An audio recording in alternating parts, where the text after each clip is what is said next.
Manual down the grass.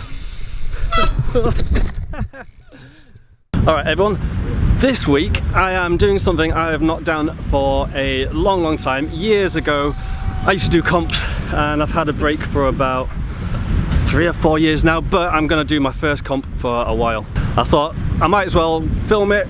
If you guys haven't seen a trials comp before, I'm going to show you pretty much what happens.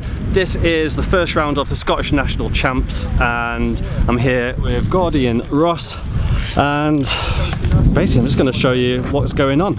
So everyone's prepping their trials bikes, all pro lightweight jobbies, carbon fibre. Look at these things, plastic, and then there's my comp bike. Awesome. So the first thing you do when you come to comp is obviously get your bikes out, assess the competition, make sure no one's got a better bike than you. You have a natter, see who's around here, assess the situation.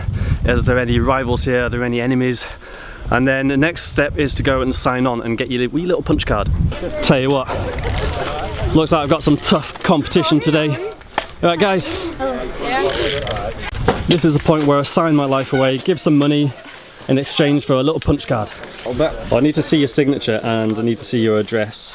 And can you put your bank details on there as well? So I have paid my tenner and I've been given this little slip, and essentially I've been almost persuaded to enter elite, which is the hardest category.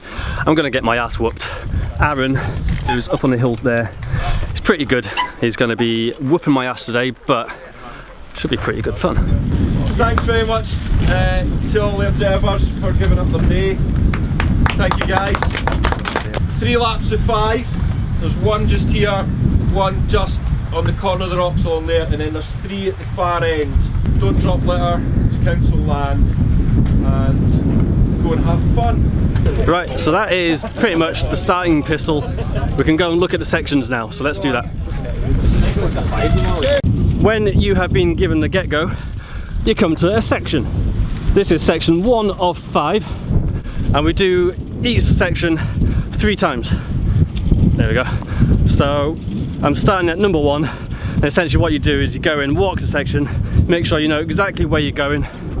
So for starters, you've got to go over this, and then down here. The gates are marked as well. Yeah. On each gate there's like a little number to show you which gate you're going through. Good point. So I'm doing yellow route, so I need to fit in between those 2 yellow markers. Red route does the same. So you look for your gates, up and over that, look for your next one. Then after you get lost trying to find the second gate, hopefully you find the second gate, which is possibly that one. So I think it must be down here. Up and over this one, find the next gate, up and over here, and then where? Okay, so up and over here, up and over here, up and over this one, up here, through that one, and that's the end. So I think for this one I'm going to have to stick the GoPro on. I can't film every single section because that's going to take forever, but essentially this video is just to give you a glimpse into the trials world and what I spent 12 years doing. And it's actually really cool to see so many kids here. I'd actually quite like to get some of them on camera as well. You find the observer and you give him your scorecard, ideally when he's not mid-observing. Give me a card. Thank you very much. Right, so we've got 2 minutes to do this section. Let's do this.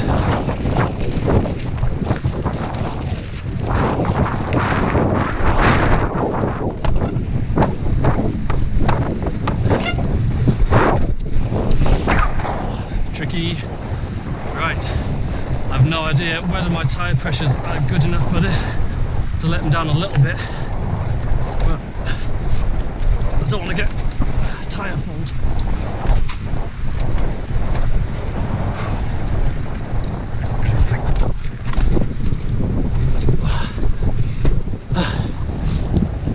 See, that's a hard bit I reckon done. Can't take it easy though.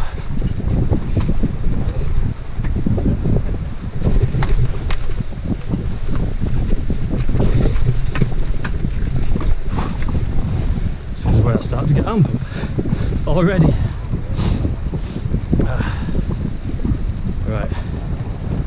looks a bit tricky.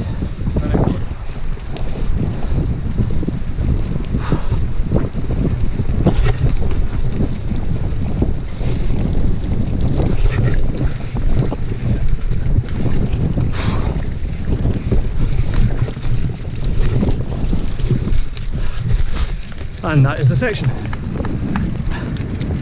Thank you very much. Okay, so in the competition you get one of these scorecards. Every time you put your foot on the floor you get a point or a dab, and you can get the maximum of 5 points per section, which is why these go up to 5. And the idea is the person with the lowest score at the end of the day is the winner.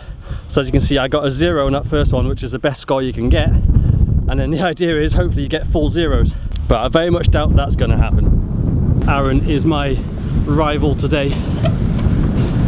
He's riding what is known as a mod.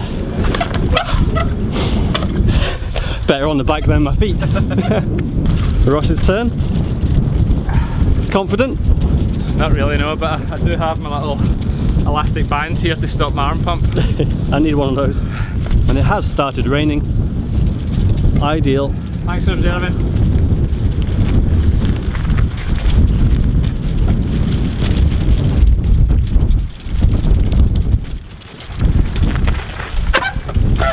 Nice.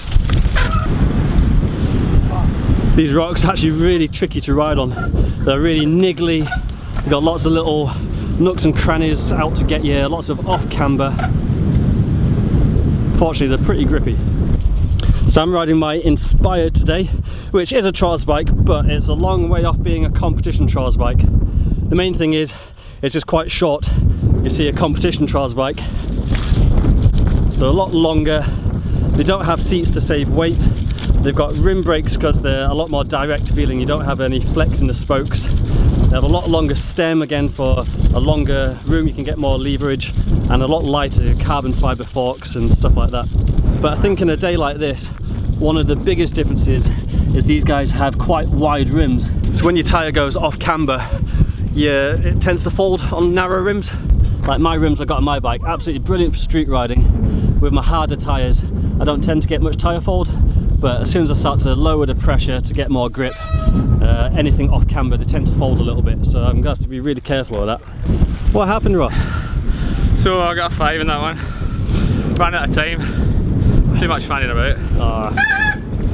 No, 5 being the maximum you can get.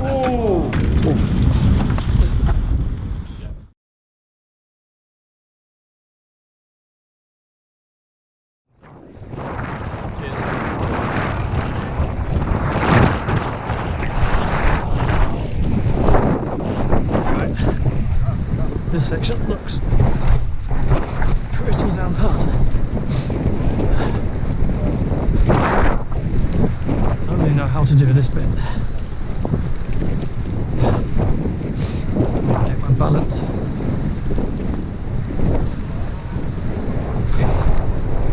Oh crap. My eyes are watering up. Not ideal.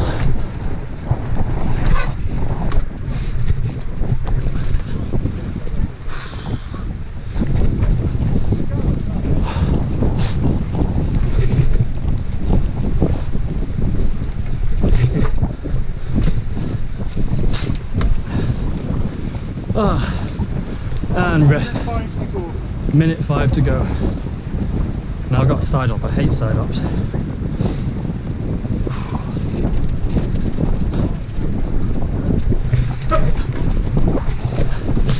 But I managed it.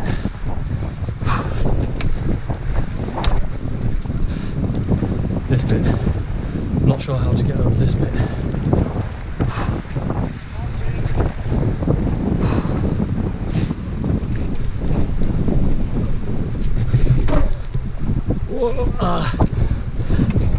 Right, that's one dab, 1 point.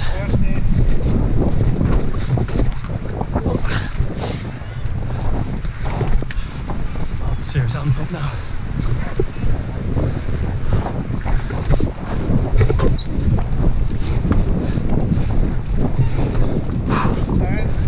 Ten seconds left.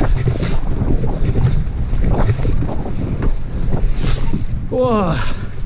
arm pump to the max.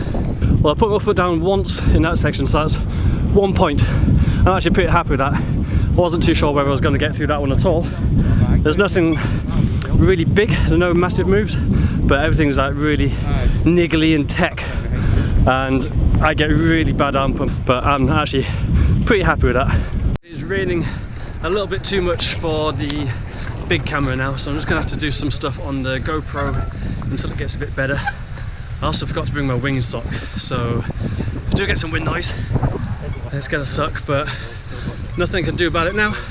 Just had a look at this section, and you know how I said stuff was grippy? No, it's not. It's pretty damn slippy, so we'll see if I can get through this section. There's one bit which is particularly hard, but we'll see. Now this is the bit I'm not sure if I can actually do.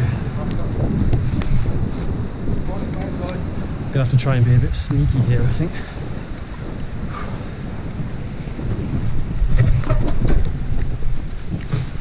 I need to go around that side of the yellow.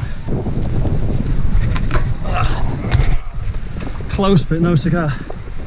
5.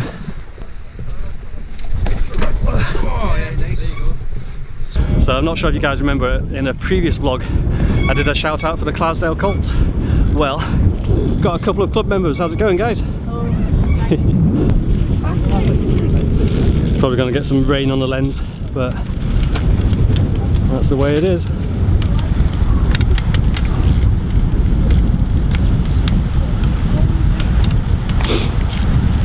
Like I said, it's really cool to see all the youngsters getting involved. And the Clydesdale Colts are using trials bikes to help develop skills to do with all types of cycling, even road riding. They're getting all the youngsters on trials bikes and helping them like hone and develop the skills. So it's really cool to see.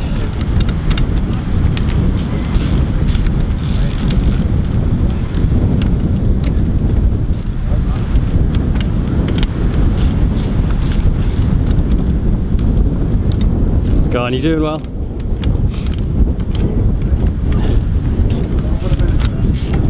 Nice.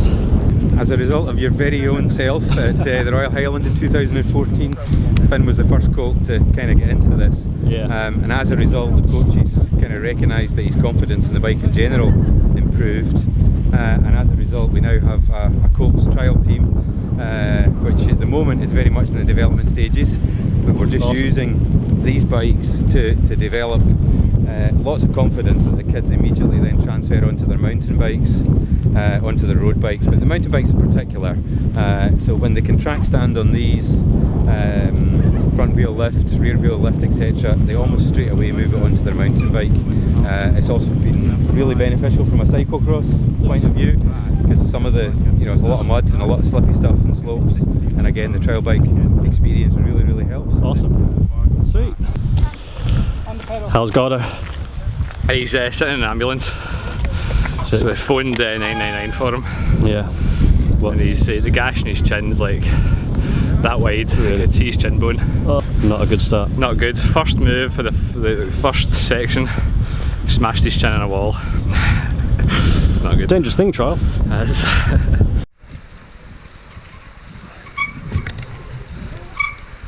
And that, ladies and gentlemen, is called a strategic dab. If you don't want to risk getting a 5, you can just put a foot down and just take a single dab.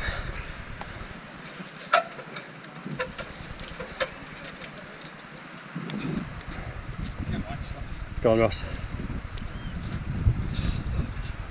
4.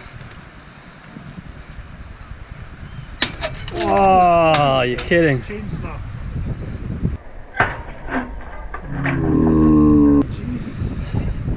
You don't know your own strength.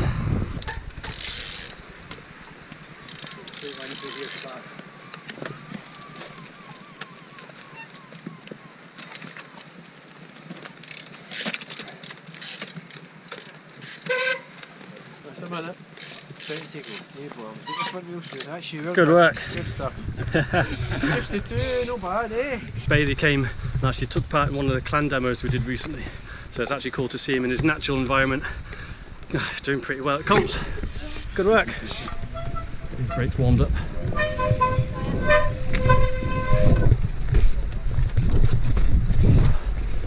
definitely getting slippier.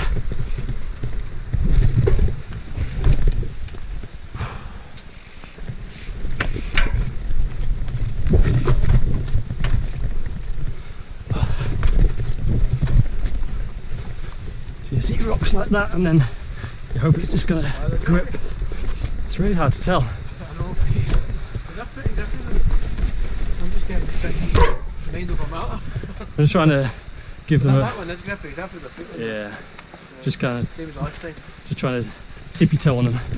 Not put too much weight on.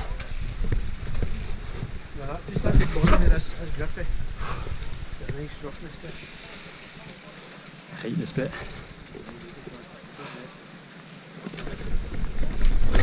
Yes! It's smoother every time as well. It's only a minute. Whoa. Oh, jeez. Ryan, have a rest.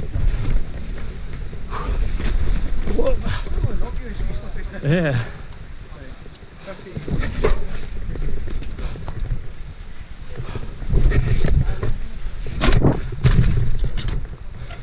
How long, sorry? Right, this is where I got caught out last time.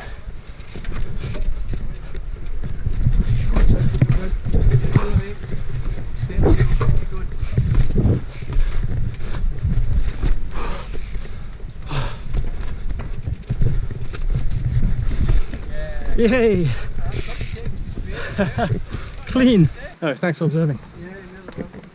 Off to the next sections.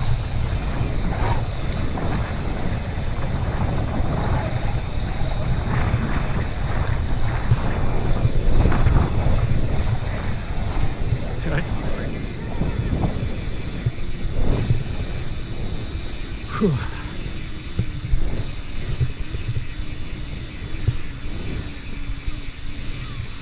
Manual down the grass. That is some slippery stuff. Whoa. I hope people saw that. Right, last section of the day. Absolutely knackered. Need to get this done and then go back to headquarters and see how everyone else has gotten, see where I've come.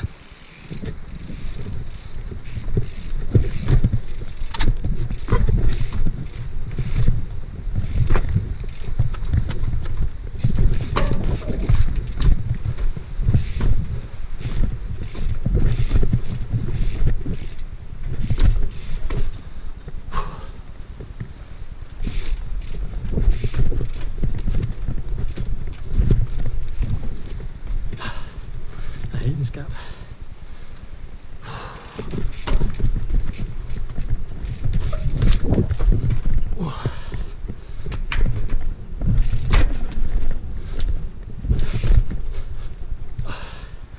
Arm pump again. Right, come on, just one big move left. Cheers.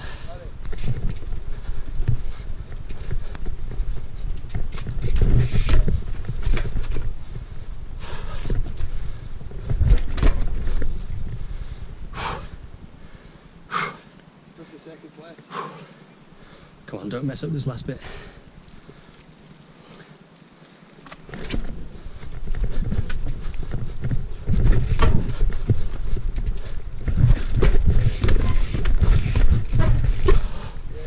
Oh, come on, don't mess this bit up. Yay! I've handed in my punch card. They've counted. Let's see how well I've done. Second! Did I mention, by the way, there's only 2 people in my category, so guaranteed top 2 position. It's no surprise Aaron won. He is pretty skilled at the comps. He's on a competition bike, he's been practicing. Not that I'm making excuses, you know, uninspired, not designed for this.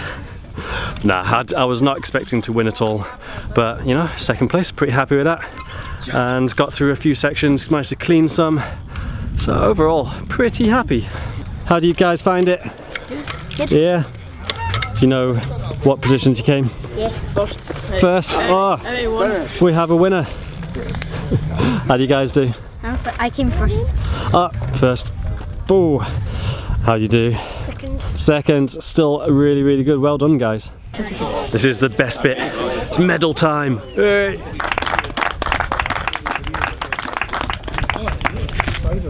In primary was Oliver Cooper. Well done, man. And in first place was Finn Johnston.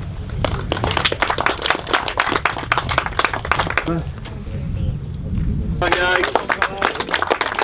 And that was Joe Cook. You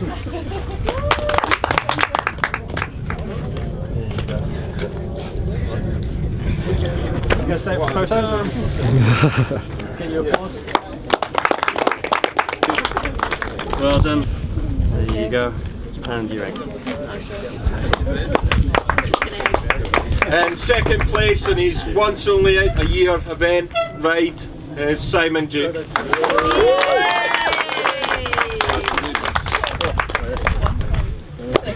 Well done. And in first place was Lewis Monroe. Yay! Well done, Matt. Well done, man. Well done, guys. Up and I think did really well and just lost second place by 1 point is Bailey Dakar. Well done, Bailey. Well done, Bailey. In second place, the mean big boy that beat him out of third was Harry. Well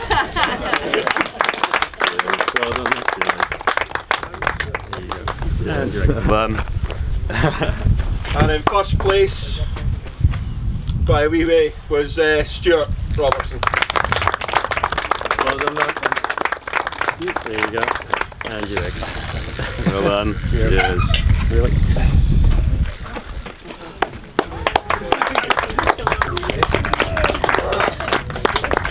And in first place, after looking after Gordon and snapping a chain and all his usual that happens at every event, was Ross MacArthur.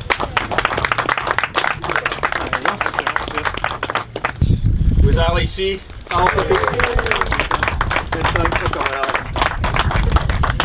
And in first place was Aaron Jake.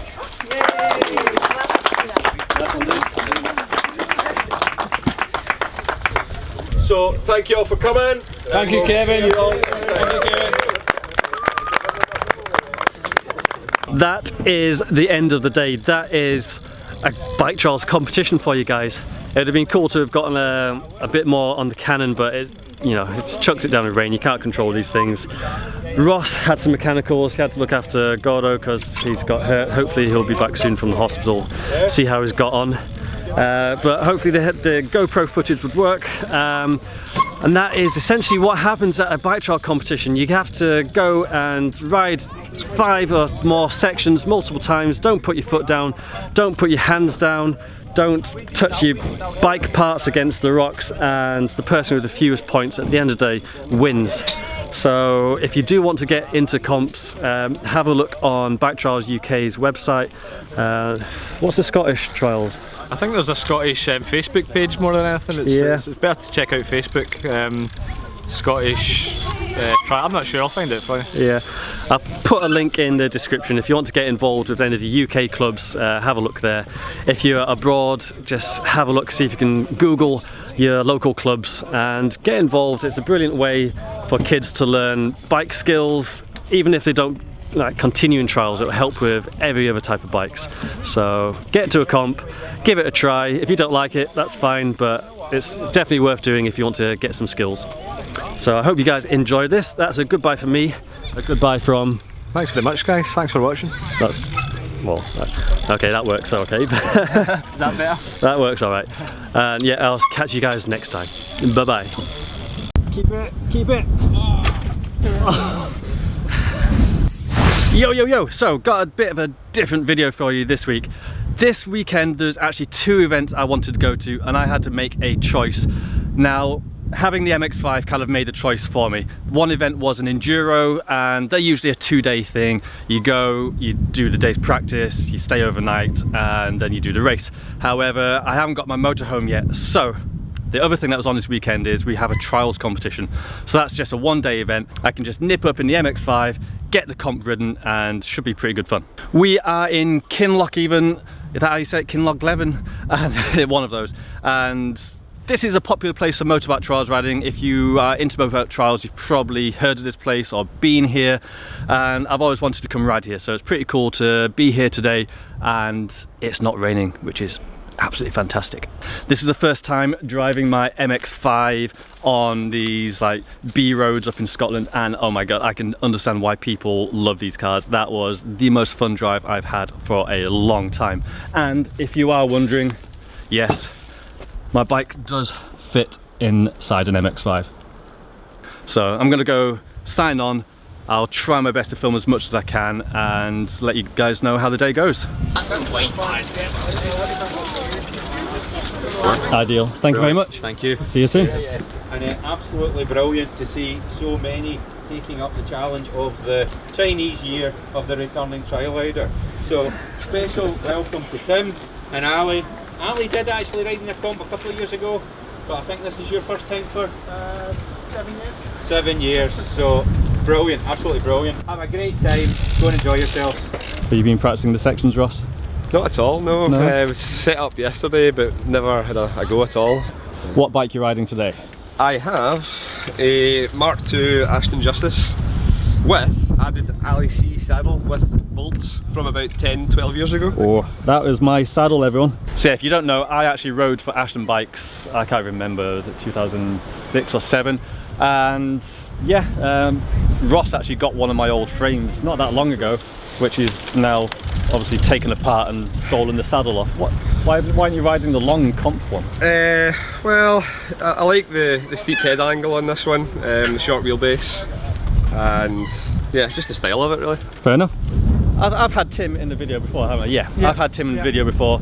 If you guys don't know, Tim is one of my longest riding buddies.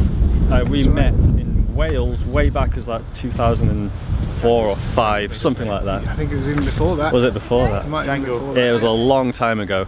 Yeah. Tim and I used to compete against each other on like for years and years, and I think, what are you saying, the last comp we did together? The last comp we did together was in 2008 in Hookwoods. A long time ago. While you're still riding for Ashton. Was it? think. Really? I think you're on an Ashton bike. No way, that's nuts. Yeah. Right, well, you're going down today. That's it, it's on. Are you ready? Yeah, ready. Tim, Ross and I decided to go around together, and Tim was first up. If you've never been to a trials comp before, you are tasked to ride stages known as sections. The number of sections differs from club to club, but in this case we had 5 sections which we had to do 3 times. Each section has an observer who keeps track of your score and punches it into the card you're given at the start of the day. And each section will have coloured gates. You go through the colour of your category in order. You get points against you every time you put a foot down. The maximum points you can get in each section is 5, so putting a foot down 5 times is the worst score you can get. You also get an instant 5 points if you put both feet down, put your hand down, put both legs on the same side of the bike, miss a gate, lift your frame with your hands, break the tape, or run out of time. 2 dabs. Each section has a 2-minute time limit. Some competitions are run BIU rules, which let you rest on your pedals or bashing, and some are run UCI rules, where you'll get penalty points for touching anything but the tyres on the course. Check with your local club to see which rules they use. Tim had a couple of dabs, which is a foot down, but got out without maximum points, which is good. It's quite good watching someone else try a section first. It gives you an idea of grip levels or any particularly tricky bits you might have missed. You'll notice throughout the video I try and spend most time on both wheels. That's partly because I'm on a street bike and it's comfortable on 2 wheels, but also because back hopping is tiring and I only do it when needed.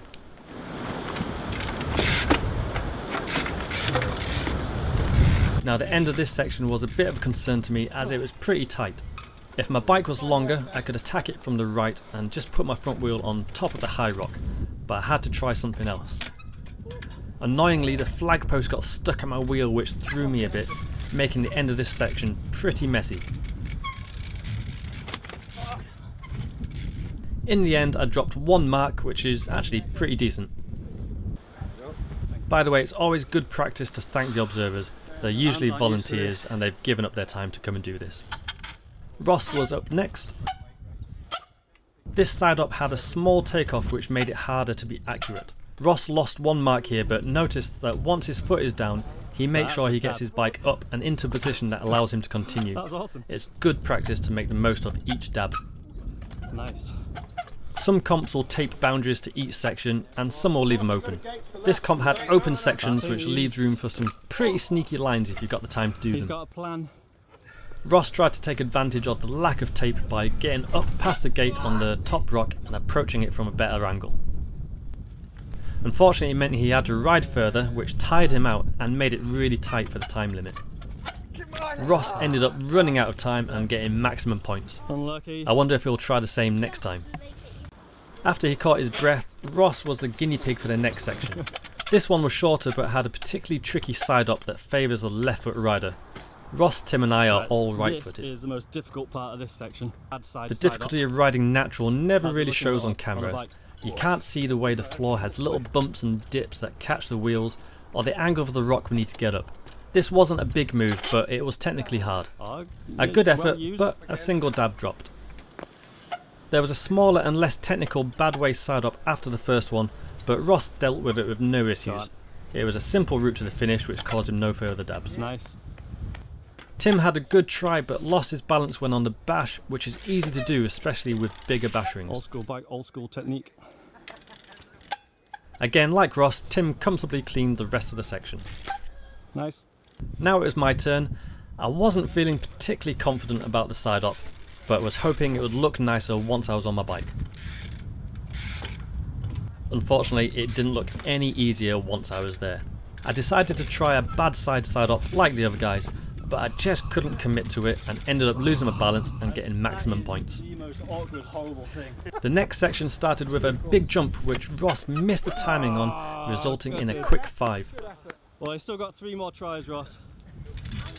I was feeling more confident with this as bunny hops are more my thing. There was only room for a half pedal stroke, but it was downhill and a good enough kicker to get me straight up. The rest of the section was pretty easy until the last gate. I thought it could be done with a bunny hop, but the run up was way tighter than I thought. My plan B was to get on the corner of this rock down to the left and use that as a platform to hop up and through the gate. It was a small rock and I'd need to be very accurate, so I wasn't sure if I could do this or not. Fortunately, I got my balance spot on and sneaked through the gate to get 0 points in this section. Did you see that pull shake? Tim has a longer bike but is still good at bunny hops. He tried a different pedal start position and almost got it first try. He kept his feet up and tried again, but couldn't quite get the speed needed. Maximum points given. So close. This section was one of the longest and had 3 main gates that looked pretty tricky. The first was at the top of these rocks where we had to clear up and over a small gap with no run up. Once there, it was a quick turn to a tight drop.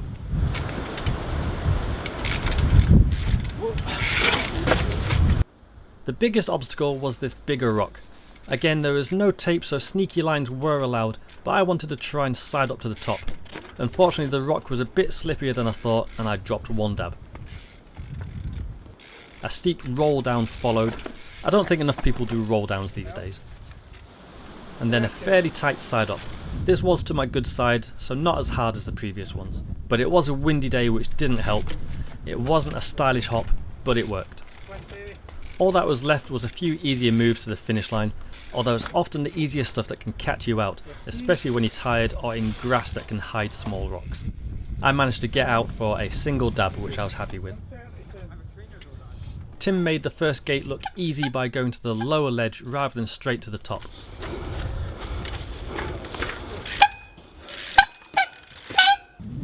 He also avoided my mistake by using a ledge as a way to make the jump smaller on the big rock. He also cleared the last main gate with ease and got out the section with 0 dabs.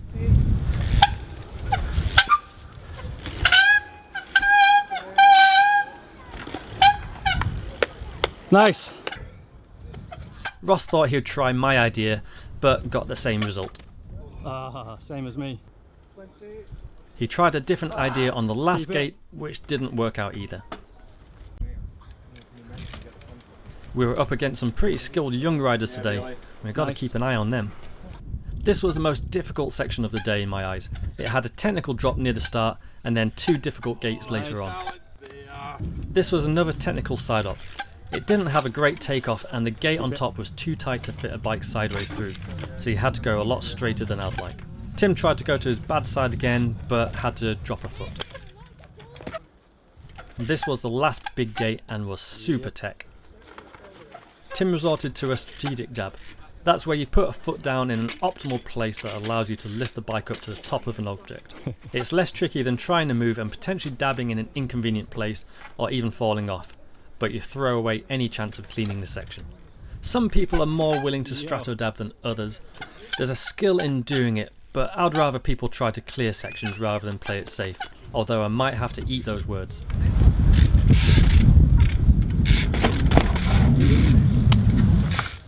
I had good intentions of trying this first gate with a run up, but my competitiveness got the better of me and my foot went down for a strato dab. I feel dirty. It didn't take long for my foot to come down again with another one. I wanted to at least get this far so I could see how this looked and if it was possible to clear it. Not this time, but I've got 3 more chances. A good tip for when you do dab is to try and dab with your bad foot, as it's easier to get back on the bike. But if that's not possible, try and wedge your front wheel against something so your bike is stable when you get back onto it. It's a quick and easy exit and out with 2 points. Yeah. Ross took the direct route down. Nice. But also resorted to a couple of strato dabs to complete the section. Yeah. Although he redeemed himself by carrying on with a flat front tyre. Time please. 15 left.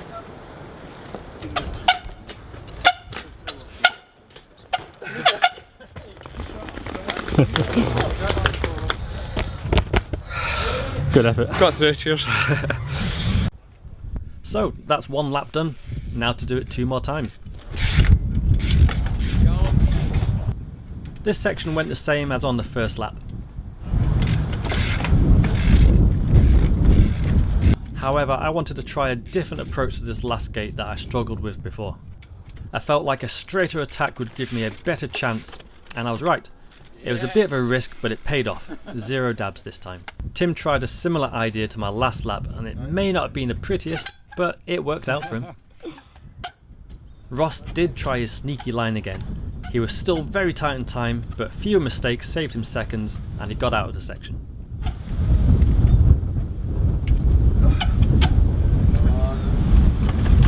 Yeah, Ross. Back to the horrible side up. Tim ended up doing a sweet move and used a small ledge to get his back wheel on and hooked up. Very nice. The rest of the section was easily cleared too.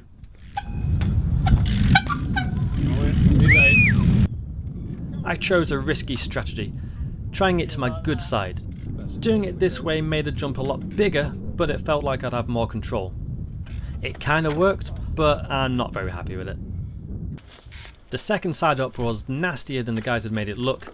I might try and find a little sneaky line on the next lap. But like Tim, I got out of the section with no further issues. Ross was up next and he had a plan.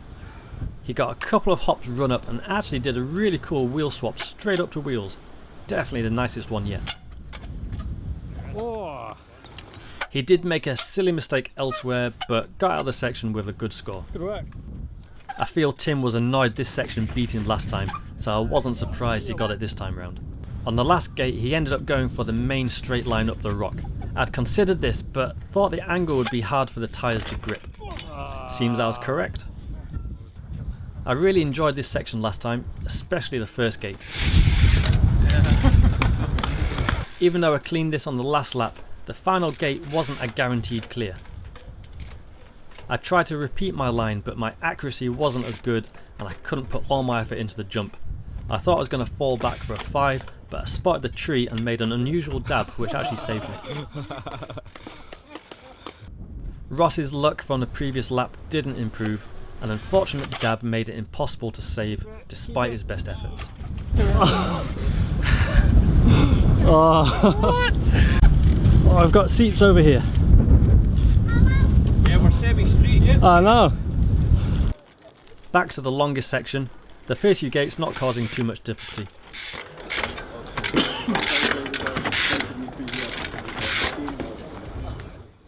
I still prefer to jump to the upper ledge on this gate.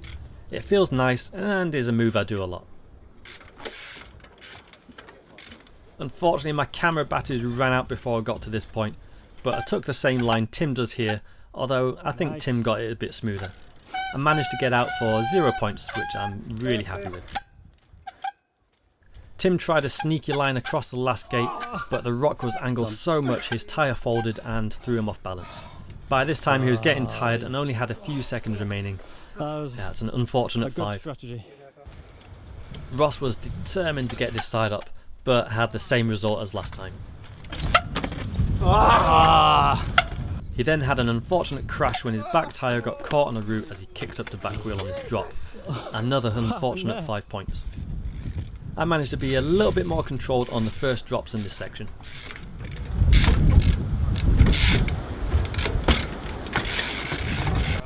But I was determined not to do any strato dabs this time round and chose to take a run up on this rock instead. The run up was uphill, bumpy, covered in slippery dead grass, but I thought it might be possible to get enough speed to roll or hop up the rock. I gave it a good few tries even though it was wasting valuable time. I just wanted to get up this rock and I didn't care about the rest of the section. Find that tree.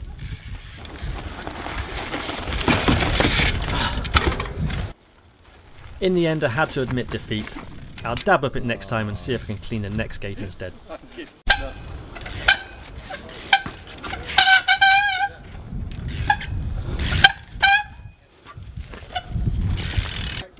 Tim wasn't taking any chances of a run up and tried another side up, resulting in a dab. He was being heckled at the time, which might not have helped. Sorry, Ali. Can't believe it. I apologise.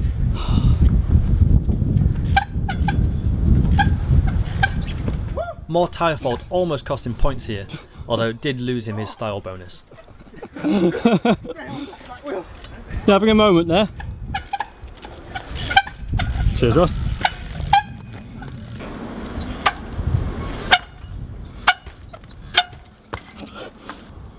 Ross with a textbook strato dab here.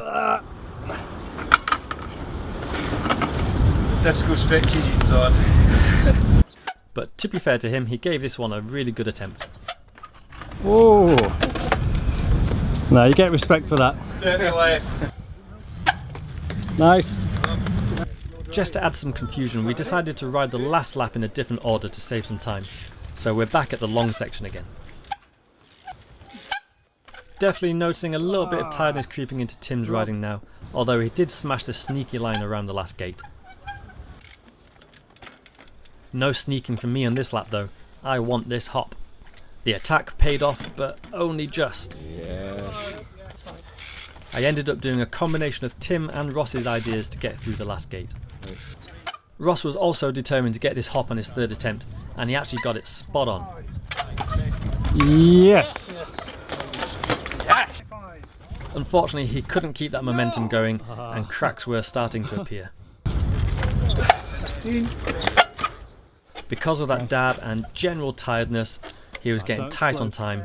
This was going to come down to the wire. Go on, quick, quick, quick. Unfortunately, he ran out of time just feet away from the end gate. Unlucky. Ah.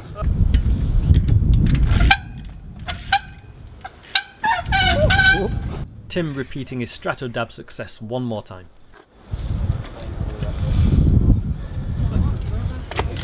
Time.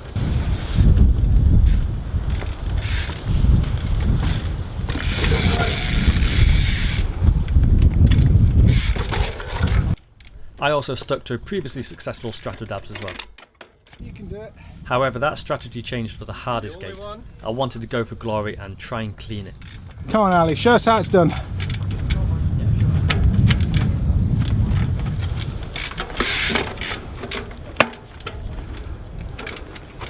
Yeah! Slightly messy, but a success. Dirty left.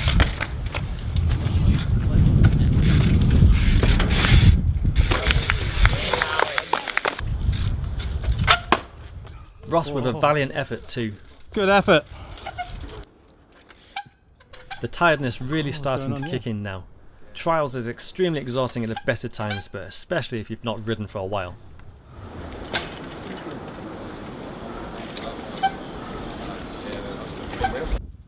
I tried to repeat my line from last time, but like Tim, tiredness was seeping in, which made it harder to be accurate. I didn't hit my mark and dropped a point. Ross was tight for time, so had to abandon his sneaky line and go directly up. 1 mark dropped. Go on, Ross. Come on.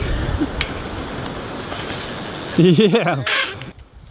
After seeing Ross's wheel swap on his tech rock, I decided to try it too. My first try went almost too well and took me by surprise. My second attempt wasn't as committed, but still worked well. Ross didn't quite manage to repeat his success. Oh. But he did get up the rock in the next section that had been causing him some trouble. Yep. Can he get up the harder second rock though?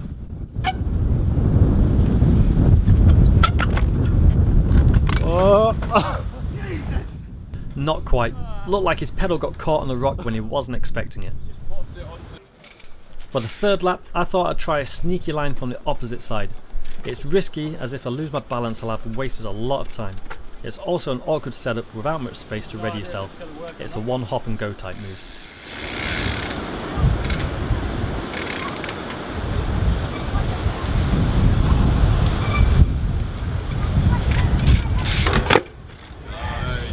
It worked out though, and was a nice way to end the competition. Alright, well that is the comp all done. I haven't actually counted what score I've got yet, but I need to go hand in my card and see how well we've done. While they count everyone's score, there's just enough time to have a little play. But anyway, a fantastic turnout. Thank you very much to everybody for travelling up here. But Ali's going to present all of the classes, bar the red, bar the expert, because you never know, he might actually be in the mix for that himself. So, okay, well done, boys. Well done, thanks very much. Thank you. No problem. Well done, guys. Well done. Thank you very much. Everybody. Tim, second place, man. Right. How do you feel? I honestly have no idea how that happened. No idea at all. I'm so thrilled. Right. Right, so we have done all the results and everything. Tim and I have unfinished business with this rock. I tried to pedal up it in the comp, but I resorted back to Stratodab. So we're here, we're gonna kick its ass, and we're gonna actually just get up it. Again, bounced all over the place.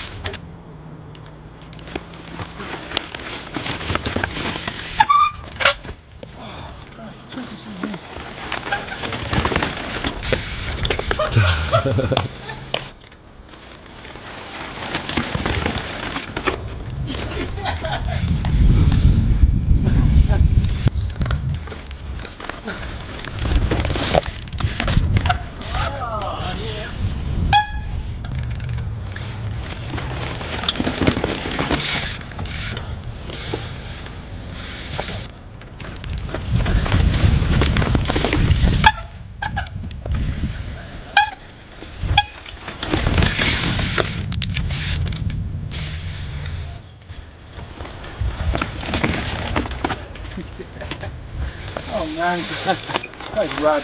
That was so awesome. I thought it was the best yet.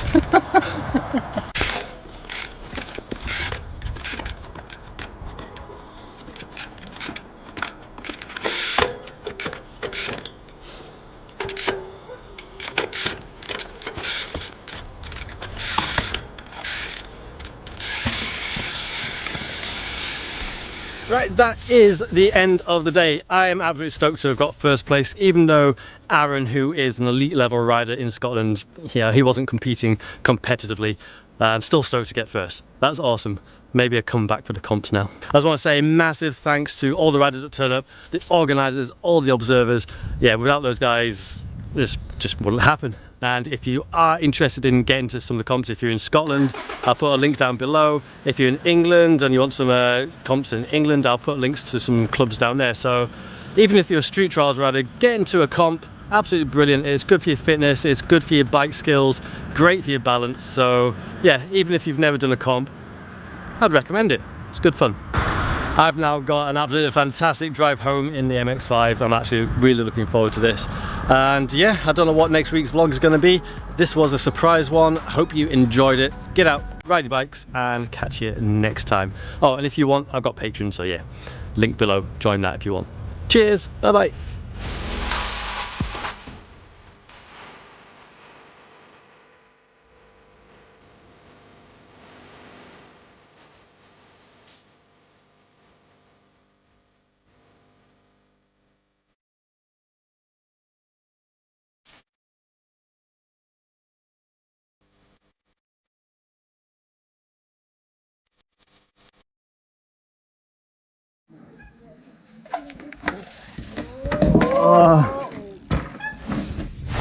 Good morning everybody. I have just spent my first night in the motorhome and it was awesome. I parked up at midnight last night and it's pitch black. I have no idea where I am. I've gone and opened a window and I've got a really nice view. Look at this. I am in the English countryside. It's nice. I'm heading to Derbyshire because I've entered another trials competition. This is actually a tyke trial comp, which is the club I first ever started doing like trials comps with back in 1997. So it is the longest club I've ever been part of, and it's going to be really cool to go back and compete in it again. By the way, thanks for all the comments about my motorhome in the last video. I did actually take on some of your suggestions. In fact, it's a little bit too bright today, but check this out. Got myself some LEDs. These things are awesome, just adds a little bit more colour to the motorhome, and yeah, nice little addition. Thanks for the advice. Just turned up to the event. Actually really cool. Normally I'm used to riding events in like fields. Oh, you saw the last competition where it was just like some rocks next to a lock. This one is on private property. This is someone's house in the Darbyshire Dales and in his field. Check this out. That is the dream home trial setup right there. The fact it's good enough for a competition it's just unreal. Okay, I'm gonna keep it low tech today. I'm just gonna stick on the GoPro and record as we go.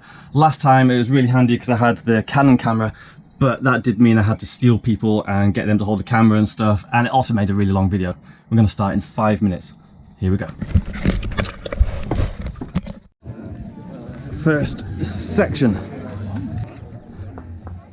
Like last time, there are 5 sections with 3 laps. I've not added every attempt as that gets a bit repetitive. Instead, I'll show you every section at least once and then a few clips from other people. This section was cool. I felt more used to concrete than rocks. But I still entered expert category rather than the top elite one, as being on a street bike makes the bigger moves that little bit harder. I'd have had to do a lot of strategic dabs, which just isn't as fun. The downside to riding expert is that it has a lot more entrants than elite, so more competition to get onto the podium. But I'm not here to win, I'm just here for the fun of it.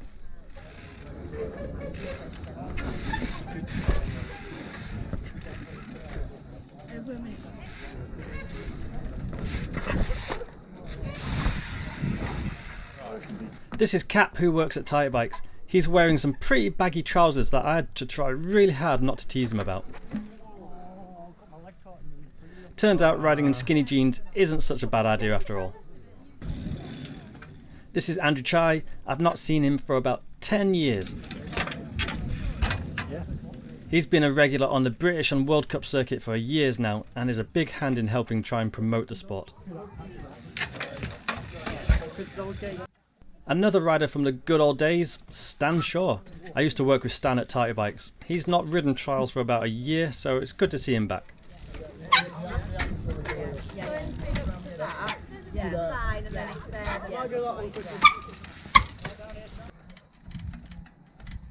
Go on, Stan. Big effort. Yeah. Nice. Still go if you want. What's your leg? Oh dear. Adam Morwood was a tiny kid last time I saw him, but he's a teenager now and rides elite category. he's definitely got a promising future.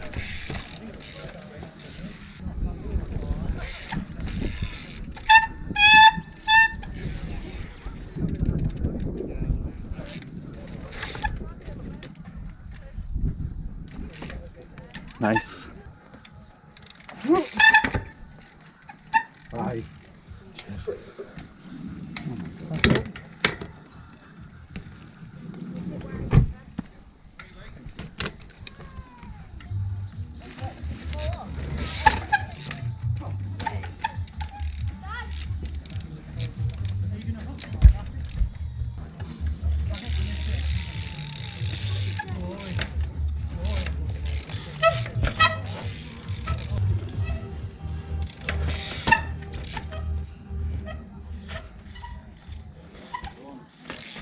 Nice.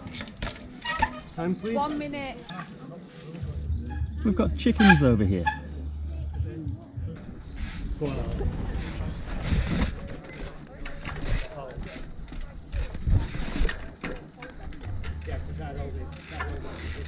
I might go this way.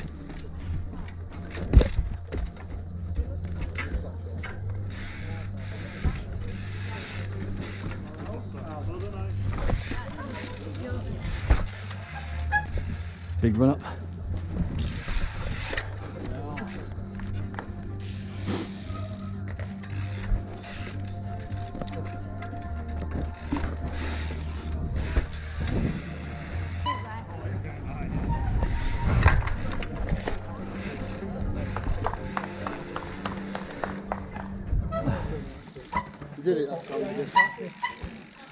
You got any safety nets? Like Stan Shaw, Cap hasn't ridden trials for a long time either. Can definitely tell he's a little rusty, but I hope he gets the bug again and gets out a lot more because he's an awesome guy to watch. Oh no. That's alright. Oh. Unlucky, man. You alright?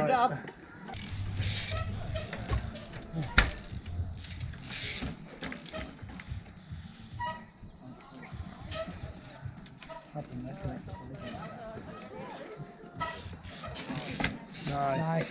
Good work.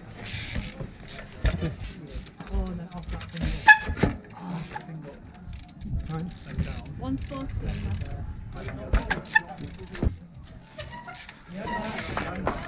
Yeah. Right, please.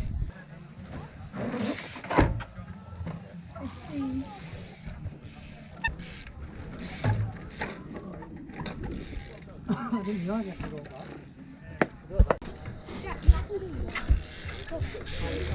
Oh no.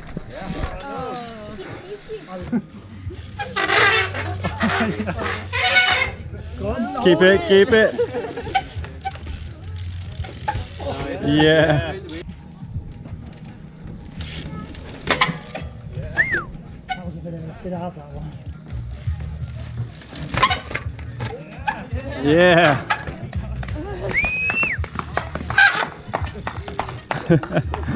Good work. Well done.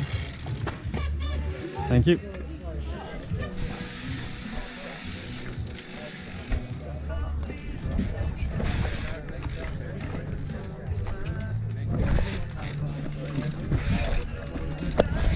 Oh, close. Oh, God.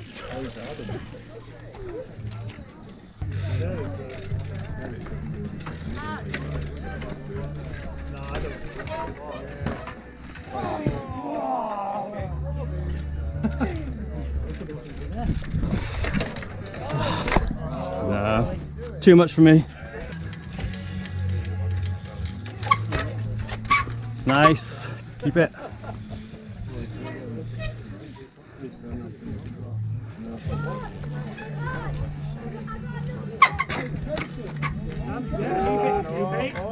Oh no! Oh. Good start. Over the years, we've come up with some trials for the face selling mud on Ridden Mountain.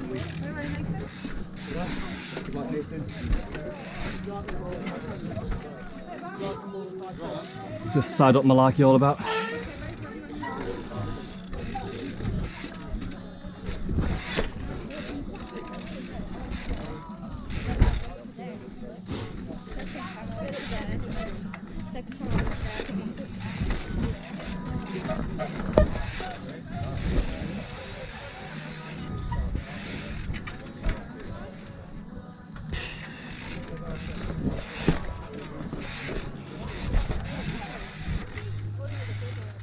More pedal strokes.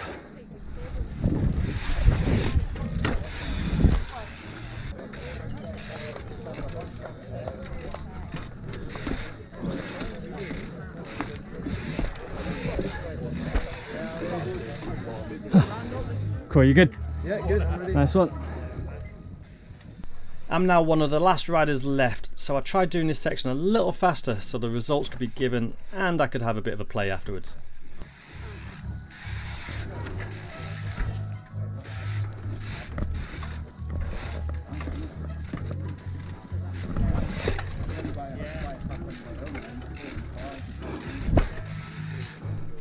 Rushing turned out to be a bad idea though, as my foot moved on my pedal, which I tried to reposition mid-move, resulting in bad accuracy and a rear tyre slip. I felt it slide and thought I could drift down 90 degrees and have the save of the year, but sadly I'm just not that skilled. You good? Yeah, ready when you are.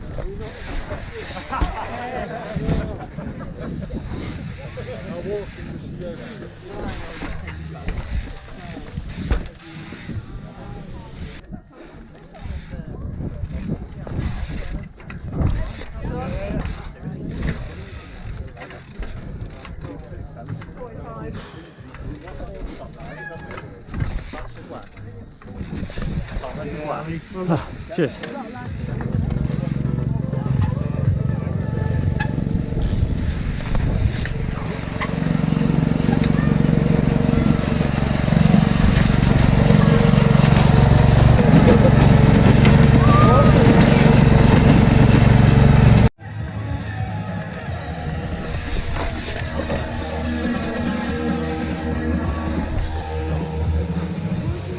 Like a typical trials ride.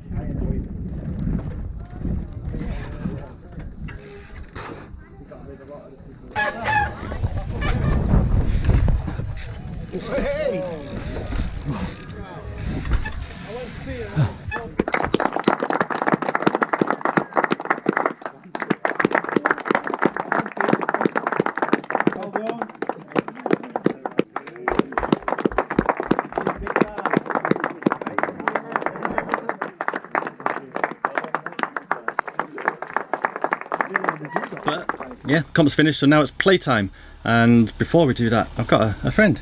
Hi! We've got Mr. Kenny. Kenny's a Scottish rider from back in the day. Used to ride with Danny, Fraser, all the cool cats.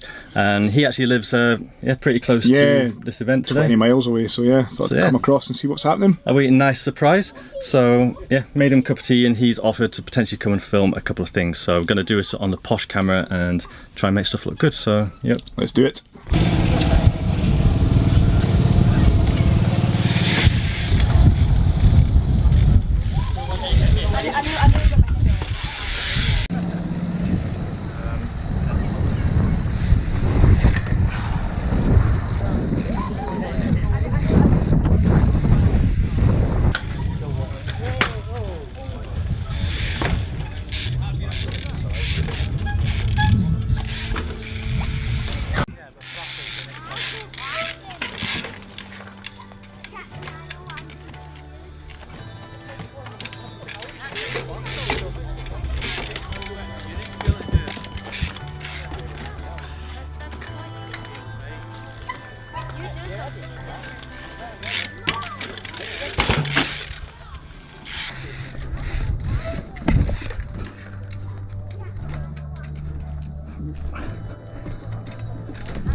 Well, that was a bit of an abrupt ending.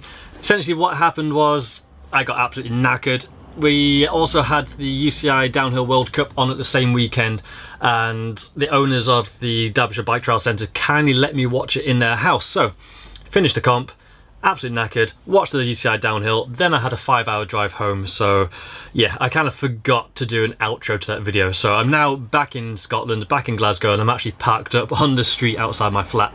I think in the end I came 5th, something like that. I actually don't really know, and I don't really care. It was really good fun. The Bike Trial Centre is unreal. It's such a good training facility. It's really fun for me, and yeah, I'd love to go back there. So massive thanks to them for allowing us to use the venue. I'll link them down below. They've got a cool Facebook page. They post all their opening times and stuff like that, so go check them out. If you want to go and ride it, send them a message and see if you can. Also want to thank everyone else at Tyke Trial for making the competition run smoothly. It was a great day, and thanks a lot for making Storm Hannah go away the night before. So that would have been a different day if that had carried on. And while I'm thanking people, thanks to all the riders, old and new, who turned up. It was really cool to meet some old friends and see the new talents that are coming up through the ranks. There's definitely some names to keep an eye on in the bike trial world. I really hope you all enjoyed this video. I know it's kind of like two comp videos quite close together, but yeah, I tried to do something slightly different with this one, slightly less in-depth. So if you do want to know more about bike trials, I did one 2 weeks ago, which I'll link down below. That one goes into much more details about the rules and what to expect when you're going to your first trials comp. As usual, if you'd like longer videos, I have my Patreon account where I upload videos when I make them rather than waiting for a Friday schedule, so you get to see them first. I also include more footage in them, so you get to see more clips, a bit more detail. So if that's of interest to you, for $2 a month, that gets you access. And if you want more rewards, I have different tiers as well. You'll also get your name added to the end of the video as well, so if you want to have your name there, you know what to do. And if you are one of my Patreon supporters and watching this video, thank you very much, and I hope you're enjoying it. Right, that's enough chat. I'm going to wrap this up now. I hope you guys have a brilliant week. I've got quite an exciting video for next week if it all goes to plan. It's one that I've been wanting to do for a while, so keep an eye out for that. But until then, get out, ride your bikes, have fun, and catch you all next time. So see you later, everyone. Bye-bye.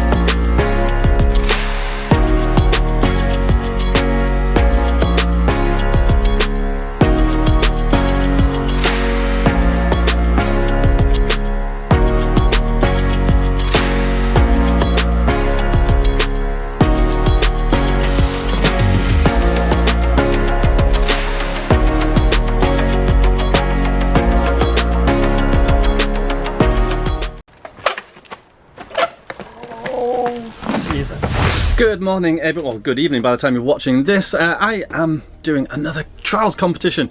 This time I've upped the game a little bit. I've actually entered the British Championships, and it's been many years since I've entered the British Champs, and yeah, I'm hoping I've still got at least a little bit of skill to at least compete against some of these guys. Now the main reason why I've entered this event is, well, other than not clashing with anything, it's at one of my favourite ever riding spots, Shipley Glen.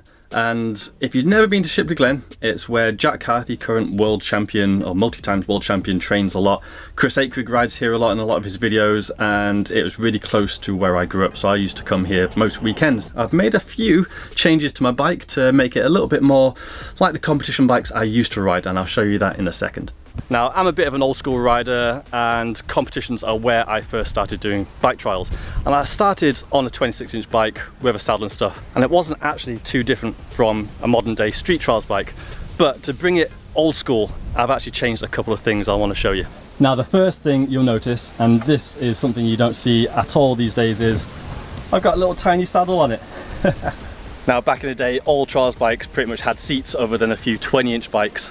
And rather than run a big heavy seat, it became the thing to run a BMX race saddle. Now, we did modify them. We cut around the edges to make them a little bit more low profile, but essentially it plugs up your seat tube hole and you can sit on it if you're careful. Saves a bunch of weight, and I'm actually really loving the old school feel of it. I've not seen anyone run a mini seat like this for probably over 15 years, so I think it's a really cool homage back to my youth riding competition trials. The other change I've made is a slightly longer stem. Now, I normally run a 90 by 35, and I think this is 100 or 110 by 30 or 25. I found it in the flat. I actually don't know what measurements are, but it's a little bit longer. Bar height's roughly the same as what I normally run, but a little bit extra length means that I'm not as cramped on the bike. It means I can get a little bit more leverage, so potentially some of the bigger moves, being on the back wheel, will be a little bit easier with a slightly longer stem. And then the only other change I've made is the usual thing I do for comps. I've put my knobblies on, I've got some Conti tyres. These are the soft compounds, super grippy on rocks and stiff sidewalls, which means that when I land on an edge, I don't get bounced straight back off it. So they're pretty well damped. Let's go find these sections, find who is actually riding today. Maybe Ross McCarthy and some other guys on Tight Bikes are here, and see how well we do. Now, don't know whether I'm going to take it seriously today and do some strato dabs if need be, or just send it. It is the British Champs, so it'd be cool to get a good result, but at the same time, I just want to have fun. So let's see how we get on. Mr. Ross McCarthy, how's it going? Good, thanks. You feeling good today? Going for the win? I've done my stretching. Not feeling too confident, but they're good sections, so I can't complain.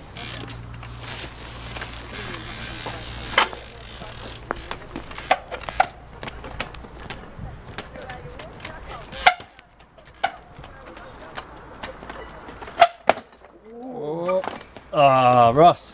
Well, when I dropped my front, I hit that rock there. Ah, no kidding.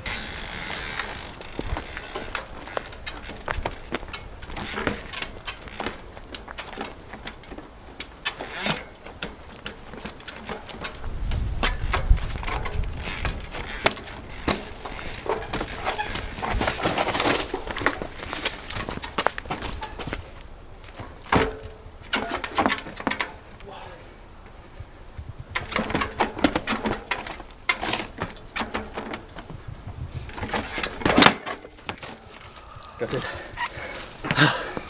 That's a tough one. 2 5s. See how we can get on. It's a nice big strato dab to do down the bottom there, so we'll see how I get on with that. Thanks for observing.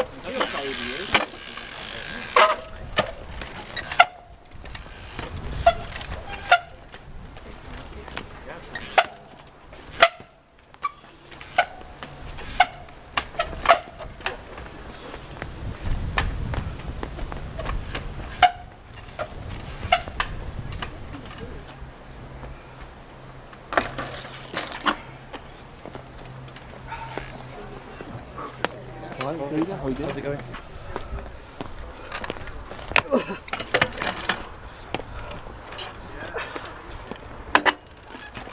Charlie, can you just put me that marker back down there?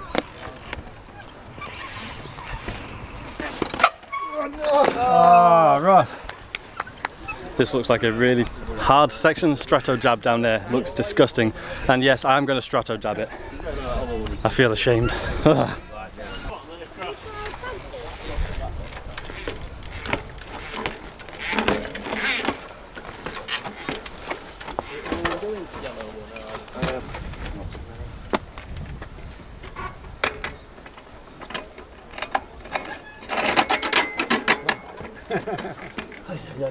One minute 30.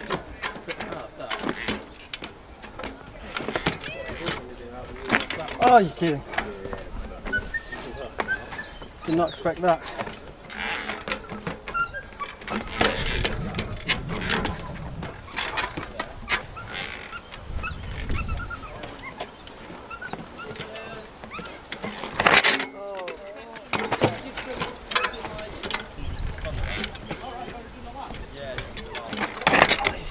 Well done.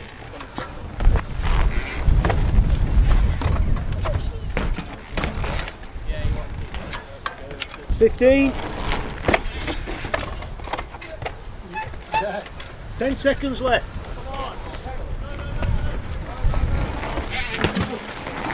Yeah, got it.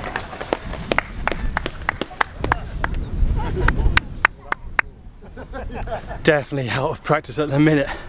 That was hard work. Some really stupid mistakes in that, but got through it, so at least that's a bonus.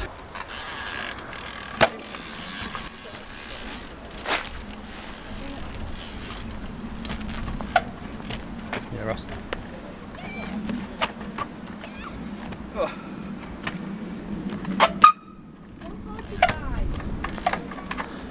One thing this camera doesn't show is kind of how awkward and steep this actual hillside is.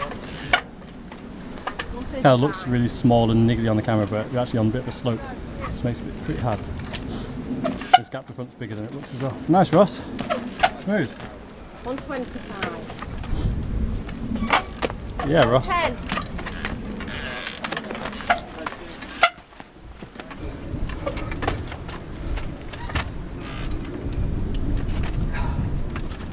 Come on. Go on, use it. 50.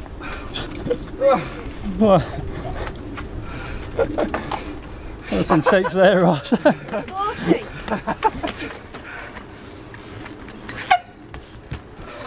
Go on, last gate now.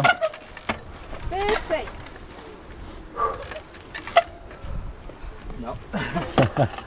I saw you looking at that. Time, please. 19.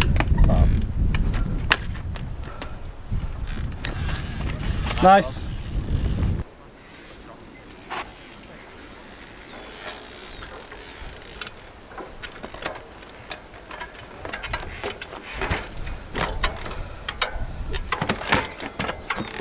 This is really horrible off-camera stuff, isn't it? 145. 135.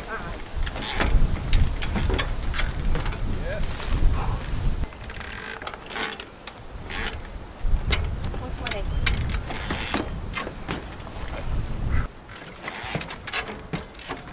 Yeah, Ali.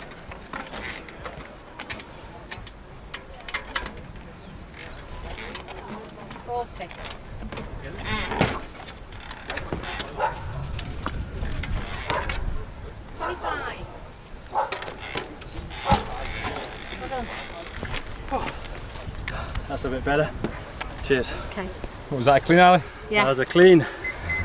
That's the side of the scorecard we need to be.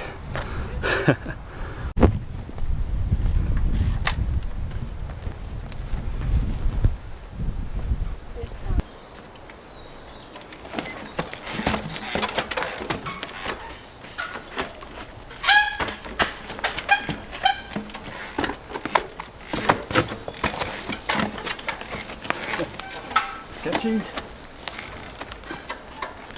That's the wrong gate. Where's? Sec, two's up there. Christ, I never even saw that one.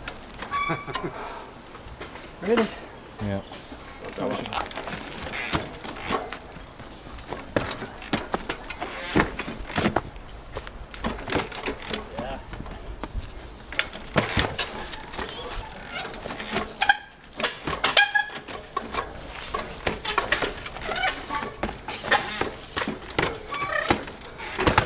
Gone through the yellows. Is it? Yeah, backwards wrong. Okay, I absolutely goosed this one up. Let's see if Ross can do any better.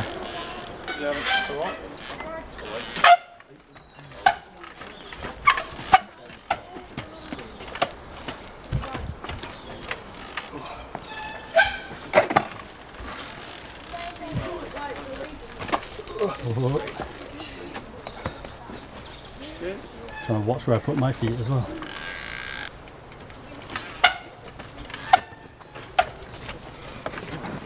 $130.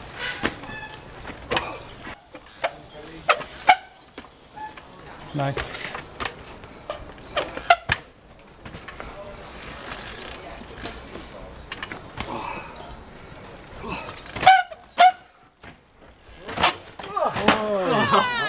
Oh, you alright? Oh man.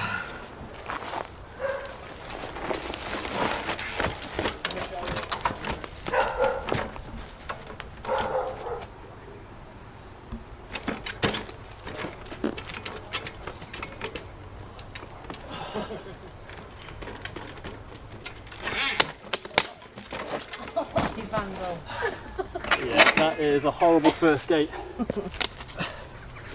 Sorry Ross, that's easier to knock out now I think.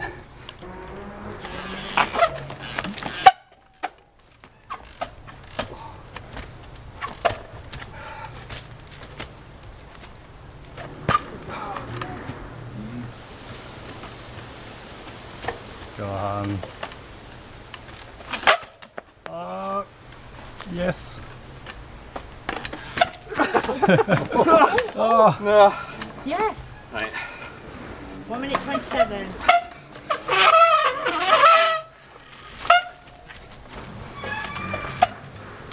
Oh no! All these gates are just so awkward. Go on, Ross. Ah, close. 32. 20 seconds. 10 seconds. 7, 6. 3, 2, 1. That's a shame. I've not. Got further than me at least. That is one lap done, and to be honest with you, I'm struggling. This is really hard. It is the British champs after all, but it's not necessarily the size of the moves. I'm definitely out of practice of riding off camber, awkward, bad side stuff, and there seems to be a lot of that here. Obviously there are a couple of big moves which I've struggled with as well, but it's mainly just the awkwardness which is catching me out. But I am here just for fun. I'm not seriously expecting to get a good result. I think it's really good to come to a comp and just hone some of the skills riding natural. I think a lot of street trials riders would really benefit from coming to a competition or just generally riding more natural, just to up their balance, get a bit more bike control, riding off camber stuff rather than 90-degree concrete and rails all the time. So yeah, even though I'm struggling, I'm still having fun, and you should definitely still get yourself to a competition. Ross and I are just about to start our second lap, so let's see if we can do this one just a little bit better.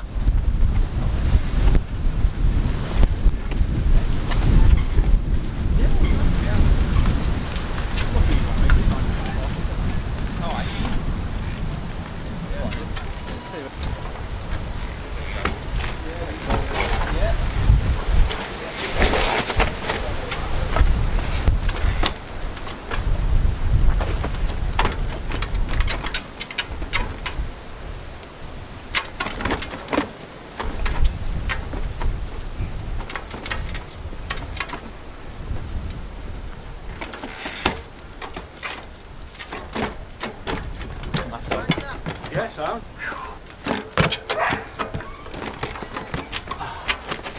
Just a bit where I get a dab on. Bit of conker picking.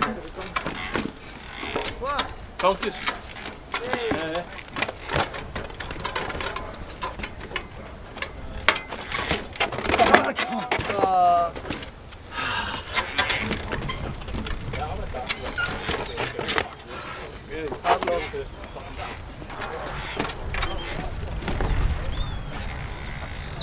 Yeah.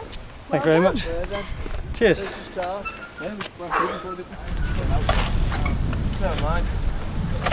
Nice.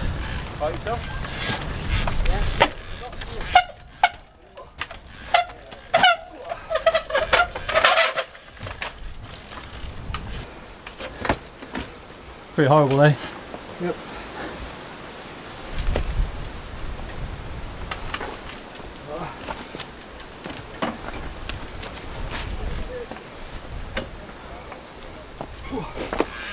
Yeah, nicely done.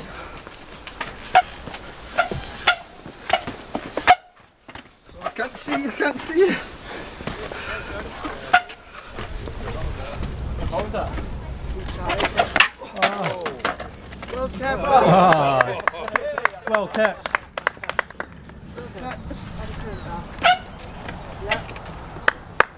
Wow.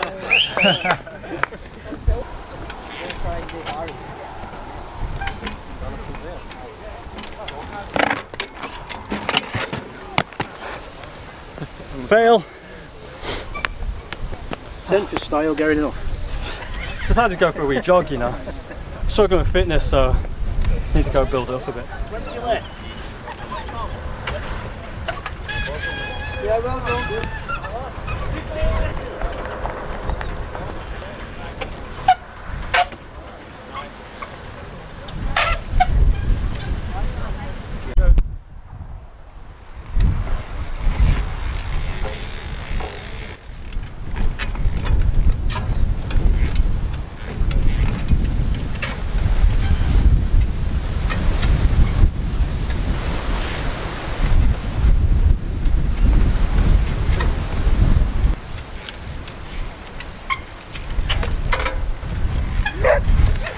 There we go. I like this section.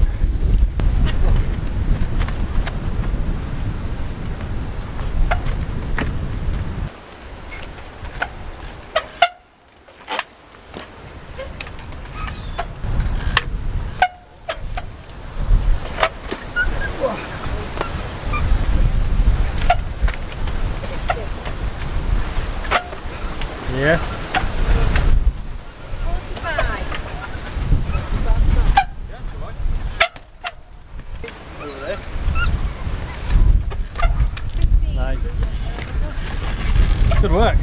do.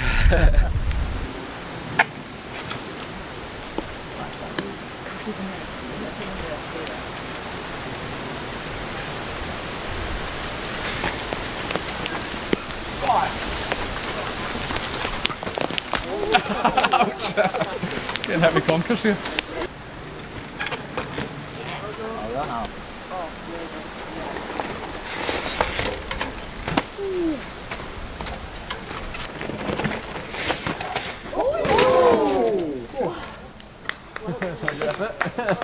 I told you that rock could do that to me.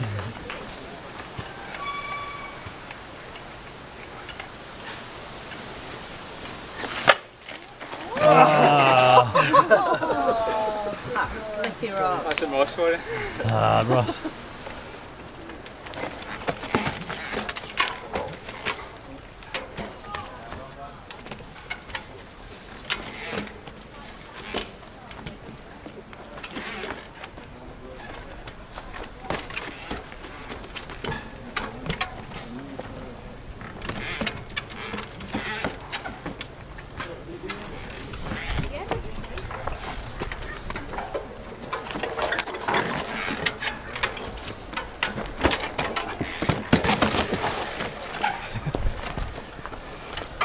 Thought it was on a downhill bike then. Hang on a minute, there's a sneaky one here.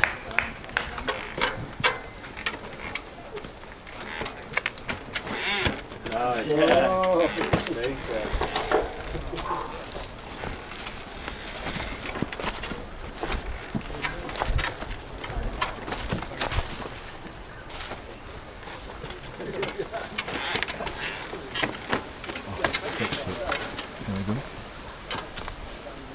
Bertie left.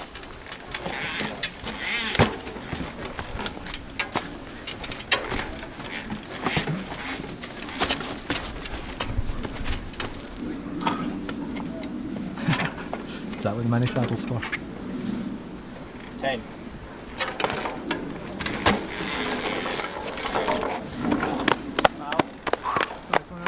I think I'm going to faint.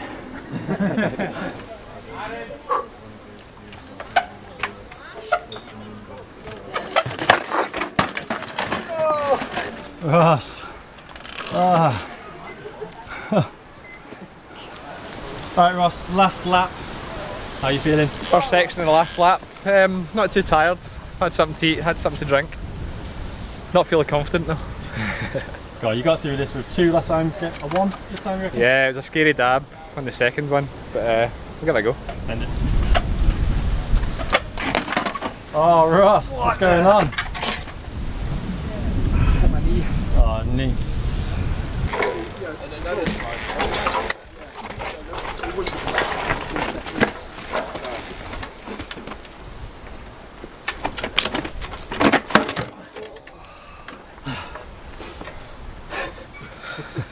Dear me.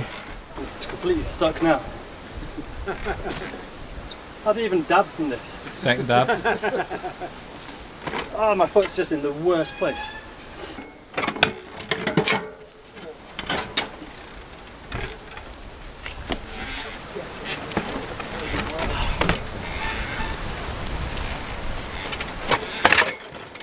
Jesus Christ! All kinds of wrong on this one. I think that's the worst ride I've ever done. Thanks for observing. Don't give up the day job.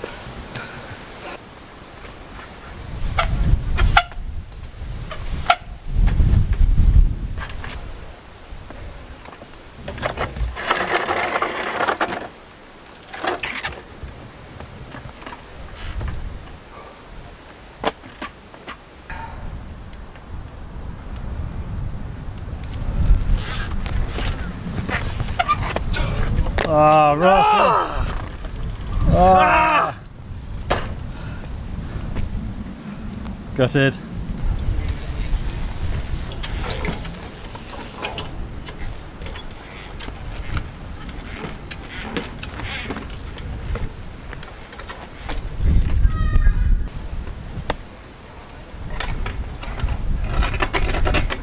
My paint job. sneaky line.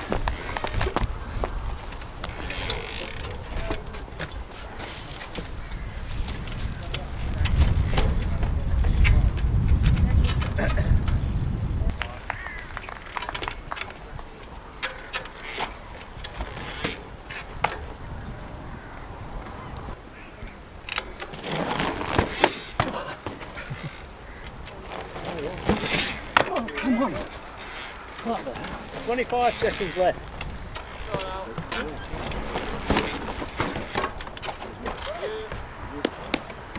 15 left.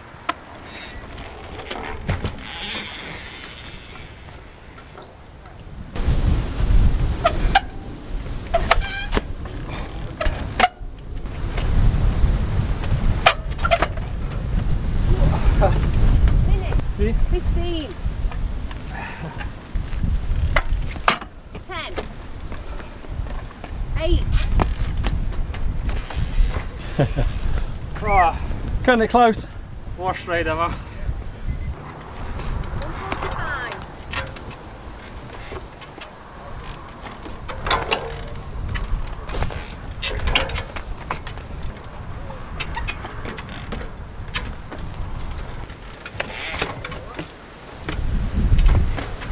Well held.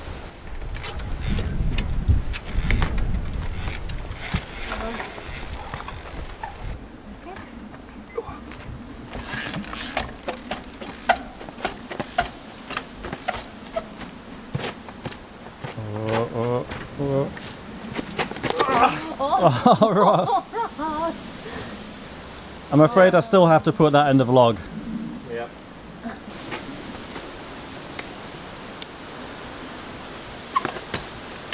Oh, it would have worked as well. Yeah. Nice. That was it. That's how it's meant to be done.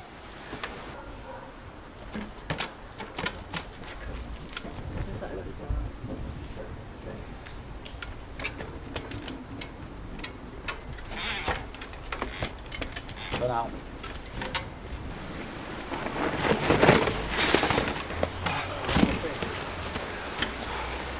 May give it another try. Yeah.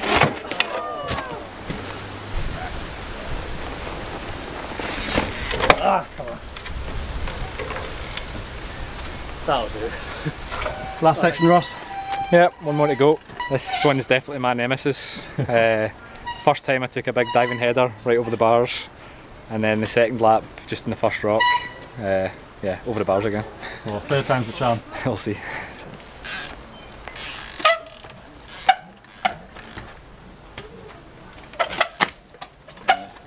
Yes. It's the way.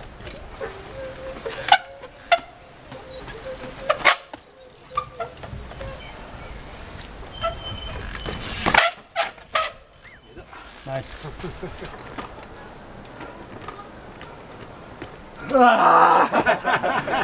Trying to find a sweet spot.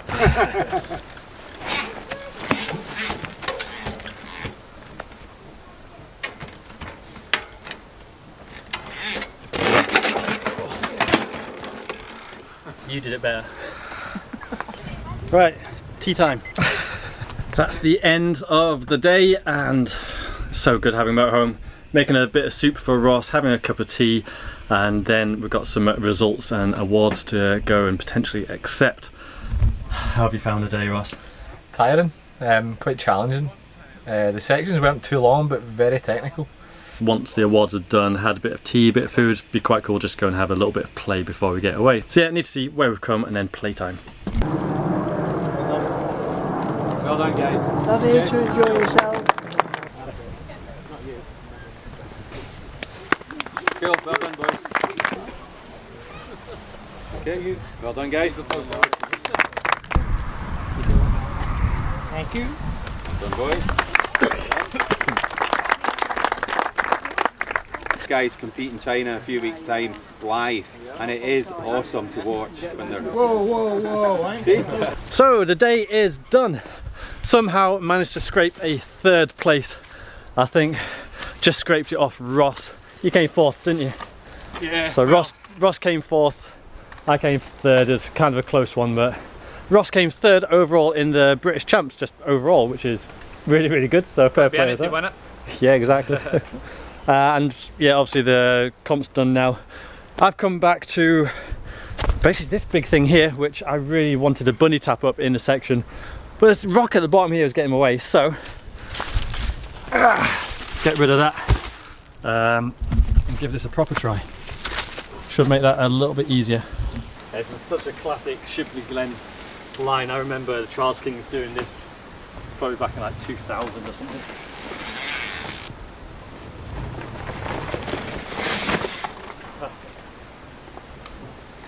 No.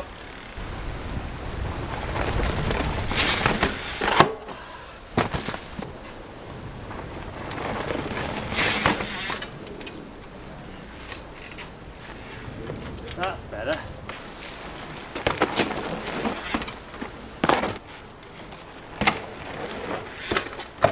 Ah, dash guards.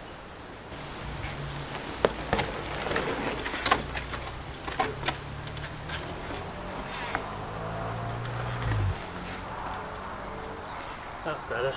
That'll do.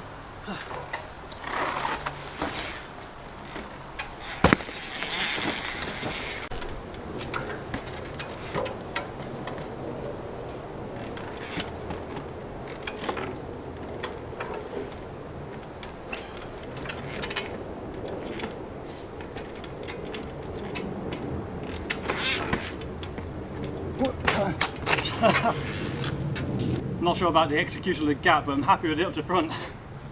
Ross has just tried this a few times and the last one was pretty close, so send it. A slightly different start to take off than me, but what works for him works for him. Oh, close, dude. You've got that. Think so. Oh, close.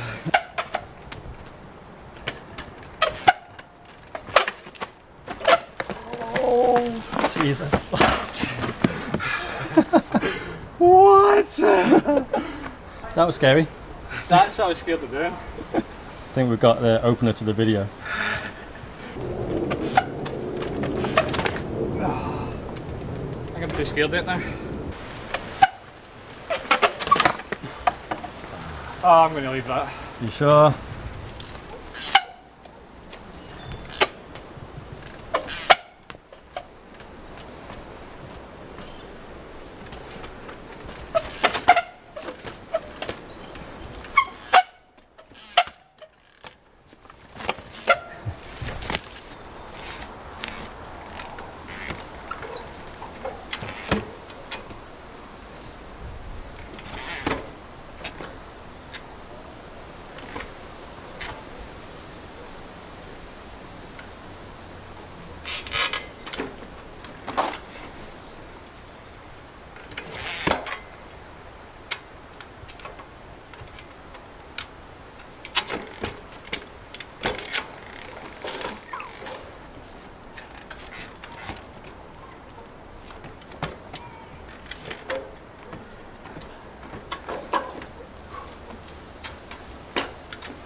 Yo!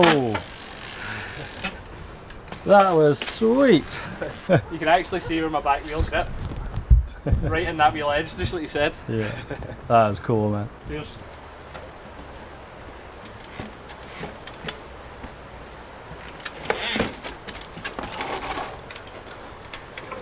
Scraped it, but I'll take that. I think that's probably going to have to be the end of the video. Got the battery light flashing, I'm knackered. I know you're knackered as well, Ross. It's getting dark. It's been... Right, it's been an absolutely awesome day. Stoked to get third overall. Stoked for you, Ross, to get third in the British Champs, so that's brilliant. And yeah, hope you guys really enjoyed this one. Don't forget to follow Ross on social media, put the links down below. And yeah, as always, merch is available at Clarkson.com. And yeah, if you feel like entering any competitions, I'll add some links down below. I highly recommend it, even if you're a street trials rider. It gets some brilliant skills, balance, endurance, and I highly recommend it. But until next week guys, thanks for joining myself and Ross, and we'll catch you next time, so take care.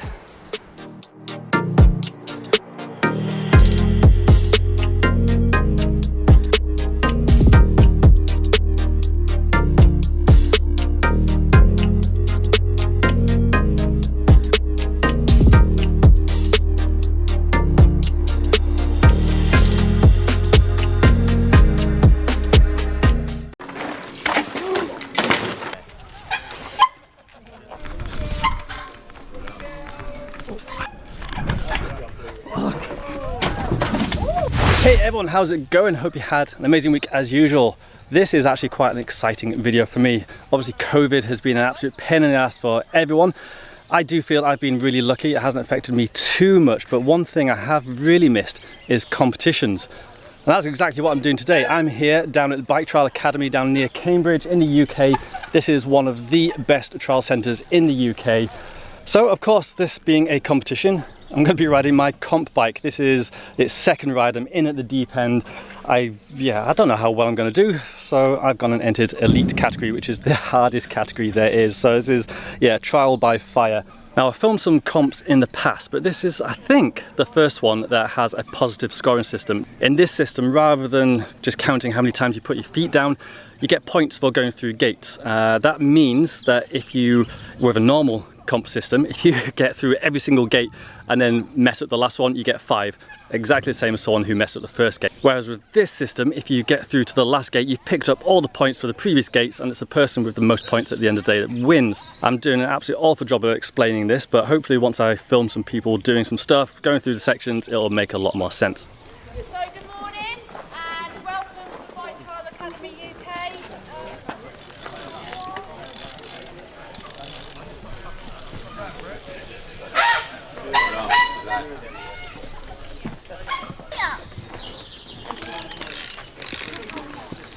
Well done.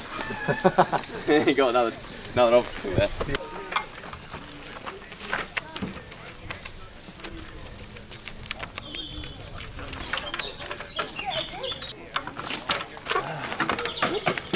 Oh, so close.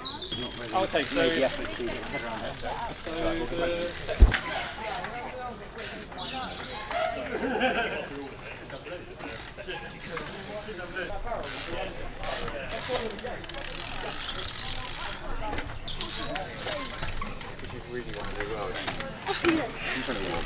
Work. that's all right, first.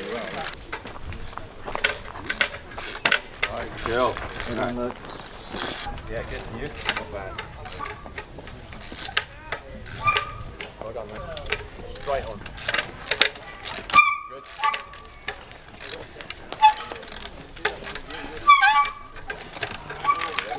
20 seconds. Onto the tyre.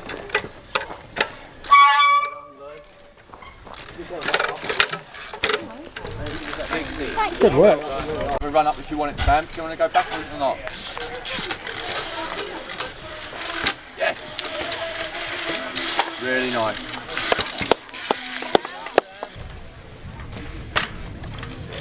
Well done. Minute left.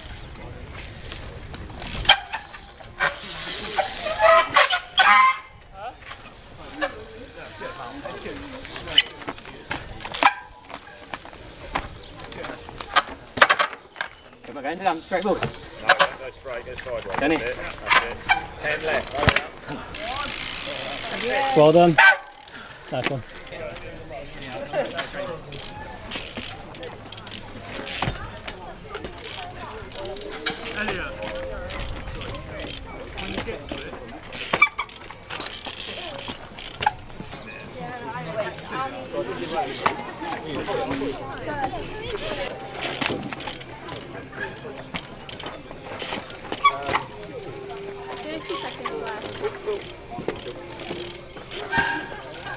Well done. How are you getting on today? Good ride.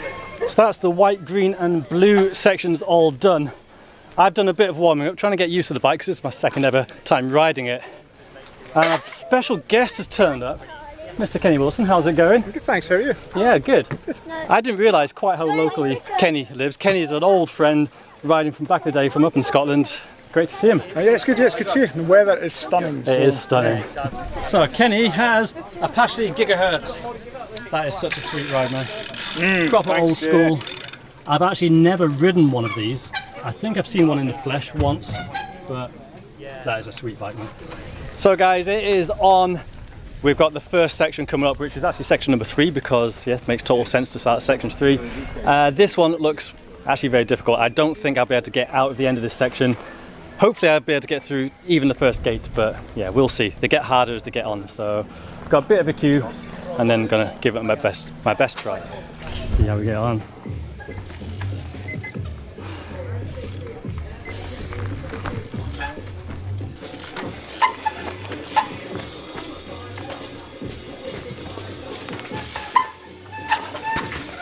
So let's try a different approach.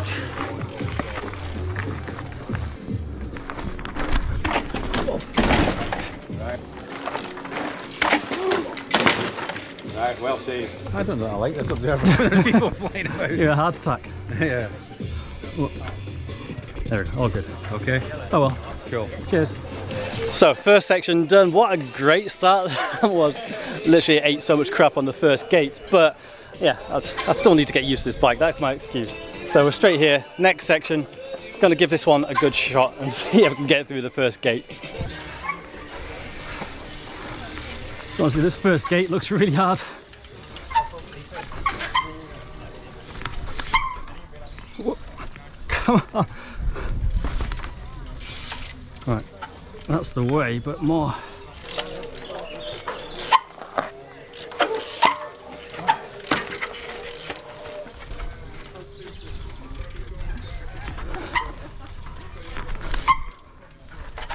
Yes, well done.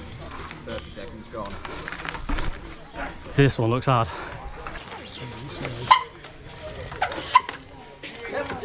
Nice. Well done.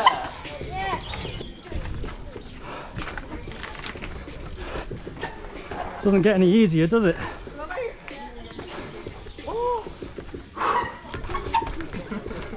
1 minute. Oh, come on.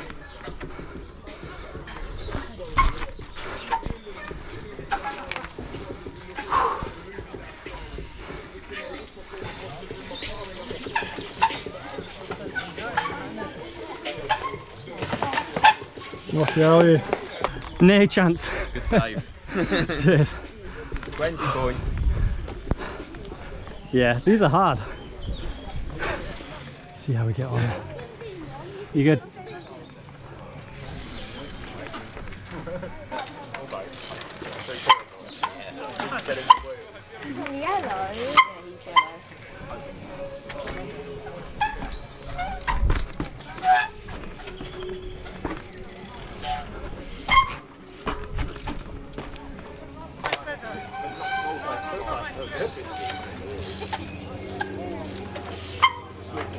Nice. So just straight down and then up that one. So try not to get lost.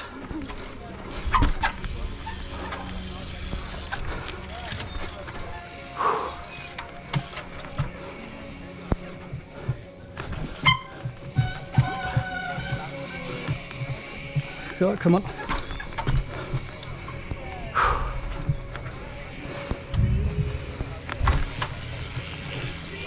Oh no! Disaster. Used a dab but didn't make the most of it.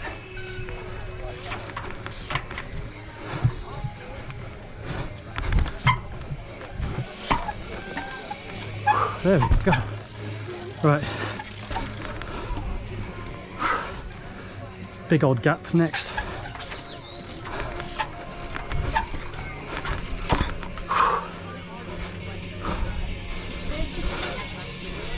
Oh, that is a big old gap.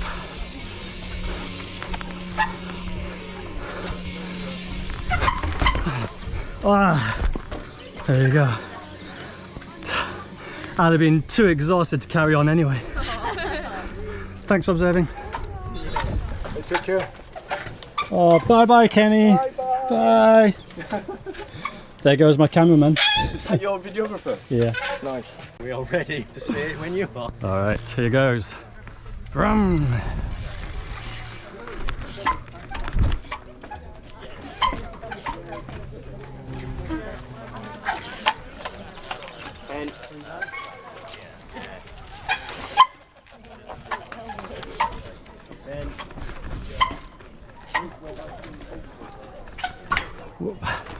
Well, that first bit went better than expected.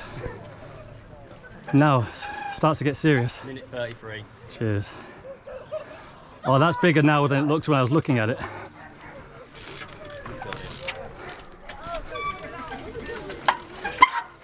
Oh no. Oh no.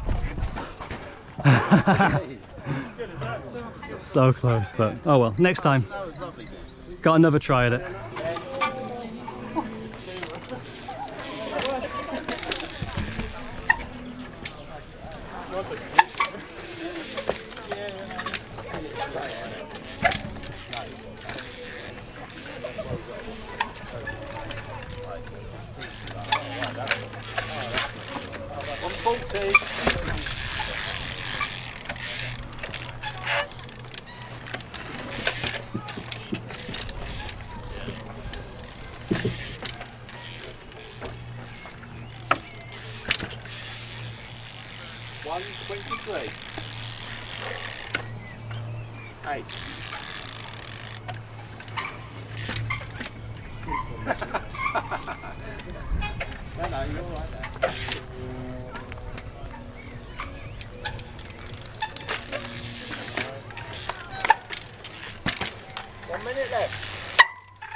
That's how it's done. Good work.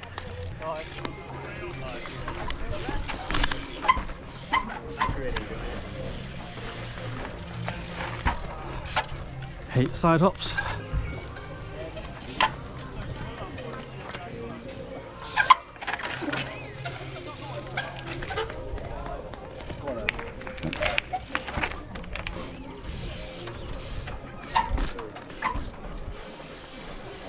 I'm not even sure if I can get up this gate. You can do it. You got this. Hook, hook. Hook. Hook. Otherwise there's a trap. What about a gap?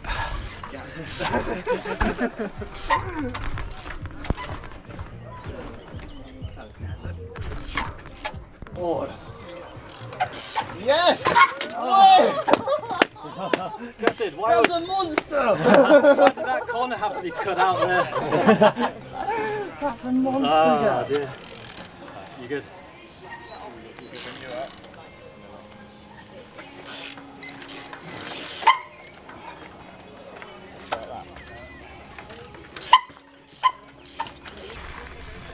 Right, that went pretty well. Now things start to ramp up. Oh no! Come on, what was that? 30.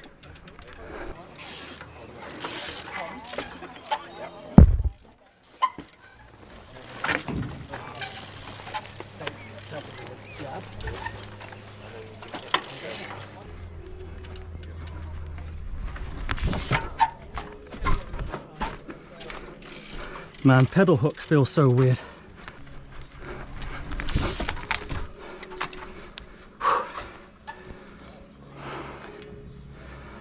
It is straight off that side, isn't it?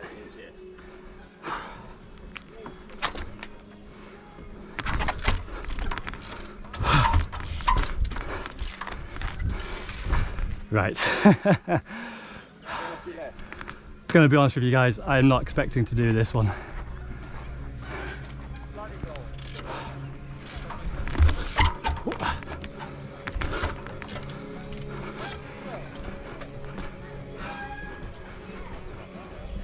Yeah, no. I'll leave that one. Cheers, guys. No worries. See you around next time. Yeah. Redemption time. Right, come on. Different approach this time.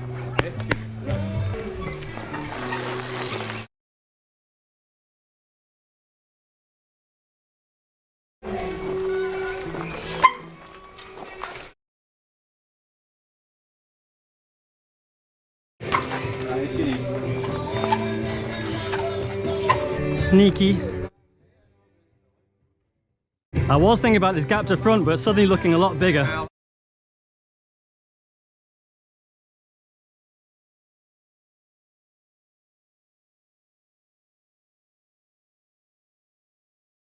Oh, it's just a bit big.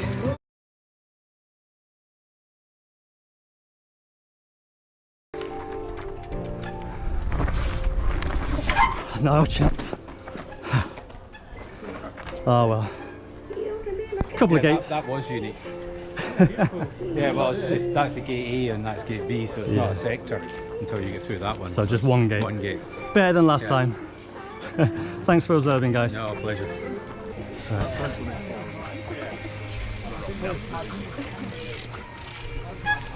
Oh, I hate this one. Oh, nice. Better than last time. Doesn't get any easier now, though.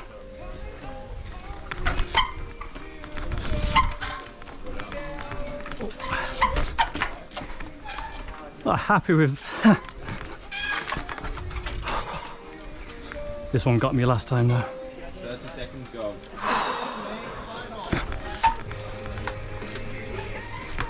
Ah, come on.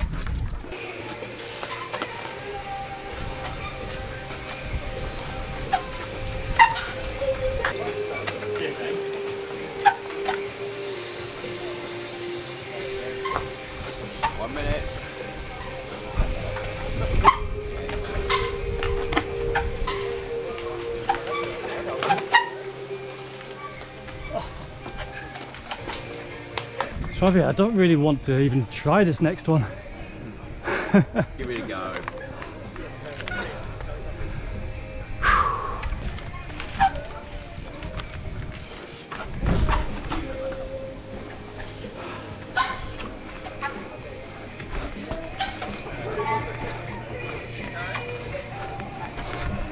Oh, come on.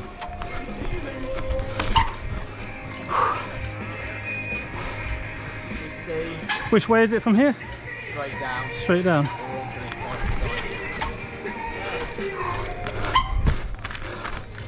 seconds. 2 seconds. Yeah. I'm happy to get that far.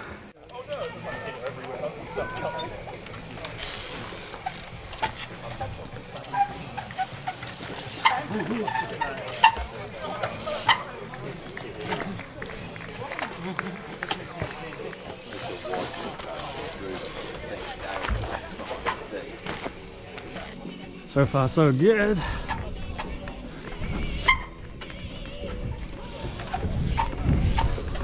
Come on. Got a dab on this one last time. See if we can get rid of that. Thank you.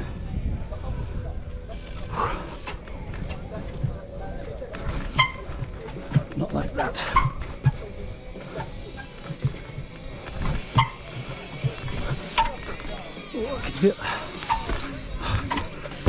There we go, right.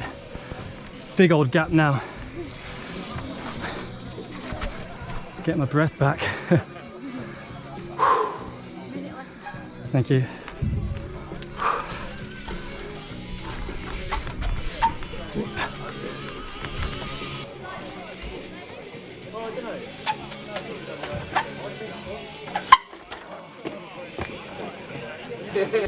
Just got jelly arms, jelly legs by the time I get to that. Ah, right. Thank you very much, guys.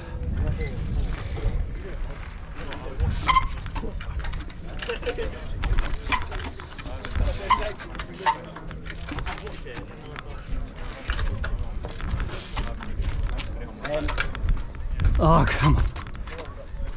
Doing worse than I did last time.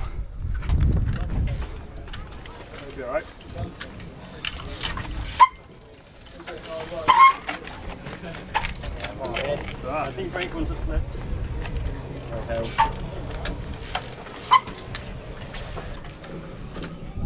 My nemesis. 1 minute 20.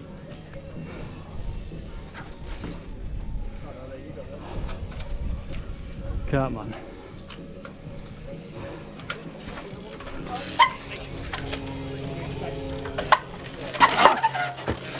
Lucky.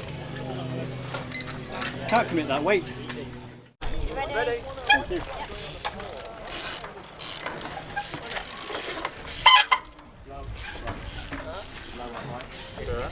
Just that log one.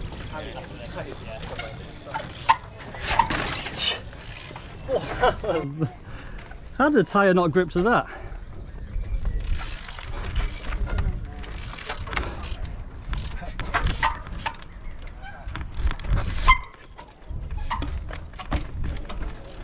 That's annoying, I got that dab.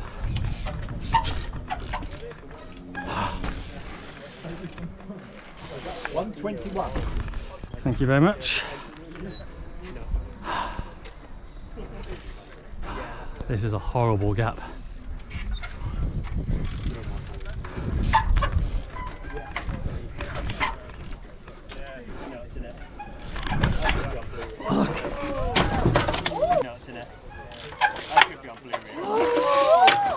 Oh, nice. Don't worry about that. God, Damn gaps. that. I think that was on the limit, that. That was right on the limit. That was on the limit and you nearly got it. Thanks for observing. Unbelievable. Right, last section. Save the best till last. Ah, indeed.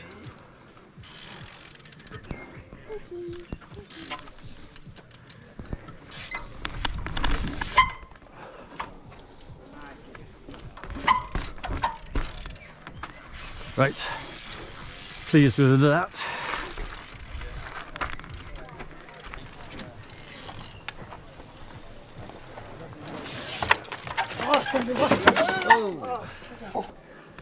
I can't do hooks and not twist, and my shoelace got caught on my brake. Gold. Ah, that's annoying. Thanks for observing, guys.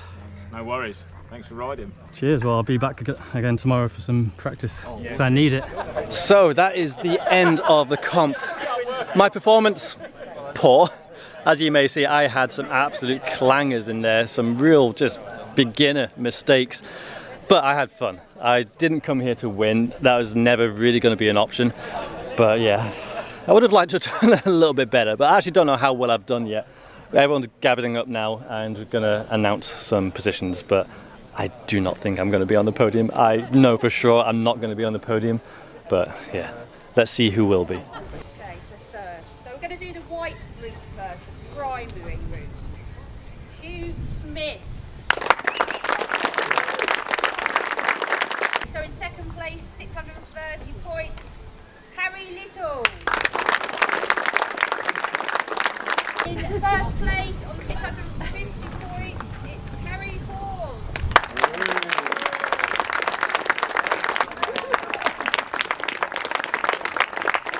James Parr. James Tuft. In first place, Lucas Bird.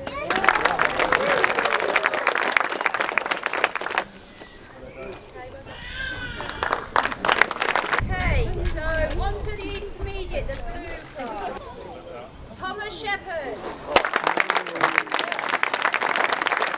In second place, Sam Eaton. First place, Steve Thompson.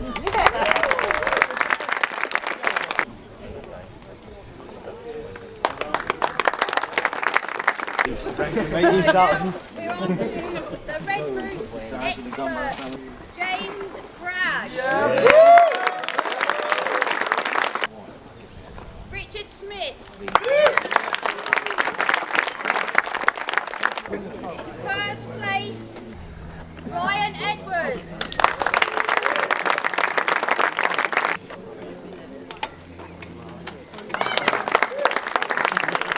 So, elite yellow class, Will Ackley.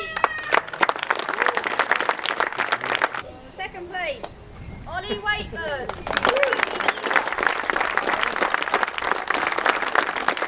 And in first place, Adam Moreywood.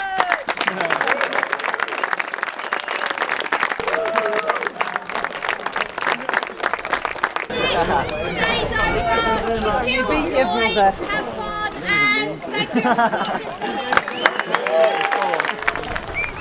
Yeah, no podium for me today. Sad times. I think a lot of people think that I'm a really good comp rider just because, you know, I'm quite good at riding street, but no, comp riding is a completely different kettle of fish. I used to do quite well at comps, but my fitness from riding over 10 years of street riding is definitely letting me down. Plus, the talent of some of these youngsters at the minute is insane. So second place was a 16-year-old. I'm old enough to be his dad. It's definitely humbling, let's put it that way. So yeah, I'll keep on practicing. This won't be my last comp. Maybe I'll do a little bit better next time, but this has been absolutely fantastic fun. Huge thanks to Bike Trial Academy UK for putting this event on, and big thanks to my filmers on this camera rather than just me getting POV all day. Now I'm actually going to be back here tomorrow. We've got a chill ride here. There's going to be a few people coming having fun. So I'm going to do that tomorrow, and hopefully you guys will stick around. Maybe even subscribe if you're not already. And yeah, I don't know when that will be up, but it'll be up at some point. Of course, as usual, I have Patreon with longer videos released early. I have merch at AliClarkson.com, and if you want to help the channel and allow me to travel to cool events like this, then I do have a PayPal link down below. All of these things really do help this channel be possible. I'm tired. Anyway, I hope you guys have an amazing week. I'll catch you next time, so take care. Bye-bye.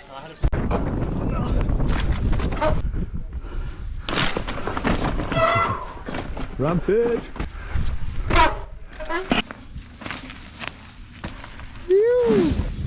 Hey everyone, hope you've had an amazing week as usual. Now this week I've entered a trials comp again. This is actually the last of the year. It's actually at a place I've never been before. I'm excited to go, and now I just have to choose which bike I'm going to use. Now the obvious choice would be to use my competition trials bike, but no, that would be far too obvious. How about my Hex, which I have used in competitions before, but no, again, far too obvious. Why would I take a trials bike to a trials competition? No, we're going to go for something different, and I've already got it prepped. So yeah, today I'm going to enter a trials competition on my mountain bike, because why not? This is classic autumnal weather here in Scotland. It is chucking it down. I've got my waterproof onesie on, and I figured it'd be more fun on the mountain bike. It's got bigger tyres, chunkier tread, and yeah, I've never entered a comp on a mountain bike before, and I think it'd be a really good opportunity to show that comps aren't just for trials bikes, weird little things without seats. Anyone can enter a trials competition on any bike. You don't have to compete against like the little kids in the top category. You can do whatever you want. So today I'm entering at least blue category, which is kind of intermediate, on my mountain bike, and I'm going to see how I get on. But anyway, let's get over to this competition. It's 20 minutes away. I should probably be there by now, but yeah, let's head off. This is Bob McGregor's. This is a trials centre just south of Glasgow, and it's actually the first time I've ever been here. Now, if you're not a trials rider or a motor trials rider, you may look at this place and think, oh, it just kind of looks like a bit of rubble. But this is paradise if you're into trials. If you want to come here, ride motor trials, I can highly recommend it. I'll put a link in the description to whatever social medias they have down in the description. So yeah, check it out. The comp has started. We've got section number 1 here. I've not looked at this yet, so I'm going to walk the section and see where we go. We're told that these rocks are extremely slippery, so we'll soon find out. Oh, this is going to be a tight one on the mountain bike. This way, down a hill, down, take advantage of the full suspension. Cool, alright, give it a try. You good? Yeah. You ready?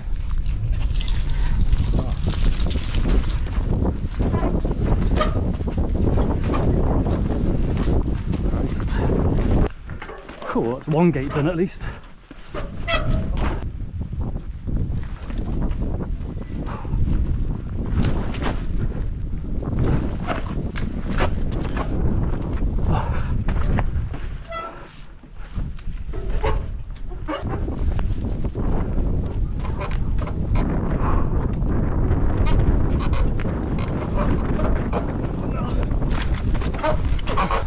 Lost it, and that's why I'm riding blue. Good. Cheers, Ross. Got through a couple.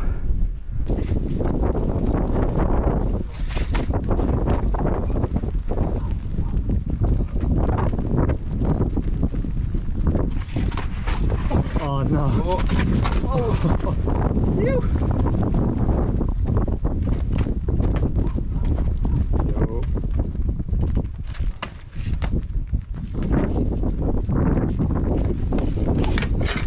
Oh, good effort. You ready? Here it goes.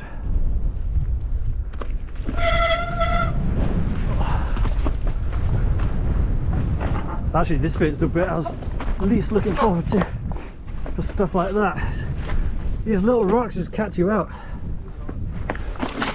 Oh my word. Good start.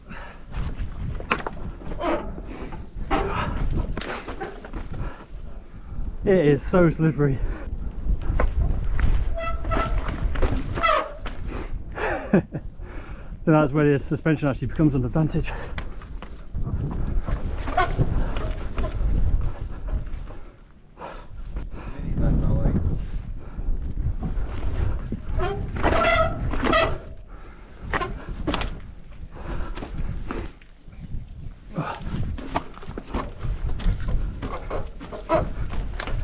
Oh, come on.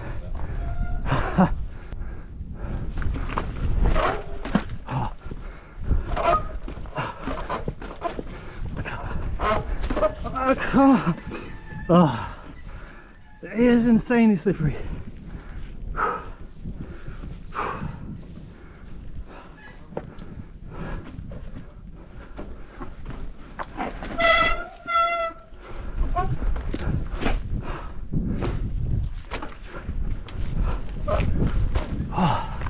One second. Cutting it fine. Don't let the size of the moves fool you. This is hard work. Anyway, Ross is up. Let's point the camera at him.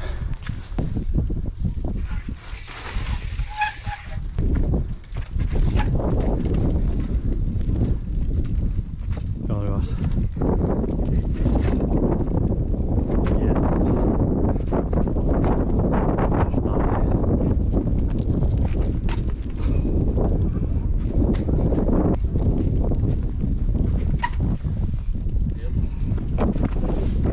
Serious dad.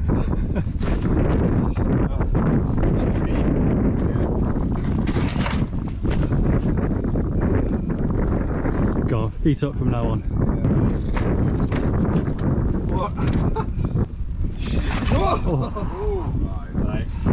Goes to show you how slippery it is. Up next we've got Rab, or Ian as he's actually called.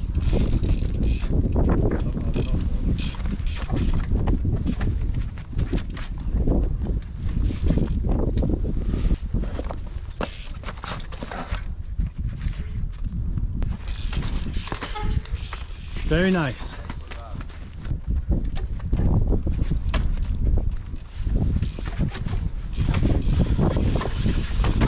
Yes.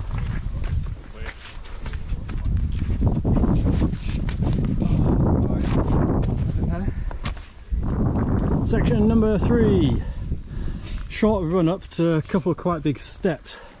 Pretty much have to go all the way to the top of here, and then you got some pretty nasty roll downs to get back down. Fortunately the roll downs I think are okay on my bike. It's just getting up these steps that's going to be the tricky bit.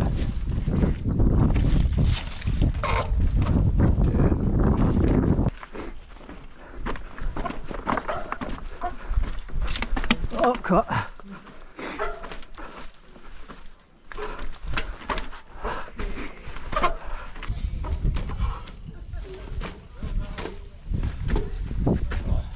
Stuff. Wow. Have a breather. I'm actually in a too hard a gear.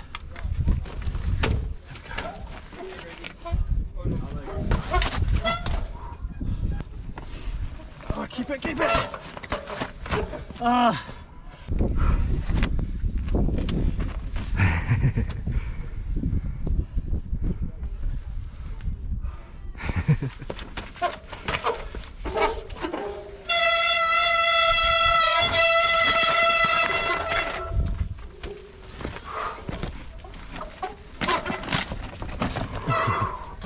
Rampage!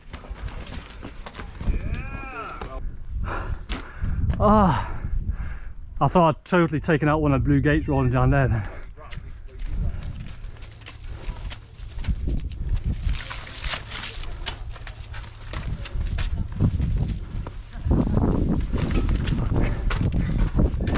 Yo. Oh no.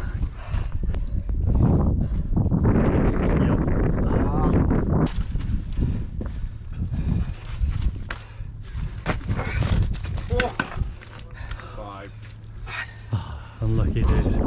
It ain't easy.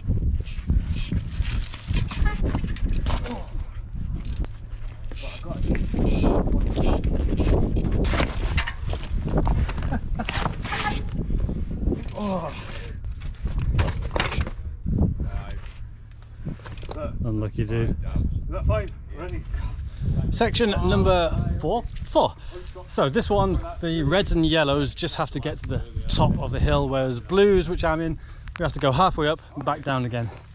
It's going up, which is definitely the hardest part. Fortunately, this one doesn't have as much uphill as the last section, but still going to be tricky. Like I've said so many times, wet weather, slippiness, you don't need to know it, but it's hard. It is really hard. The annoying thing with this bike is the gearing is actually in between the gearing I'd want to use. So this one's too light, but the other one's too hard. Oh,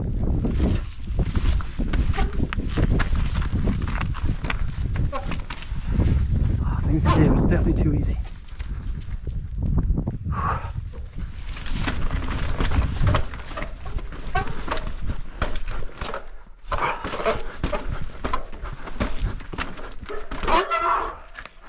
Oh, that went better than expected.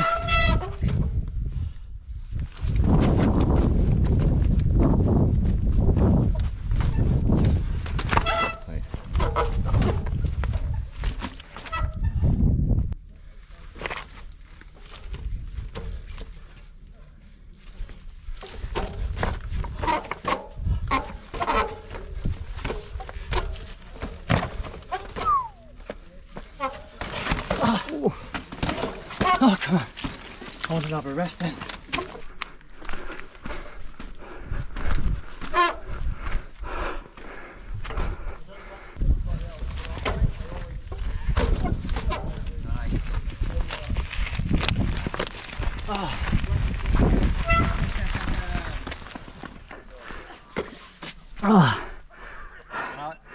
That's a workout.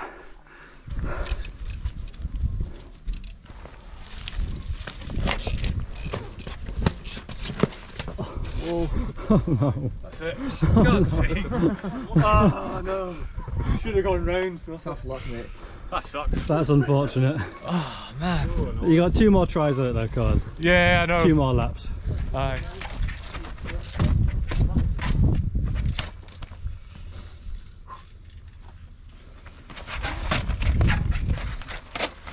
Yep. So I stopped looking at the camera then, I was just watching him in person, so sorry if I missed that. Oh my god, it's falling over, just following it. Yes, Ross. Nicely done. Yes. Yes. Well done.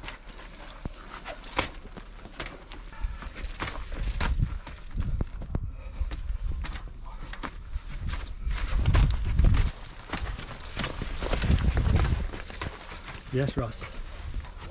That's okay. More. Yes. Yes. Nicely done. On my phone. Oh, that's time, I think, Ross. See you out of time, mate. Cheers. Thank you. One thing I haven't mentioned here is the scoring system. So for all the years that I entered trials, the rules were that you got to dab a point every time you put your foot down until you got 5 points. 5 is the maximum you can get.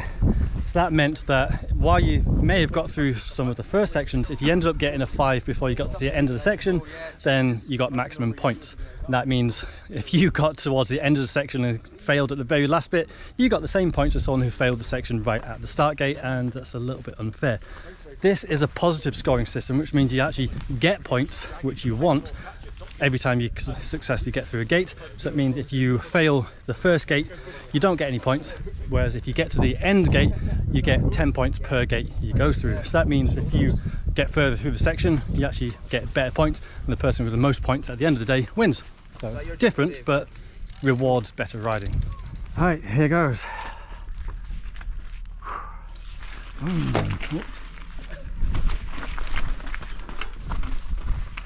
Almost run over your thing there.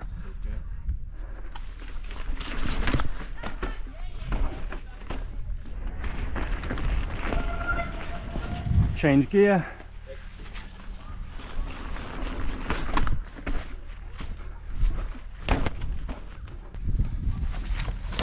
Yo! Nice.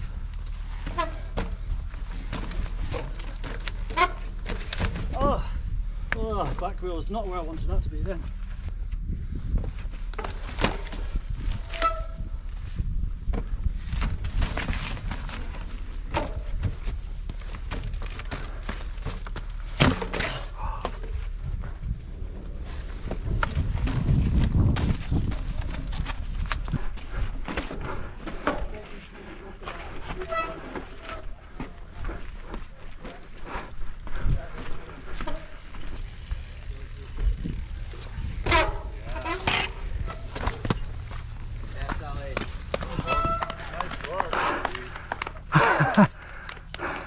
That went way better than I thought.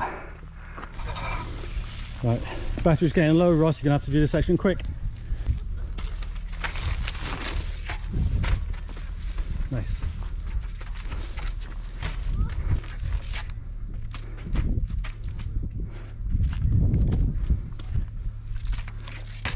Yes.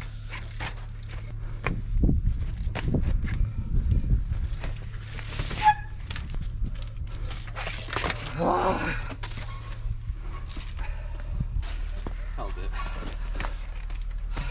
Thank you. 5 seconds left. 3 points, I'll do. So, just had my Haribo.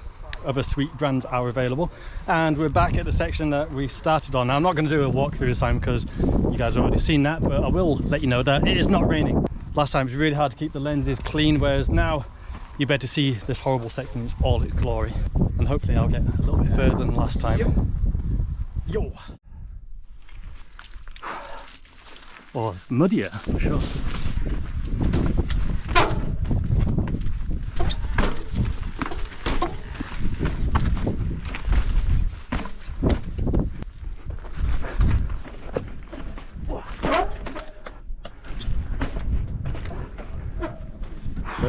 Only just.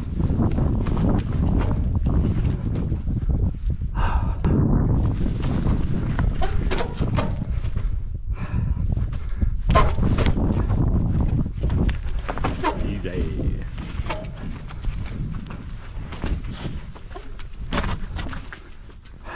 Got one gate left.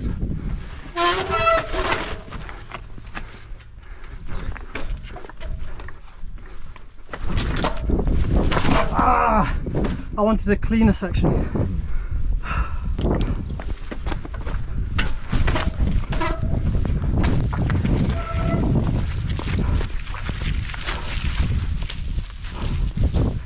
Oh. Pardon? 30 seconds left. Ah, perfect, thank you. Cheers, Ross. Here goes.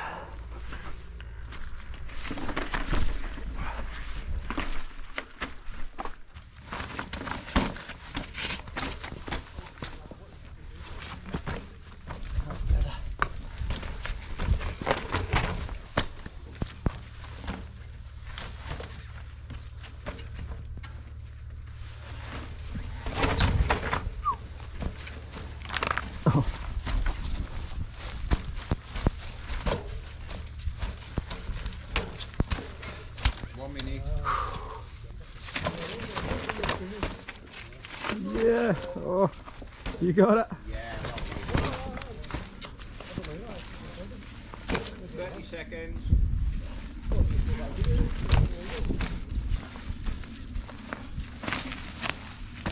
Phew.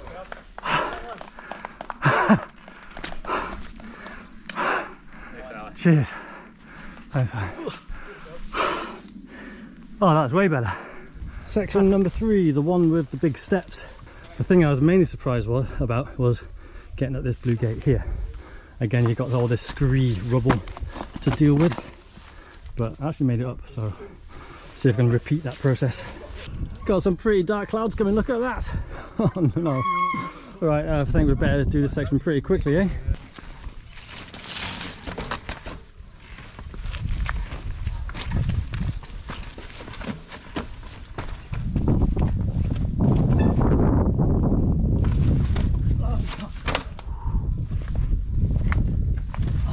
Well, that's not an improvement over last time.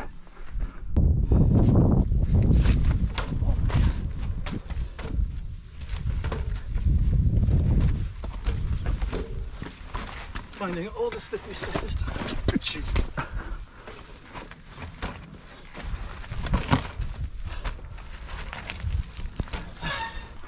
And rest.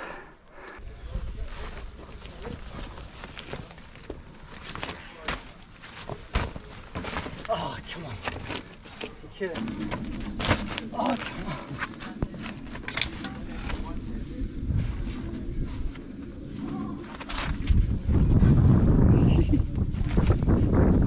Use the dropper. Send it.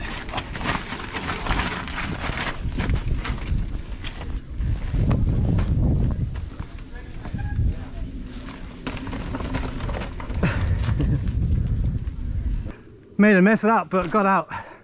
Happy enough. One thing that's really cool to see, I'm not wanting to put her off, but it's not just for boys, for men. We've got girls riding these trials as well, which is really cool to see. So yeah, if you are boy, girl, man, older, younger, whatever, cat, or anywhere in between with these modern times, then yes, you're welcome at the trials. It's for everyone. Really cool to see.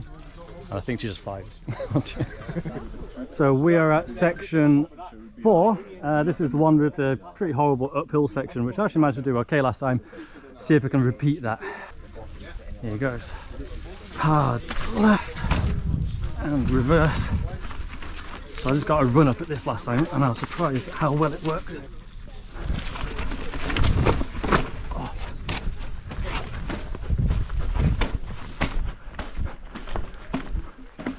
Oh no! Oh, just before the gate. Got a bit carried away there. Come on.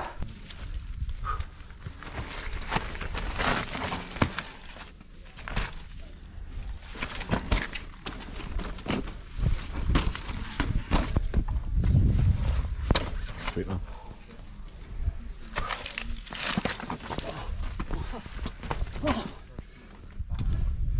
That's almost felt like it's had a flat tyre there. Mm-hmm.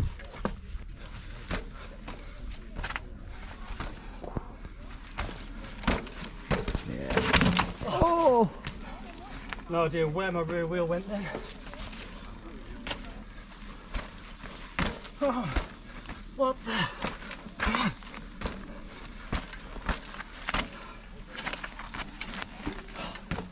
Oh my word.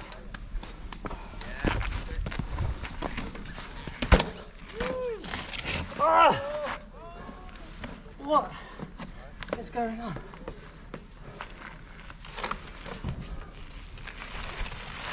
Oh.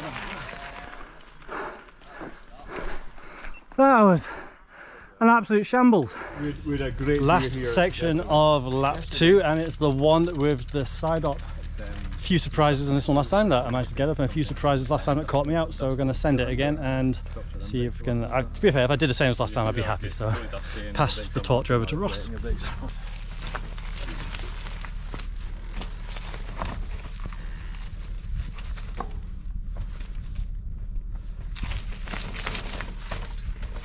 So I had my pedals the wrong way then. Nice.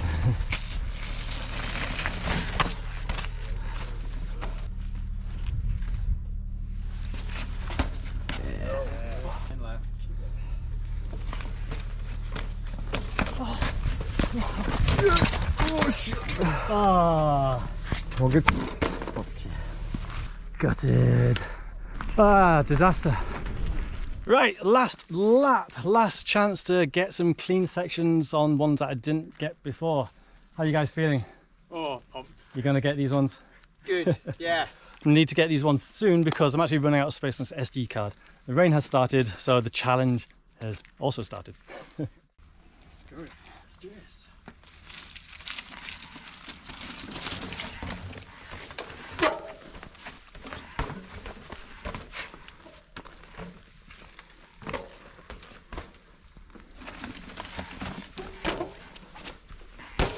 Class.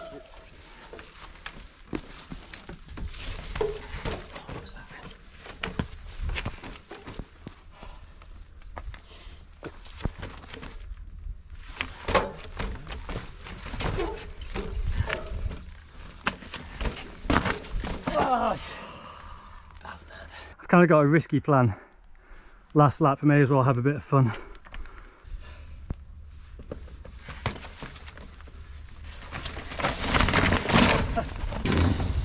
That didn't work.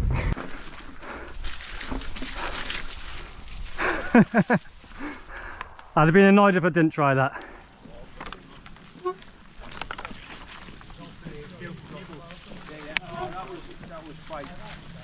As you can see, the rain is coming down pretty heavy now. Let's try and get this section over and done with before it becomes a quagmire.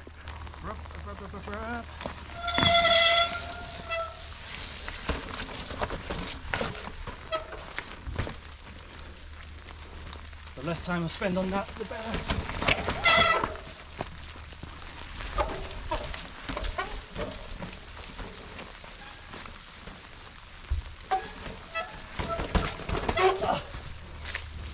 Too much speed.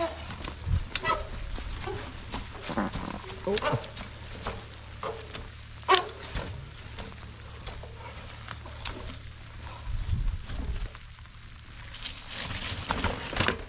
Wow.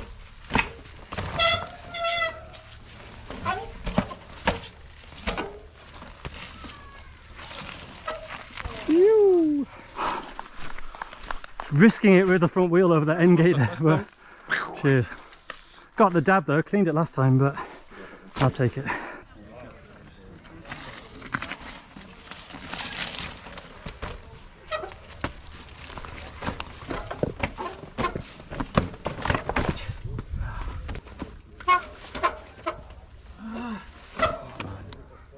That was lovely as well.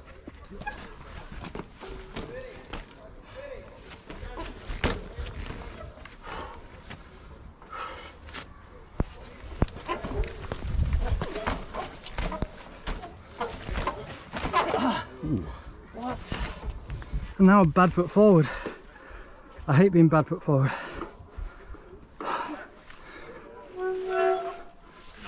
Good foot.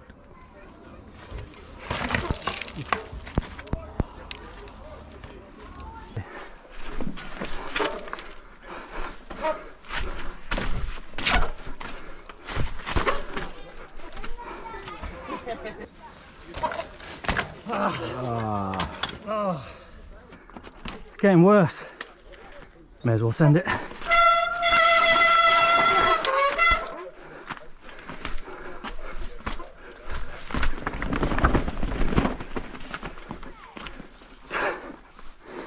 Oh dear. Getting tired now, I think. Well, we have filled up the entire card on this camera, so it's going to be my helmet cam from now on. Hill climb to start with.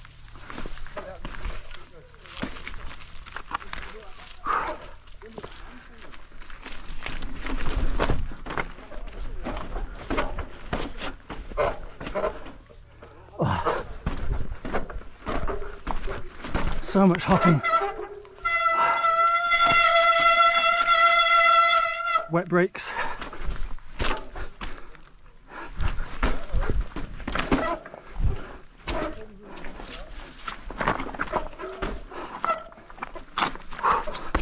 Keep it right.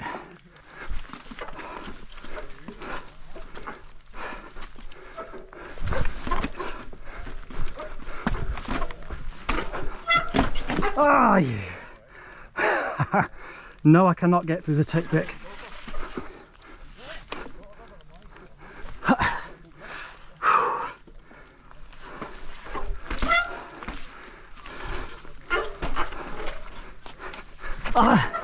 That is the worst type of dab.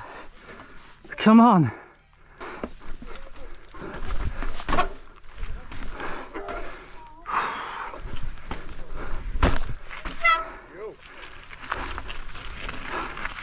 There we go. Oh, a couple of stupid ones, but I'll take that. The very last section, section number 5. Got through it the first time, didn't the second time. Let's see what happens the third time.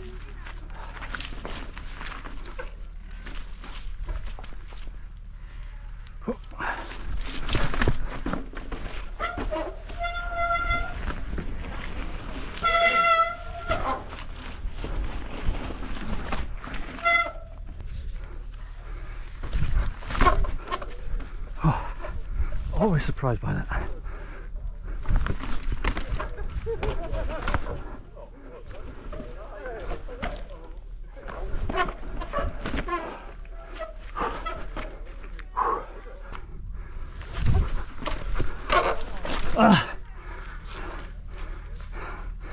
Oh, foot's on a rock.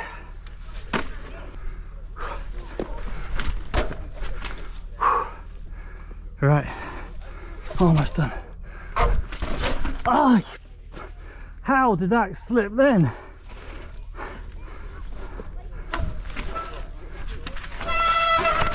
Oh, literally cannot pull my brake. I couldn't stop.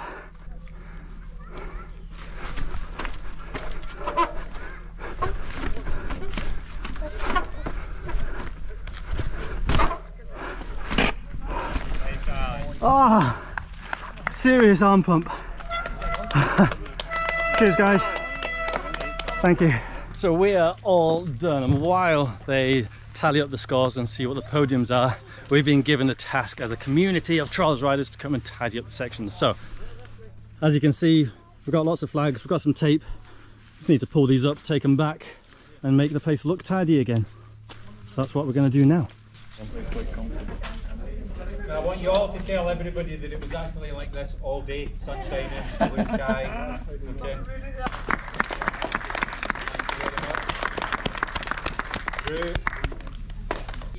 Well done.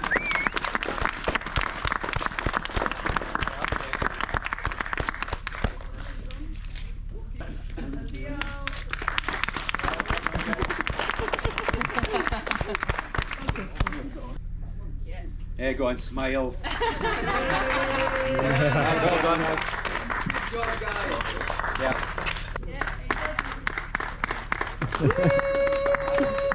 Well done, guys. Thank you. I'll wait out there.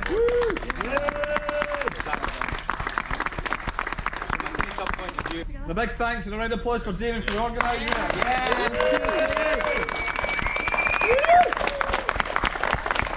So just ended up getting chatting, and actually the light is starting to fade, as you can see, but bikes packed up. That was an absolute class day. I've been wanting to do a comp on the full sus bike for some time, and this comp being only 20 minutes from my house was a real great one to start on. And it's actually good because it was wet as well. I think if I'd been on my Hex with the harder compound tyres, I'd have really struggled. On my comp bike I may have been better, but it's not as fun as a full sus, is it? Gotta say, an absolutely massive thanks to David and all the crew for organising this, combing, setting up the sections and basically making this happen, because yeah, I'm lazy. I didn't do any of that, so huge thanks to them for that. It was an absolutely great day. And also huge thanks to you guys for joining in. I really hope you enjoyed this one. I have no idea what the edit's going to be like. I got a lot of footage, but if you did like this video and you do want to help me out to make more videos, make this channel possible, then head to addyclarkson.com, pick up some merch, head over to patreon.com/addyclarkson. I've got longer videos there released earlier for just £2 a month. I also have a PayPal donation link down below. All of these things really do help make this channel possible. I'm most definitely going to come back to Bob McGregor's here on the mountain bike, on the trials bike, and maybe a motorbike in the future if I can get one. Such a cool place, 20 minutes from my house. It's insane. Such a cool place to have so close. So you'll see some more videos of me riding here in the future, no doubt. But anyway, that's enough of that. Thanks for joining me. Have an amazing week, and I'll catch you next time. So take care, everyone. Bye bye. When you're ready.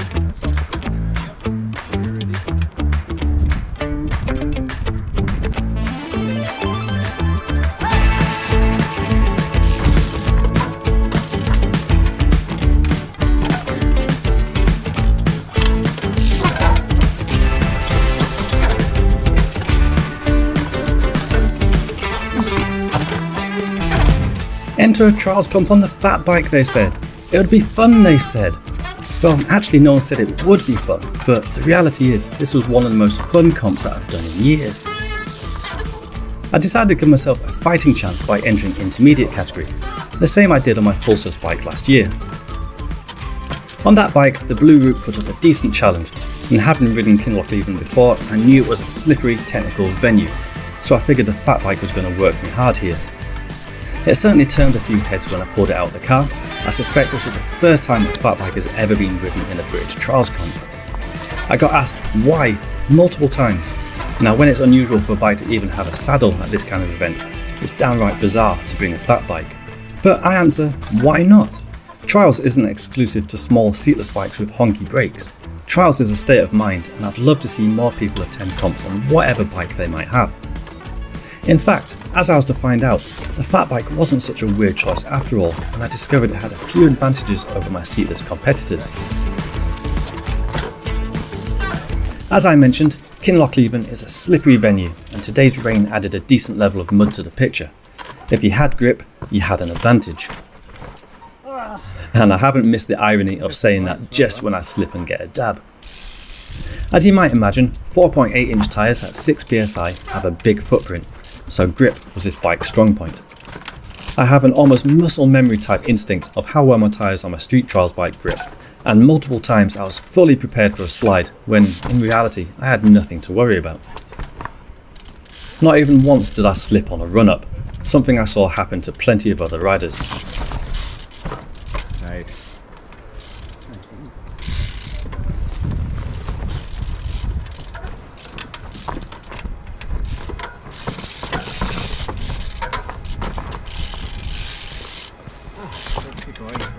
It's so fun.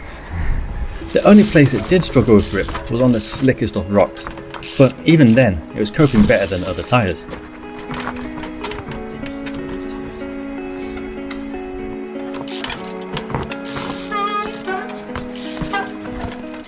The other thing I found with huge soft tyres is that they have a lot of bounce. I feared the 1.5 kilo weight of each tyre would make the bike feel like a lead weight, but in fact when it came to hopping, it did so without too much effort. The other big advantage was this bike's rolling ability. This is usually low on the list of attributes trials riders look for. Plenty of riders choose small 20-inch wheels for the most agility possible, but this comes at the sacrifice of getting hung up in holes or on routes much easier. The large outer circumference on soft tyres allow this bike to float over holes and rocks that would, and did, catch out other riders when they're not expecting it. Of course, it did have its limits, and I failed parts even with this advantage. On paper, Rory Semple, with his smaller 24-inch wheels with semi-slick tyres pumped up harder, had a huge disadvantage, even though he's on a trials bike. But here he is giving me a lesson on how to properly do this step. But for the most part, the bike got me up, down, over, more than I expected, and as the day went on, the more I got used to the bike and trusted the grip.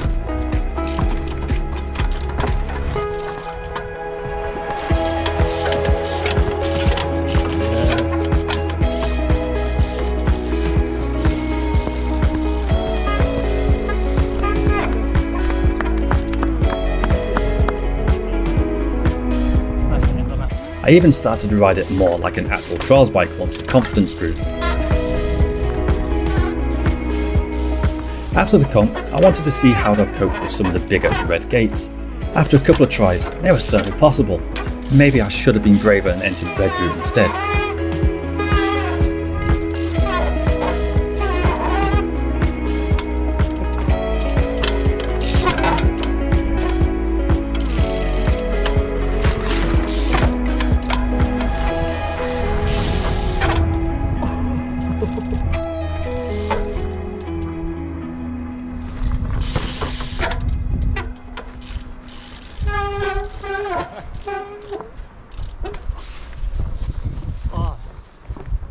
So fun.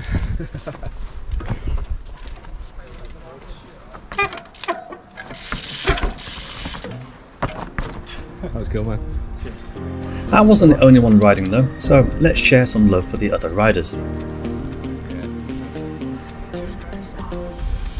Today we got sent around in our own little groups as there wasn't enough observers for each section. This sadly means I couldn't film everyone there. But going around with me was Ross MacArthur, Rory Semple, Stuart Robinson and Finn Johnston, with his dad David as our observer and the main organiser. I'm sure each of them would have their own story to tell on how their day went, but rather than putting words in their mouths, I'll just let their riding do the talking.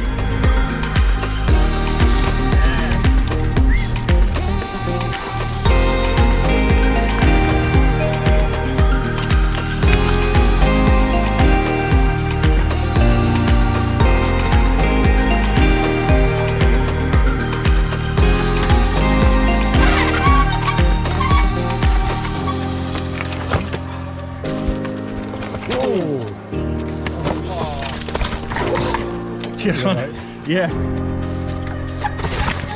Oh no. You okay? My ass is wet.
Hey, I didn't have an audience. Results time, and in beginner route we have Audrey Archibald in 4th place, Austin Ledridge in 3rd, Harry Little in 2nd and Cameron Ledridge in 1st. Well done.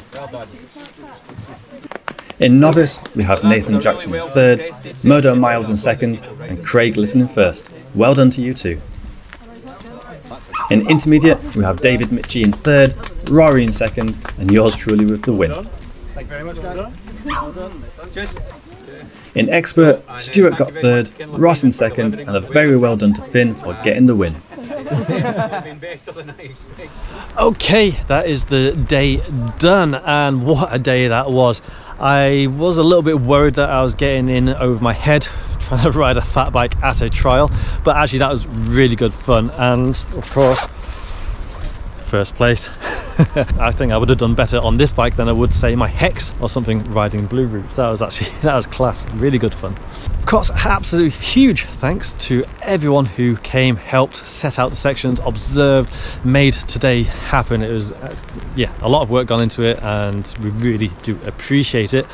And I think this goes to show, guys, that if you want to come and enter a trial, it doesn't matter what bike you've got. You can have a fat bike, downhill bike, a road bike, whatever you want. Just choose a category you think is going to give you enough of a challenge to get through. A trials competition is for everyone and every bike, so get yourself entered.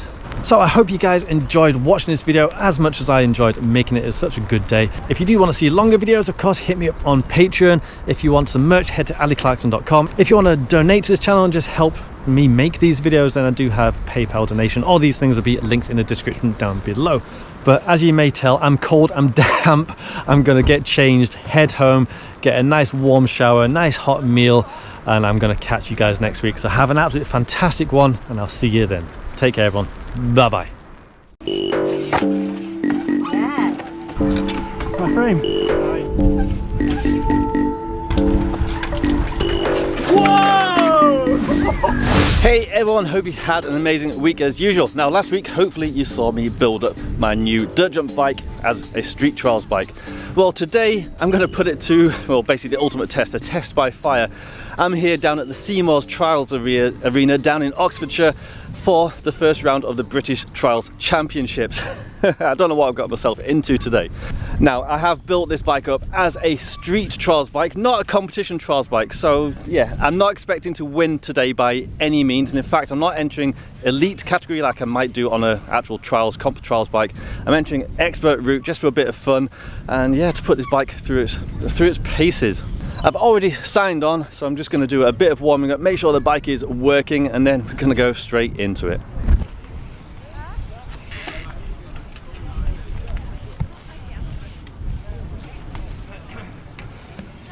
While warming up, a wild Ewan Beeden, John Shrewsbury and Luke Jones appear. These guys are fun, so I'll join them as we ride the comp. Let's get started. Right, we're straight in at the first section. I think I might guinea picking this one. Yeah, can you do that, Ali? Cheers. Thanks for that. Got my brother filming, which is awesome. We'll see how this goes. I'll be really surprised if I get through one of the first red gates. Now. This first gate was actually quite difficult for a shorter streety bike. I really wanted to try the rest of the section, so rather than risking falling here, I just take a dab. No, that's a bit much. I was confident I could do these next gates, but the section is long, so I had to be fairly quick.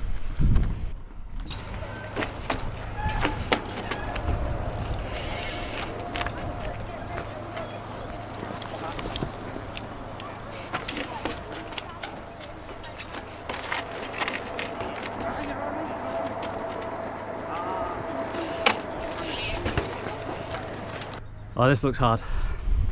I had a plan which I didn't know would work, but I wanted to try it. Risky, but I didn't want to do another strategic dab. The first landing was on a dusty, slippery rock, so by using my momentum and instantly jumping to the next grippier rock, I reduced my chances of slipping back down. Now there's two ways to do the next gate: drop down and back up the next rock, or jump straight across. Because time is limited, jumping across is quicker, but riskier due to tiredness. Now there's one gate left. This would be fairly easy on a longer comp bike, but with my shorter wheelbase, this was a little trickier. With just 2 seconds left, I made it out. A good start. 50 points. Brilliant. Take that. Well done. Excellent. Thank you. Oh boy. In at the deep end. Ali's going first. Is he? Pathfinder. He's going to take one for the team. This section had a fun downhill start, a place where my bike is better than a comp bike. Things soon flipped the other way though, with an extremely short run up to static hook. Possibly the one move my bike is the worst at. Oh, that is short.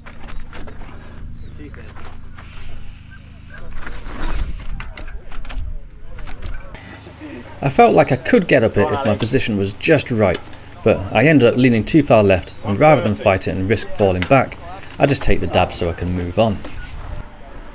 And speaking of moving on, I saw a red gate in front of me and assumed that's where I needed to go, when in fact the next gate was back around to my right. Have I? Oh, jeez, maybe you saw that. From this angle, I knew my tyres wouldn't grip and I'd most likely slip and fall, so I figured coming from the other side would be better, even if it took longer. The difficulty from this side, that I was on a dusty off camber and the gate was now to my opposite spin direction.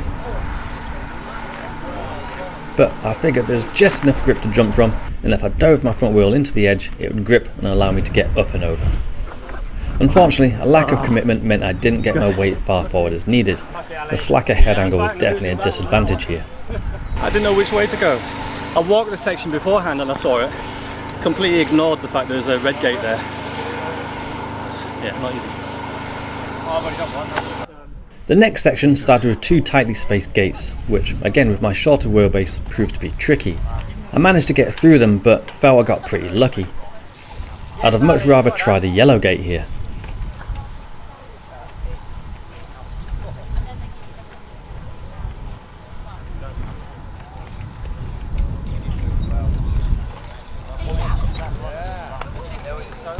Those 2 gates took more energy than I expected, so I needed a rest before the next one. I was confident I could get up, but not when I'm out of breath. Once I was ready, I figured a single hop then big jump was the best way, keeping to the right, which is the lowest part. Yes, Ali. Well done, mate. From there, it was straight to a relatively simple roll up a rock. Now I'm used to having as much run up as I need on the streets and smooth surfaces to bunny hop from, so there's always some doubt when doing a short pedal roll up like this on a bumpy surface. But fortunately, this didn't prove to be an issue. After a roll down a slope, there was another fairly simple gate, but straight after this was the hardest gate of the section. Rather than try to hop up trial style, I thought I'd use the slope to gather speed and use my suspension to my advantage and see if I could kick her straight to the top. Oh boy, this is disgusting. I didn't quite get it right though, and that was the end of my section. This next section didn't have anything too worrying other than the last gate. The first gate I felt I could sneak around rather than attacking straight on, which after making sure I wasn't going to slip when taking off, ended up working pretty well for me.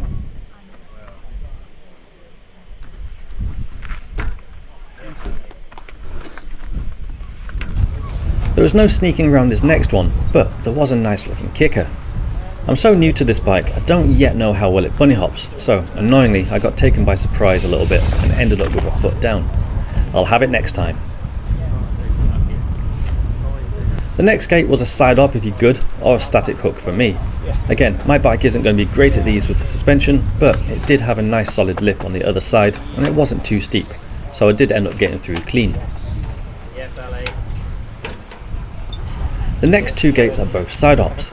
Nothing too big, but a little tightly spaced with the flags. The longer chainstays and lower BB on this bike mean it's harder work on the rear wheel, so rather than spend time setting up on the rear wheel, I just do a single hop and go, which even though I did catch the flags, worked out pretty well, and that's then cleaned. Nice, Ali. A sneaky line made easy work of the next gate, but then I was left with the last and biggest move, which I knew I couldn't do on this bike, so I decided to dab up it, risking my paintwork in the process. Come on, Ali, quick, quick, quick. Go, go, go. Yes, Ali. Go.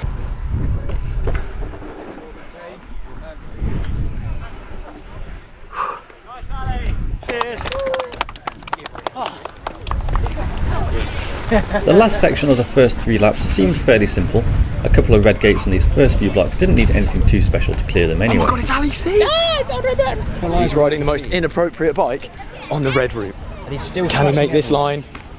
Oh my god, he's so smooth. Thanks, Andre. Unfortunately, the commentator's curse got me and a small rock made my front wheel slip. Just one of those really annoying mistakes that we all have every now and then. Next was a bunny hop up, but by now I was getting a feel of the bike and it flew up with no issues.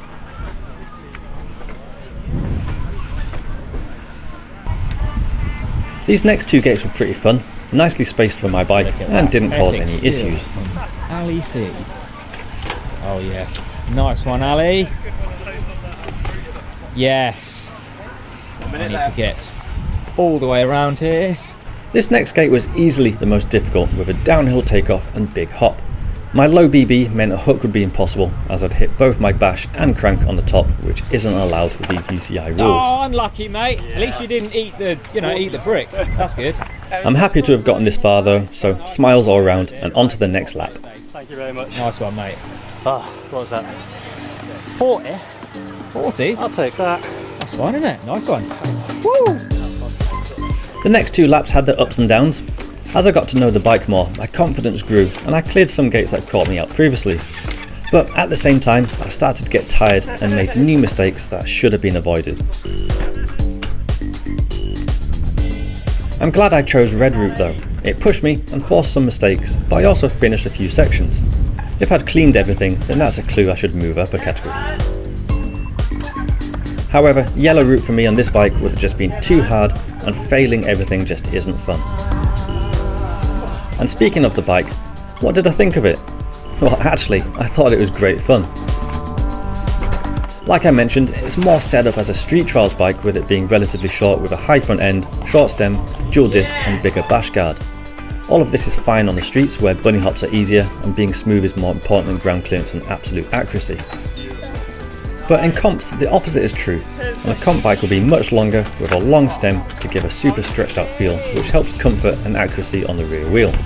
They'll have rim brakes, on 26 inch at least, for no spoke flex when the brakes are locked, and extremely high BB for ground clearance and rear wheel control. And of course, no suspension. As a result of my geometry, some things were a struggle, but overall, if you want to try trials, then a dirt jump bike can be converted into a fairly decent trials bike with only a change of the gearing and adding a front brake.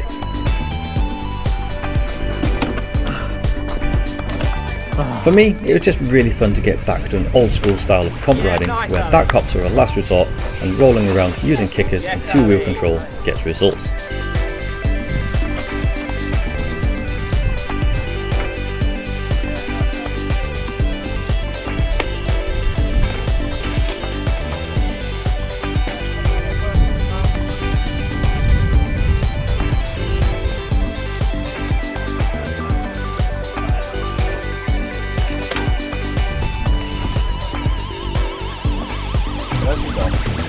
Like I mentioned at the start, I wasn't going around on my own. Here's John Shrewsbury also riding Red Route, and he's on an equally streety bike, an inspired Hex. Luke Jones was also riding Red Route, but on a much more suitable comp bike where the longer wheelbase really does help. Ewan Bearden has swapped from his usual 24-inch street bike to a 20-inch Alias. It's worth noting that he has this bike set up pretty streety too.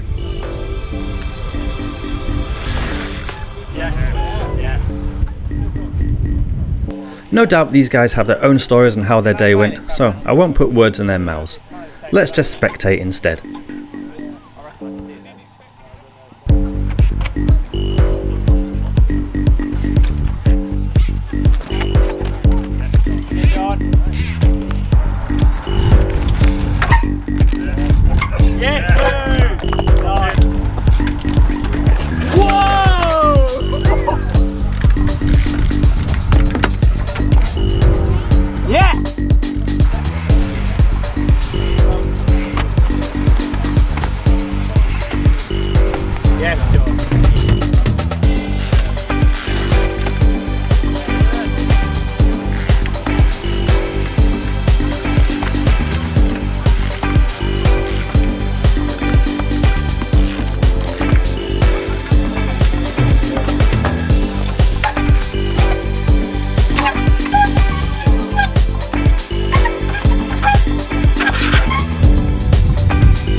Okay.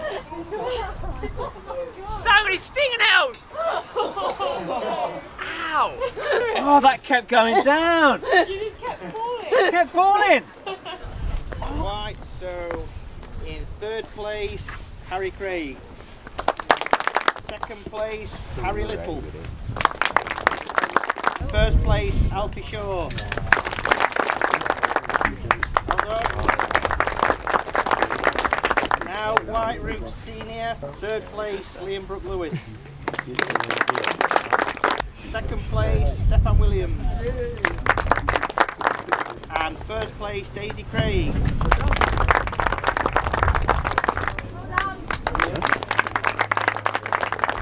Now on to green, third place, William Blackwell.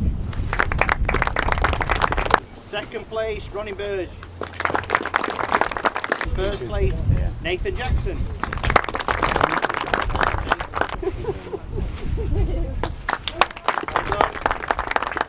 Now novice senior, third place, Dave Campton. Second place, Craig Little. And first place, Carl Waitman.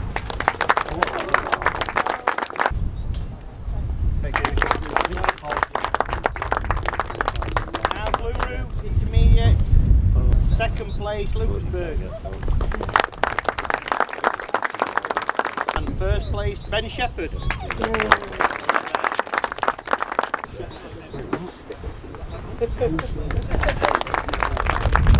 Intermediate senior on the blue, place, Kevin Timmins. Second place, Ethan Powell. Winner, Nate Robinson.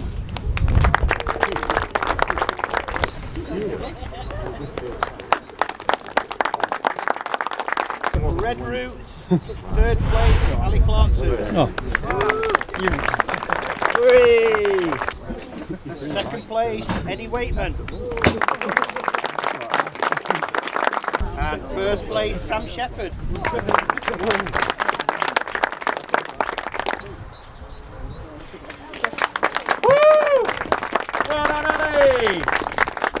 Third place, did not expect that. Man, you're like. Second place, Adam Morwood. And first place, Charlie Rolls.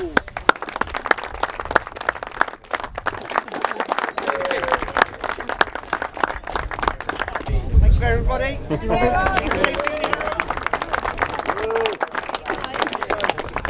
Well, we are all done, and surprise, surprise, this is a genuine surprise. I got third place. I did not think that was going to happen. I did not come here to even get on the podium at all. So to ride the jump bike at a British National and get third place, I am over the moon with that. So thanks so much for joining me. Thanks to everyone here who organised the event. Thanks to anyone who turned up. Awesome to meet some new faces, some old faces. Like, subscribe, hit the thumbs up button, all that stuff. And I'll catch you next time, where I might just take this thing out on the street and see how it copes there. But thanks for joining me. See you next week. Subscribe. See you later.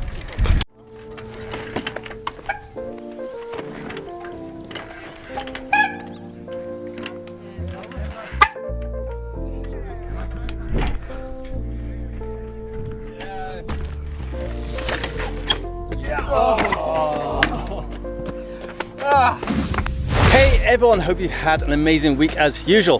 Hopefully by now you'll have seen the bike build video I did recently, my new competition trials bike. So it's only fit that I go and put it through its paces. So I'm here at the second round of the Scottish Nationals in Newcastleton, which interestingly, this river here is actually the Scottish-English border. So I am in Scotland. Now I'm in England. So England, Scotland, England, Scotland. It is in the middle of nowhere. It's a really cool place, no signal here at all, but as you can see we've got some rocks and stuff behind me. Now I almost didn't turn up here today because yesterday I rode the bike for the first time. I'm going to admit I'm struggling with it a little bit and I ended up rolling my ankle and it is pretty sore. So I've got ibuprofen in the system and I'm just going to grin and bear it. Now we're about to start, there's a good bunch of guys here, so let's just dive into this. Thank you very, very much to everybody who's travelled today. David Johnston got us all started and went over the rules for the new riders. We then got our punch cards and off we went. And that's you ready to go. Okay. As with previous comps, I've teamed up with Ross MacArthur, who was kind enough to help me film. I was curious to see how I'd get on, so I went first. Number 5. I've ridden this bike for 30 mins max, and to say it feels weird is an understatement. Compared with my Hex, it's a lot longer, both with a wheelbase and cockpit. My muscle memory still thinks I'm on a short bike, so I get a little confused when my wheels don't go exactly where I expect them. But on the other hand, the tyres are a lot grippier than I'm used to, and let me get away with my slightly dodgy accuracy. Turning this bike is probably the strangest feeling, as the 140mm stem makes it feel like the bike hinges in the middle. But it is a trials bike and not a trails bike, so fast cornering isn't super vital. And a stretched field does make it much nicer on the rear wheel, yet still allows you to get your weight over the front wheel too. Despite it being much better on the rear wheel than a street trials bike, it still took me a few attempts to get set up for this gate. I was lucky to let me have that, as my back wheel might have wandered close to the wrong side of a marker. Not that I got much further though, as I did pass through a wrong coloured gate getting down the other side. There's always one gate. Thanks guys, nice one. Well, not the best start. I'm feeling fairly sketchy, but one thing that feels good is the rear brake. Not to say the front brake doesn't feel good too, but it's a lot noisier than I'm used to. That's the payoff for the increased front tyre grip and wheel/fork stiffness and hooks I guess. But what I'd give for this performance with no sound. At least the rear brake is quiet, so I used that as much as I could instead. The only annoying thing with the rear brake is some pad knocking noise. I can't feel it when I'm riding, but the noise makes the bike sound like a sack of spanners, which can be off-putting. Brakes aside, this section's been going well. I decided to make use of the better rear wheel control and send this gap that demands accuracy. Unfortunately, I put my weight slightly too far left and couldn't get the grip on the front, so a foot had to go down. After that, I had no choice but to be noisy with a steep roll down to sharp corner. Now it's places like this I'd normally dab, as it's like riding on marbles, and the tyres can just give way, so I take it extra cautiously.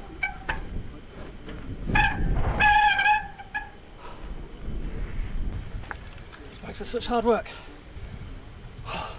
And because it's so loose with little rocks that like to catch a tyre or give way and slide, I'm finding it hard to get a rest as I'm constantly fighting the bike. The last gate wasn't huge, but I was tired by this point. I did manage to get through it though and finish with a good score. That's more like it. It's like I feel like I'm just tensed the entire time. It's like, thank you very much. Cheers. I think that tensed up feel is from the length of the bike and the bar angle. More of my weight is being supported by my arms, and they're not in the same relaxed position they are on my street trials bike. Looking back at my riding, I certainly look stiffer than usual, even just riding along the flat in this next section. And speaking of this section, it had a lot of loose rock and was quite long. My goal was to try and ride efficiently and not mess up on the small stuff. This means being accurate and avoiding mistakes that cause lots of hopping. The more hops you do, the quicker you get tired.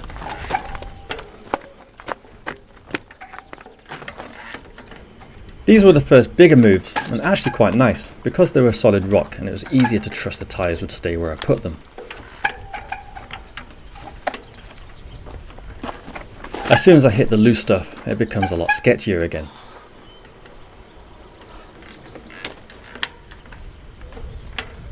To save time, I keep on the rear wheel to turn and get through the next gate. The brake still clunks, but I'm loving how it's performing. But I really need to work on my rear wheel accuracy, as I wanted to keep on one wheel and then turn and gap to the red gate behind me. Instead, I'm forced to drop down, which will take longer and use more energy. I anticipate coming down here. I also haven't mentioned yet that I'm doing red route, expert class, as it isn't a yellow/elite route this day. If I do well, I might do a yellow at a national level comp sometime. But that's if I do well. This red gate is causing some difficulty. Again, I forget how long the bike is, but fortunately it doesn't cost me any points. I then almost slipped back down due to not pulling the back brake fully. I thought I was more on top than I was and didn't need full power. And again, lucky not to lose any points. A messy end, but I cleaned the section. Only just though, with a mere 2 seconds left. I'll take that. When you're ready. Next up was David's section, which had 2 gates I thought I might struggle with. The first being this rock, which I think I could have side-opped up, but having not really done one of these on this bike yet, I decided to do a wheel swap instead. That worked. A longer bike definitely makes those easier, and I'm pleased that worked so well. This rock was an awkward shape but didn't cause any issues. But now I'm at the biggest single move of the section, or maybe even comp. It looked small on camera, but it looked huge when I was next to it. Not many options for me here, other than to try a side-op. The plan being to land on a ledge slightly below the top, which ended up working pretty well. Only 2 gates left, and they don't look too hard, but this is where silly mistakes can happen. First one done, and the second had a slightly more tech setup, but once in the right place, the rest was quite easy.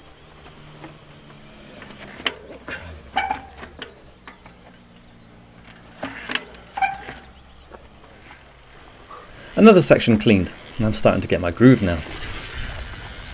The last section of this lap, 3 in total, was probably the longest, and still had some big moves too. The plan is to try and be quick and efficient again. I don't want to spend too much time setting up or hopping through the smaller gates, or taking longer routes, so I beeline to the next gate as soon as I'm through the first.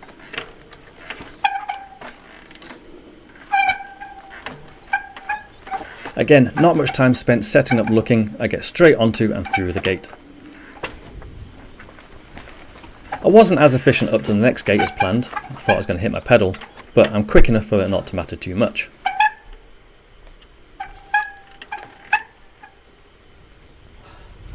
Like I mentioned in the previous section, it's easier to ride bigger solid rocks as you can be more confident with the tyres. And I'm definitely feeling more confident as I get used to the bike too. But I'm going to test that confidence with this next gate. Rather than spending more time and energy dropping down and climbing back up, I'm going to try and get a narrow bits of rock and cut a corner.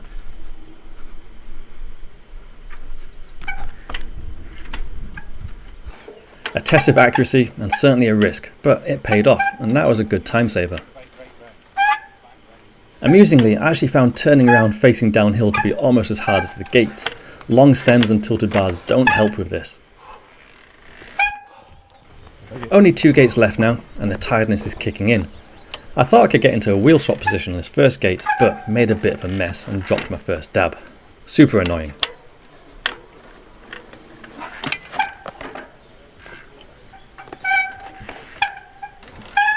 The last gate is a hook, and this is where our front rim brake really shines, as it really makes the front tyre dig in and get maximum grip. I don't think this would have gone as nicely if I'd had a front disc brake instead. Lap 2. Lap 2 started the same, but with a little more confidence getting up and over the first couple of gates.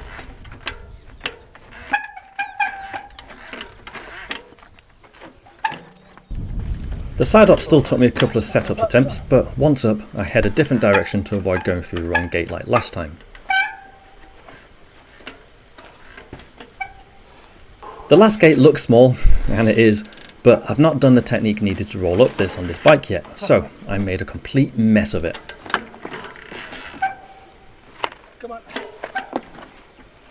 Not the nicest, but at least I got out of the section this time. I don't have a great start the next section, with a mistake on the first rock hitting my bash guard. Need a higher bond bracket. Yeah. I do manage to get set up for the narrow gap again, but for some reason I lean to the left like my first lap and have to drop another dab. Oh, again. Exactly the same as last time. No more mistakes after that, but I was annoyed that was a worse score than my first lap.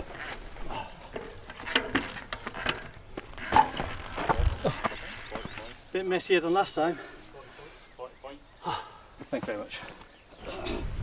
No dramas in the next section, getting clean through the first few gates.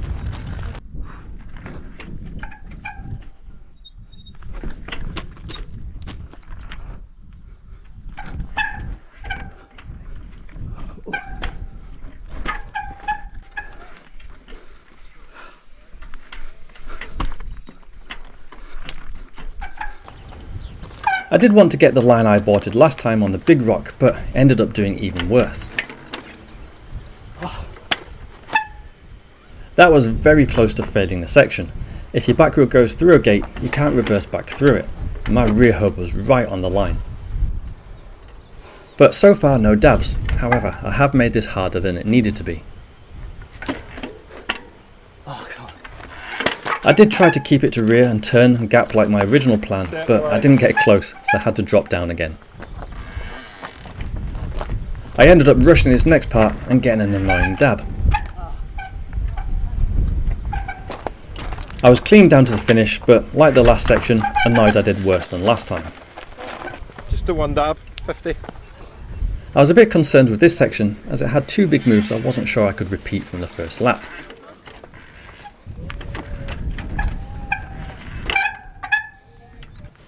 I didn't need to worry though, as I did them cleaner than on my first lap. The next 2 gates went smoothly too, and I got my first clean section of the second lap. About time.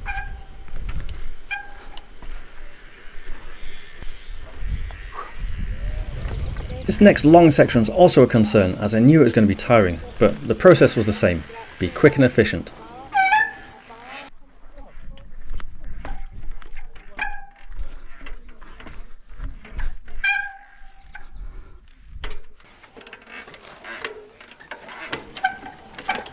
I was much quicker than last time and got off to a good start.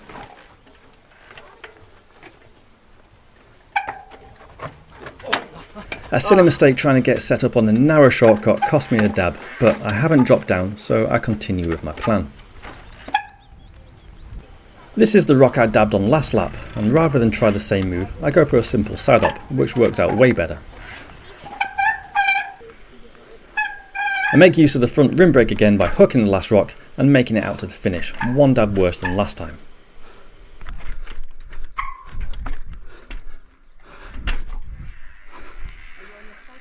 Thank you. Thanks for observing.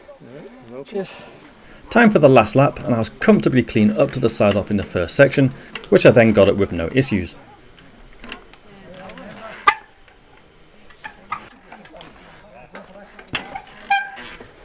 I didn't do any better at the next gate though, but my inner Chris Akrid came out and I accidentally copied one of his signature moves. Chris Akrid. Maybe a slight improvement riding wise, but the same score as last time. Thanks very much. Cheers. Thanks for observing. I'm yet to clean this section, but I know I can, so time to try my hardest.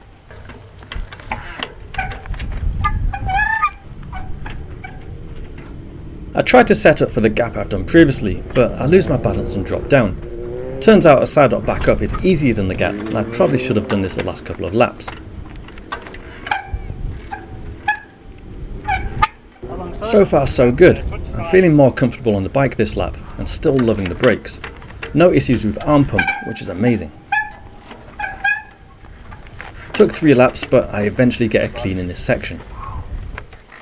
A good start the next section too, and my most confident climb up these rocks yet.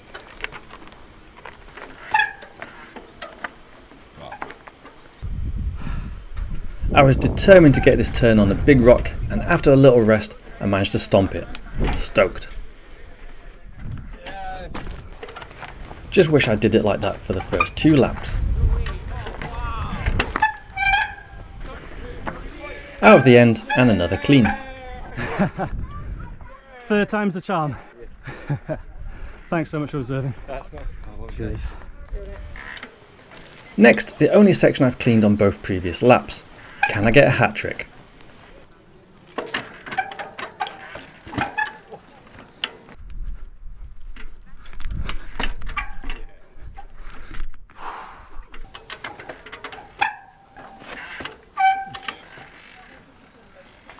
Yep, 3 clean laps of this section. Very happy with that. Last section of the day, and I've only dropped 1 dab in this lap. Can I keep the flow and clean this one too? I know I can, and I've got a lot of confidence now, so I speed through as fast as possible. I don't feel 100% on this bike yet, but the more time I spend riding it, the nicer it feels. I can see why I liked this frame when I had it 14 years ago. I still think the forwards tilted bars probably make my riding sketchier, but I can see the advantages to it if you can get used to it. But overall, it's been a fun experiment regarding the brakes, and even if a rear disc isn't totally ideal for a 26-inch comp bike, I really love how it's felt and performed. The front rim brake has its downsides, but the advantages for some techniques definitely make it worthwhile for comp riding. I can see why 20-inch comp bikes like this brake setup, and I take back my criticisms I've been vocal about in the past. Back to the section, and so far I'm clean with just 2 gates left. Another side up deals with the first, and another hook deals with the second. Another clean section, and my best lap yet, with just 1 dab for my Akrid impersonation in the first section.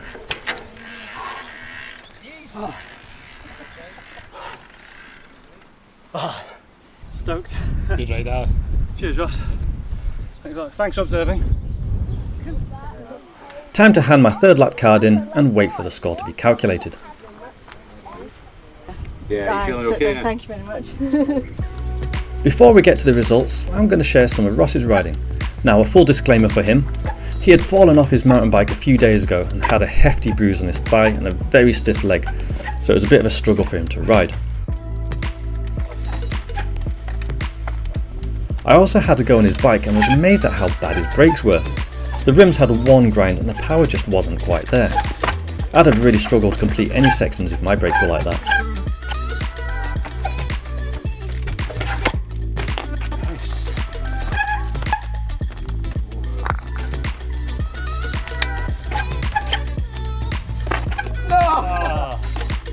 impressive.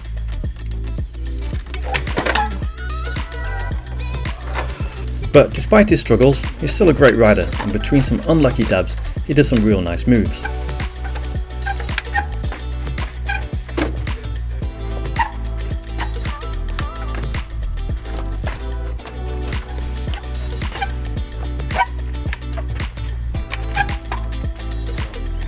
Ross was the only person I saw hit this kicker, and even if it did end up in getting an elbow to the ribs, he gets my respect for trying it.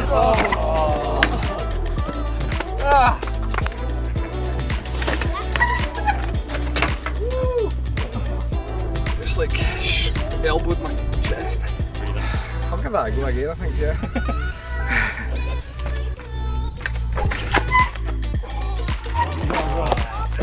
Ross also had an unfortunate crash, which ended up in his back brake lever snapping. Snap my lever though. To a classic. Fortunately, he didn't snap his wrist, and I lent him my bike for the next section.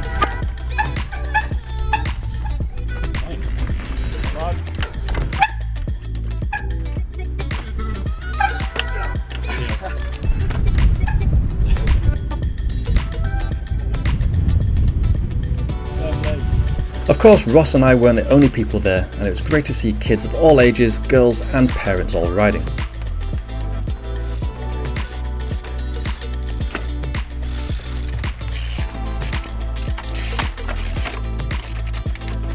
Nice.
A big thank you to all the observers, because that has meant we can do a big trial like we did today. And finally, thank you to all the riders, right? Without the riders, nothing happens, so that was absolutely brilliant. So, for primary, which is the youngest category, in white, in third place, Audrey. Second place, Isla. In first, we have Austin. Big cheer, hands up high. Audrey. Hands up, Audrey. Cool, well ridden guys.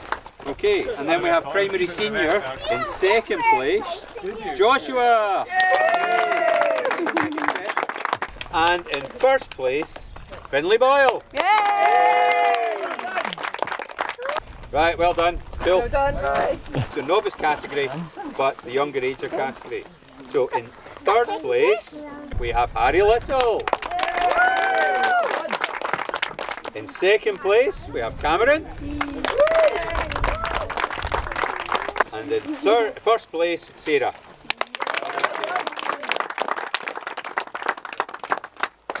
Right, hands up, big photographs, lots of photographs, cool. Now we move on to novice senior. So in third place, we have Aidan Jones. He's a bit tall, isn't he? In second, we have Paul Tate. And taking the win today, Alex Cathcart. Right, hands up, come on. Get it going. Yeah, that's it. Okay, now we move on to inter. And in third place, we have Carl Waitman.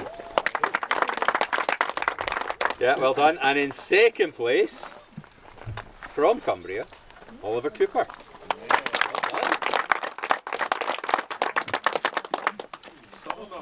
And taking the win today, Ben Shepherd. Well done. Okay, and now we move on to expert. And in third place, another Cooper, Elliot. Well done.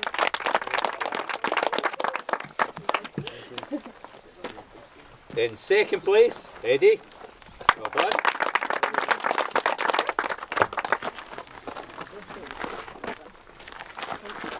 And with a very impressive, near perfect ride, we have Ali C. Alistair Clarkson.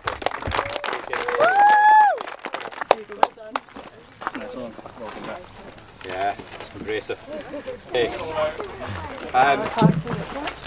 And that's it, you're off to go home. Other than can I make sure? But yeah, thank you very, very much everybody. It's been a great day. Thanks for clearing up. So there we go, we are all done, and I have got myself a gold medal. Can't believe it. To be fair though, the bike was riding so well. Took me maybe a lap and a half to really kind of get used to it, but once I did, it feels so capable and real comfy to me. This is much more the geometry I'm used to. Basically feels like a long hex, which is ideal. And I can totally see why mod riders love the rear disc and front rim brake. The rear disc is amazing for modulation, the front brake is amazing for just instant stopping, and when you're into hook position, the grip you get in the front tyre is insane. It's so precise. So even though it's a little bit noisy riding down the hills, this is actually a real nice brake combination for the competition trials. And of course, if you want to know more about this bike, I do have my bike build video, which I'll link down below, where you get to know exactly what I'm running. There goes Ross. Bye-bye. I'm really glad I came because it was 50-50 this morning whether or not I'd come because of my dodgy ankle, which I rolled yesterday. Fortunately, on the bike, it's not that painful. It's just a little bit painful to walk. I'm gonna give it a rest. Fingers crossed it'll be absolutely fine. I really hope you enjoyed this video. I had an absolutely amazing day. I really do like it here. I liked the bike, I liked the company, and we had such amazing weather for it. Huge thanks to David and all the guys and gals for making this event happen. Huge thanks to all the riders, old and new, who turned up and makes this event possible.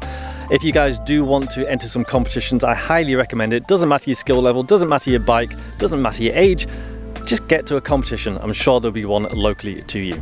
But anyway, have an amazing week and I will catch you next time. So take care everyone, bye bye.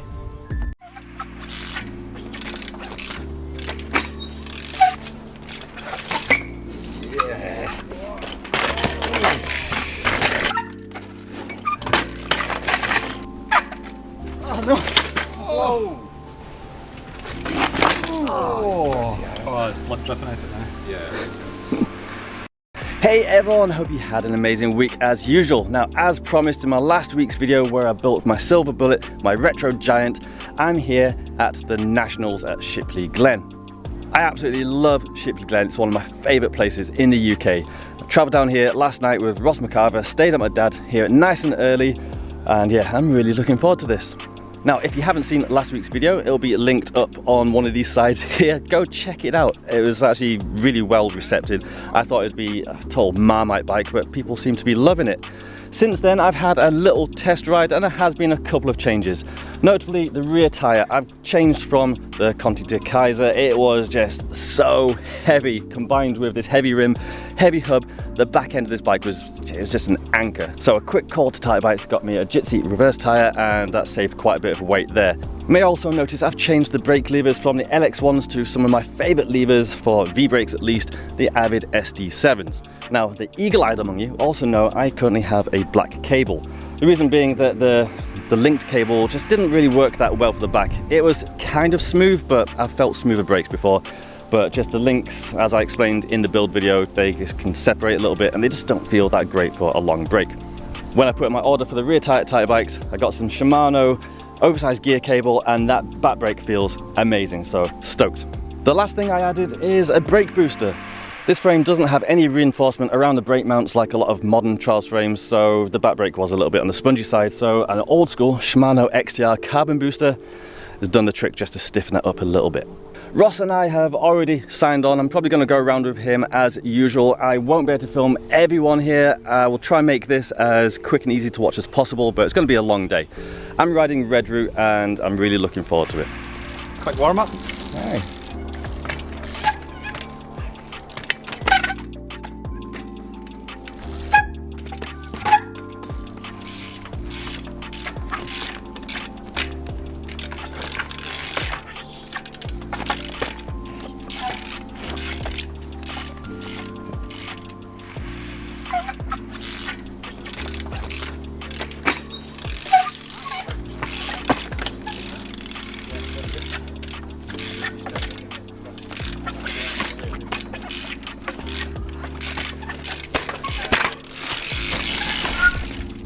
So I've turned up on my old school bike, obviously, but I'm pleased to say I'm not the only person here on an old school bike, and there's a bike just here. It's a bike I actually really want. It's a bike I used to have. That's a Monty, what is it, 231, 26 inch, or back as I had it. I actually had a 25 inch rear wheel. So this is Alex, and I'm gonna get him to explain a little bit about his bike because it is actually really cool. How did you come about this bike? And well, I was just looking at the market on eBay while I was laid off injured and trying to cheer myself up, and I saw it on eBay for 50 quid, so I took the journey, brought it home and fixed it up. It needed brakes, a bottom bracket, a new set of cranks, a new freewheel, and just brake pads and all the rest of it, and I needed to change the tyres out as well because they were pretty rough. 20-year-old tyres. Yeah. Really cool to see. You still got like the original gears on it, and you're saying it's the original silent clutch rear hub on it and stuff like that. Yeah, the next I was in two minds about running that, but it's turned out to be alright if you can put up with the slack. Yeah. No, it sounds really quiet. It's really nice as well. These bikes are generally really cool. I've been looking to try and find one of these, but they're so rare because they weren't necessarily known as the strongest bikes in the world. No, not so, at all. To last 20 years, find one that's not cracked is pretty good work. So yeah, great to see it. Great to see you here, and looking forward to seeing you riding it. Yeah, man. Good session. Hope you do well today. Cheers, you too, man. Nice one. With warm-up done and more bike talk out the way, we had a quick riders briefing to let new riders know the rules and advise where the sections are. We have 3 laps of 5 sections. There are 3 sections along the top, and then if you put your foot down, you get a dab. You don't get the points. The rules can seem a little confusing, but everyone here is happy to help guide you if you need more help. You're into the next sector, and as long as you don't put your foot down. Straight into the first section, and despite looking to see which gates are mine, I get a little confused and think I'm about to pass through the wrong one. I end up dropping down, and once I figure it is the right gate, I just side up back up.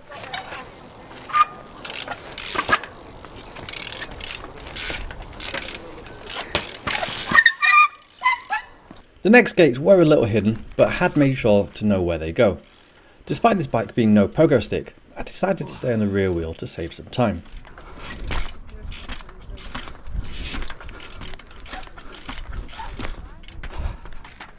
The next gate is where I went wrong though. There's 6 gates in each section, and you need to do them in the correct order. They're numbered, but I got them wrong and ended up doing gate 6 instead of gate 5. I failed the gate anyway, but I could have had a better result if I had attempted and cleared the correct gate. 30 points out of a possible 60. So I had to do that one next. Ah, okay. Let's get lost. 30. Thank you. After Ross and friends did the section, more on them later, it's time for the second. This was a long one and had a particularly tricky gate halfway through. The start was also concerned with a fairly large side hop. Fortunately, I find side hops with older, low BB frames quite nice, so it went up easily. After that, we dropped down some ledges, then had to get down a tricky chute, the type that can quite easily cost a dab.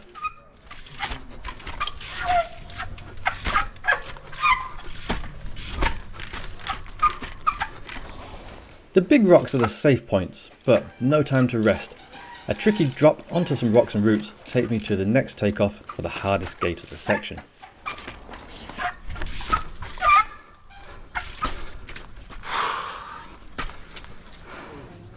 That's horrible. Now I'm used to harder compound street tyres, so I was genuinely amazed when my back tyre gripped here. I wasn't sure if I could make this gate, and it took me by surprise. I'd also used a lot of effort, and the niggly rocks immediately afterwards almost caught me out. Like before, there's no time to rest. The next gate was tricky, but I figured if I took a longer route over these rocks, then turn around, I could use the top one to gap to the next gate. The downside was, it took a lot more time and energy. Yeah, I've got this one, yeah. 20 seconds. By this point, my arms were pumping up and my legs were getting a little jelly-like. I still had a couple of gates left which weren't as hard, but had become so due to my fatigue. It was pretty sketchy, but I managed to get through them and not fall down the hill.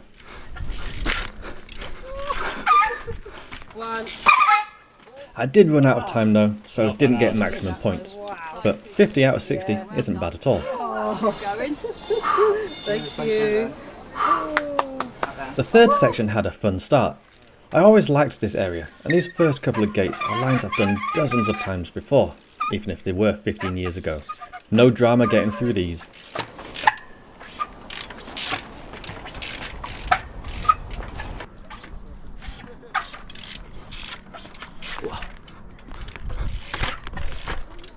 The next gate was on the other side of these rocks, and I had a choice. Go around them or go over. Going around seemed boring, so over I went. But in hindsight, this was making things harder than it needed to be, as there's an awkward drop, which was way worse than expected. But I managed it alright and landed right where I needed to be for the next gate, which was a simple side hop. The next gate wasn't so simple. The biggest move of this section up a large rock. I've done this in the past from a bunny hop, but I've never bunny hopped this bike before. Plus, the run-up's a little rough. It took me a little while to work out my best plan of action, but I ended up trying a side hop.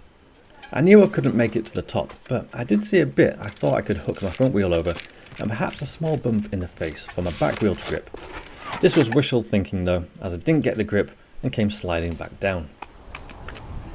Yeah, that's a big one. Thanks a lot. Cheers. Nice hill climb to start.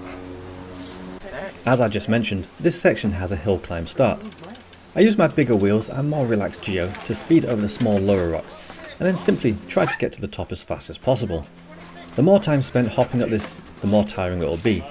The key is to make sure you land where you know there will be grip, and don't spend too long thinking about the next hop.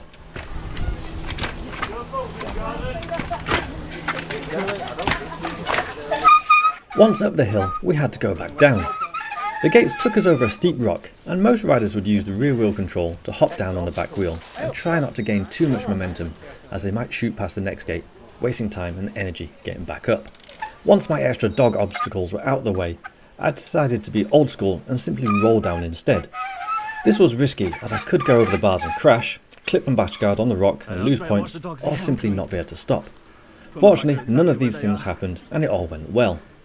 The dogs were in my way again here, which wasted time, but I'm happy to have got down with my feet up.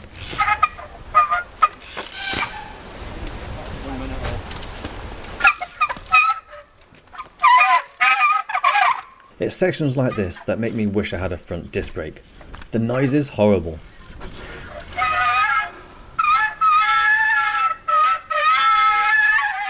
I was tempted to gap through this gate from a higher point, but the takeoff wasn't great, so I used up more brake pads and go all the way to the bottom just to be safe. Does anyone recognise this rock, by the way?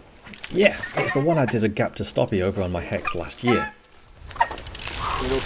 But anyway, back to the section.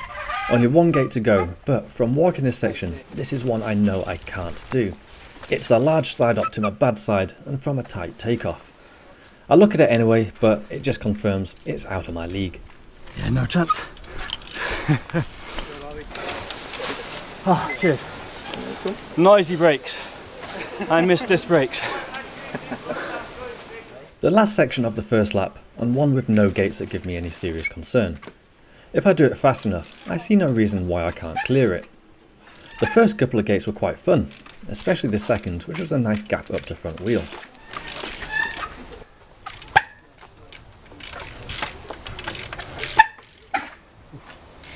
Things then got a little more tech. After a drop, the next gate leads us around a tree and over small and sometimes loose rocks. This took me longer than I thought, but I did want to try a different line to most people, and instead of going low, I kept high, as this helped me line up better for the next gate. Ooh, come on.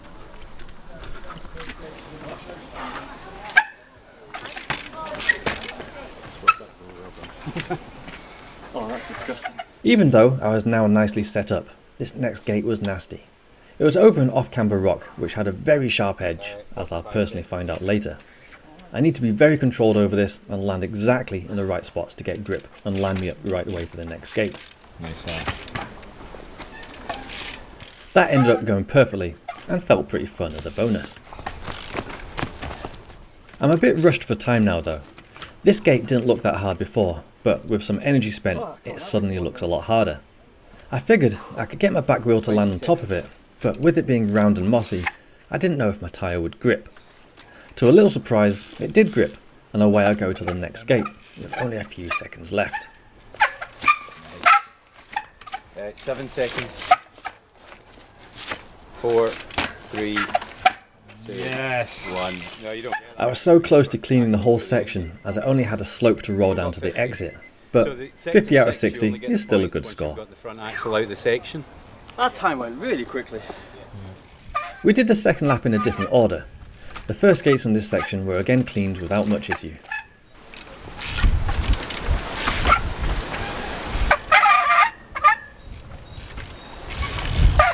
Ross tried this rock from a run-up and it looked way better than a side-up, so I copied his technique. Sadly, I couldn't quite get it, even with a few tries.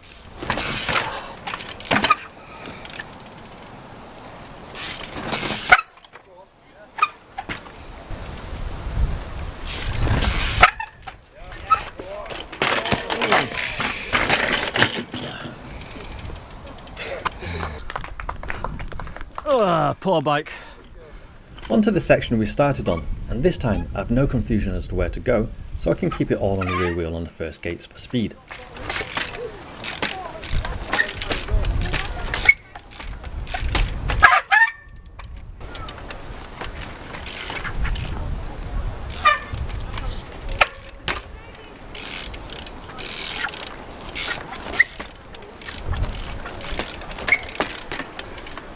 I attack the correct gate this time, but my front wheel goes further than I expected and I lose grip on the front tyre. I almost crash, but a dab saves me. After that I get another chance at the bigger rock, but my pedal hook technique isn't great on this bike and I don't get up high enough to find any grip. I was exhausted. The long section again. Can I get as far as last time? To give myself a good chance, I try to be quick over the first few gates.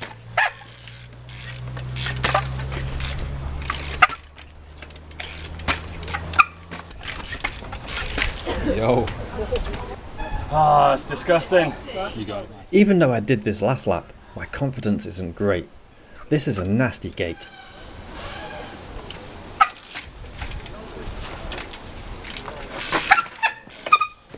Lack of commitment held me back and down I go. You've got to have quick feet to be a trials rider. This is not an improvement of my first lap. Okay, when you're ready.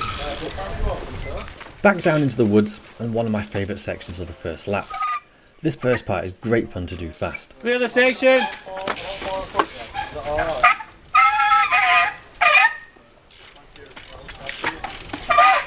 I did the technical section around the tree quicker too, and my technique over this tricky next gate worked last time, so I repeat it again.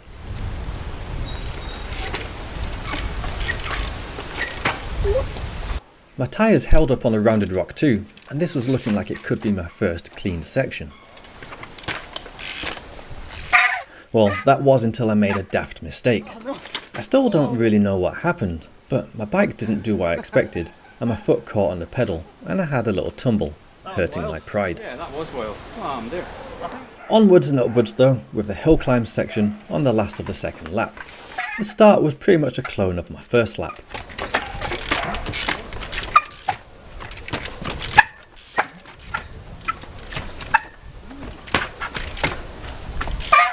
The roll down was equally as sketchy too, but at least I didn't have any cute dogs in the way this time.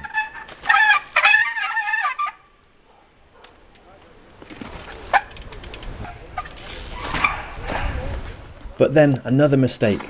Lack of wheel awareness caught me out as a rock stopped my bike from pivoting. I am getting way worse now. I can't do as well as my first lap, so I take a risk by sending a gap for the next gate, which ended up working pretty well.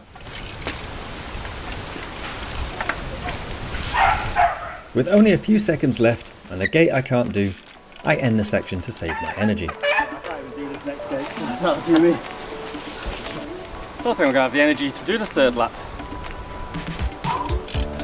Before we get onto the last lap, I'd like to give some appreciation for the other riders here. Adam Morwood is one of the UK's best 20-inch riders and put on a good show in Elite.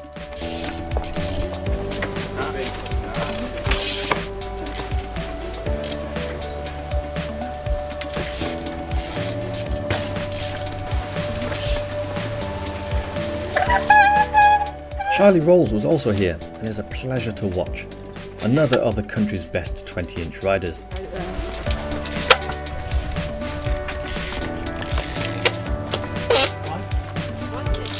Andrew Chai was also rocking Elite.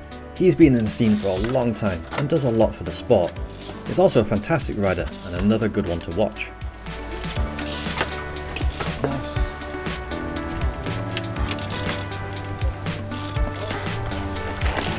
After entering a comp on my mountain bike last year, I'm stoked to see a couple of riders enter on theirs. What's even cooler is that this is Adam Wilson, a rider I competed against 20 years ago and was a rider that always had more style than anyone else. So cool to see him again after all these years.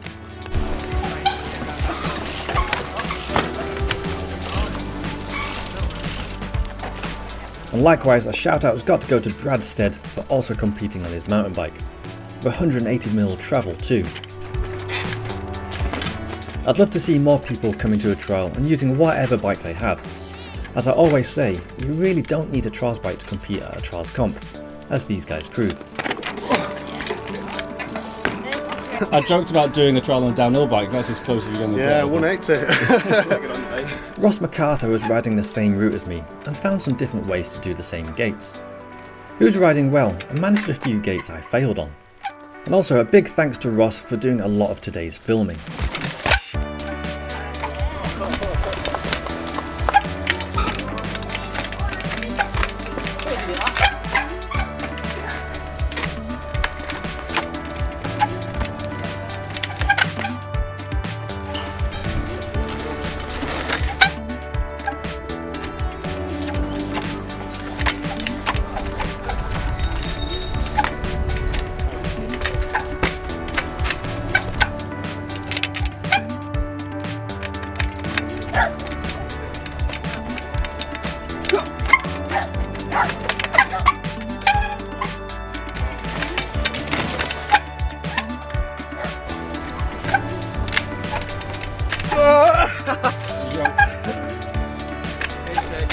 Go on, get to this next one.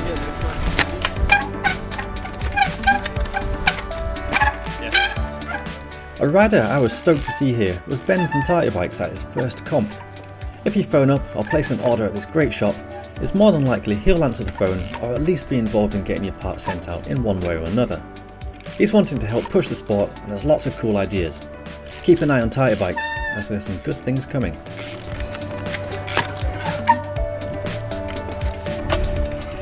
I couldn't leave out Alex and his old school Monty. This was his first comp in a long time, but he's still got the skills. It's really cool to see this bike ridden like this. The looks, location and even sound of the bike is bringing back all the memories.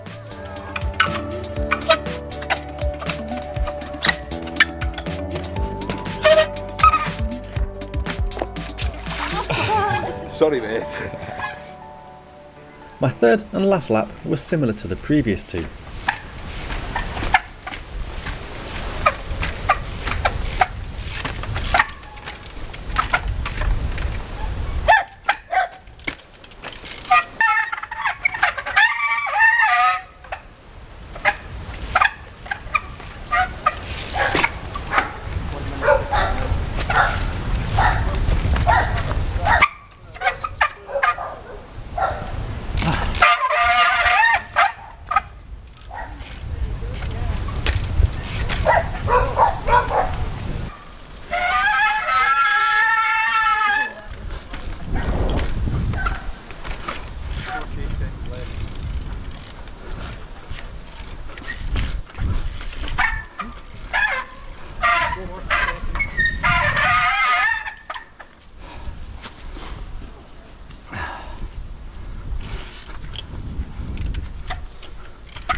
Nah, no chance. Absolutely no chance. Right, third time's a charm. Okay, when you're ready. Here it goes. I was looking forward to this section again, as it's fun and one I think I can clean. Once again, I waste no time on the first few gates.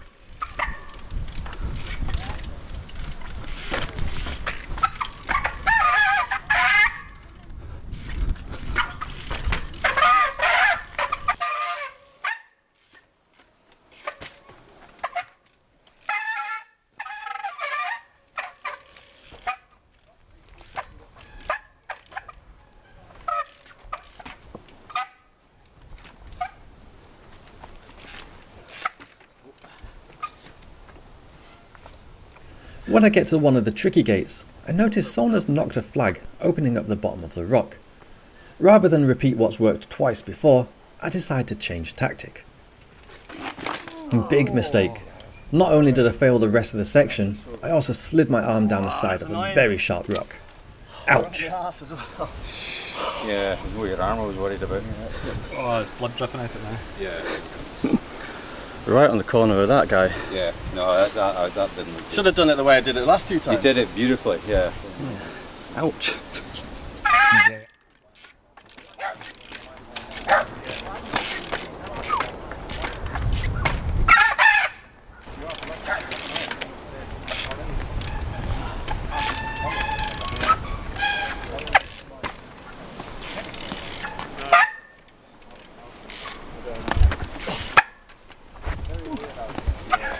Yeah, but he's not very good at navigating, so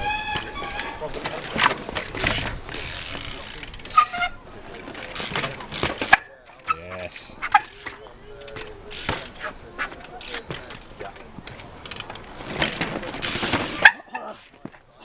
God damn it! Why is that so hard?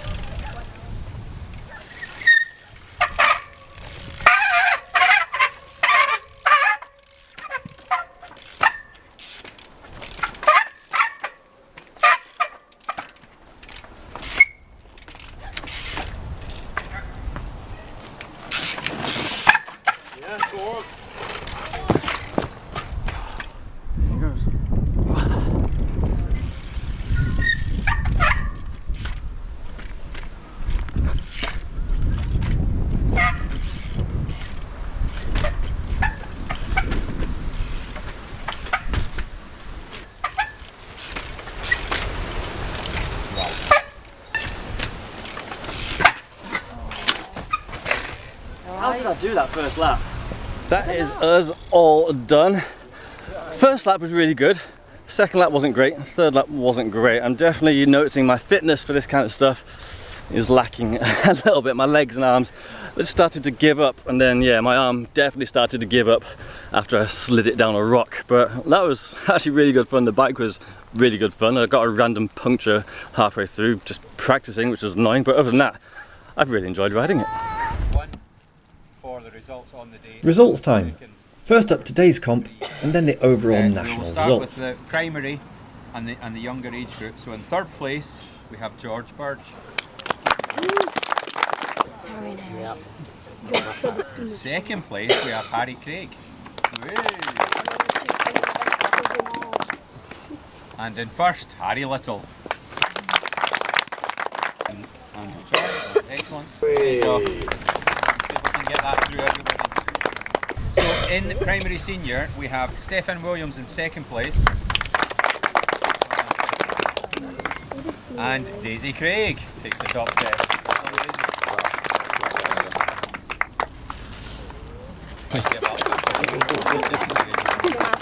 Right, novice, within the age category for novice, we have Will Blackwell in second place. And we have Ronnie Birch. Family or something like that. Special prize at the end of the day. Turn your red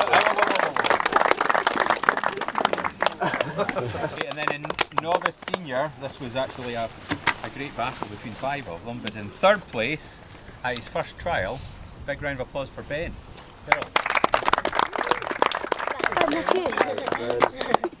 Matthew. There's Matthew. Yay. And in his usual top step, Carl Waitman.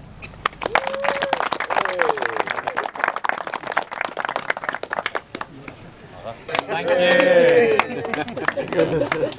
Now we get into the intermediates, so the blue. In third place we have Lucas. Third.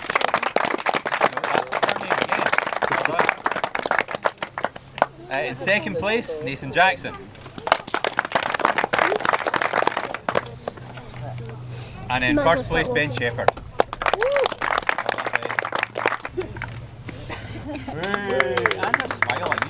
Nathan Jackson with a smile. Red. Whoa. Third place, Adam Wilson, who, if you notice, rode on a mountain bike. So Adam in third. In second place, Ethan Pyle. So Well done, Ethan. George should put it on backwards like this. And a very convincing first, Tom. Thomas? Yeah. Well done. So, to expert. And in third place is Ali Clarkson. Thank you very much. Second place we have Eddie Waitman. From a gentleman that we haven't seen for a while. He says he doesn't quite know where all his wheels are all the time, but it was very impressive. Dave Kerr. So welcome back. I didn't think it would. In third place, again, another returner, Will Ackerley. Woo!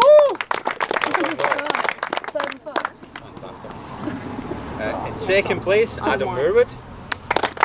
I wouldn't know why you've seen that. And in first place, Charlie Rolls.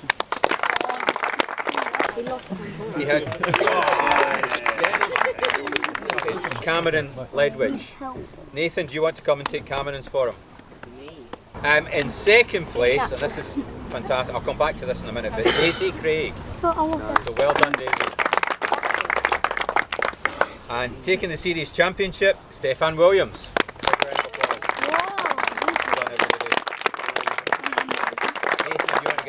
So primary, in third place we have Harry Craig. And in second place, George Burge. And in first place, Harry Little. Well done, Harry.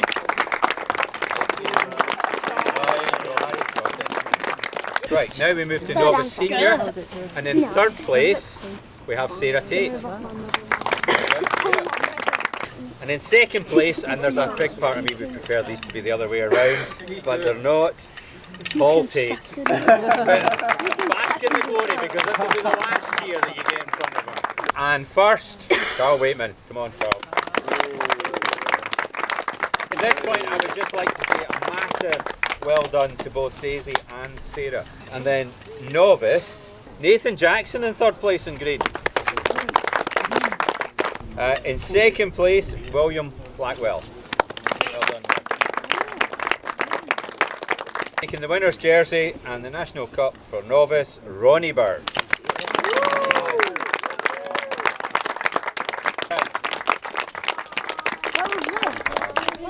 So Stuart Robertson has taken third in intermediate senior.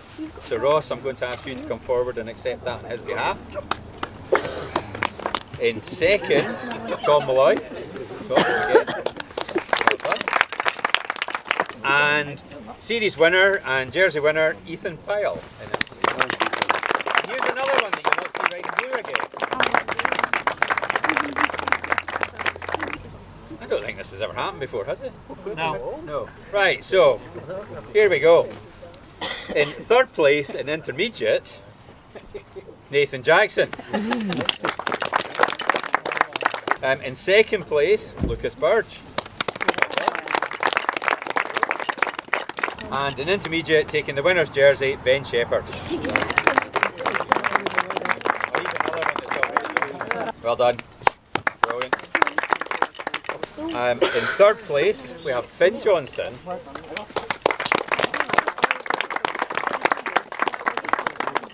In second place, Ali Clarkson.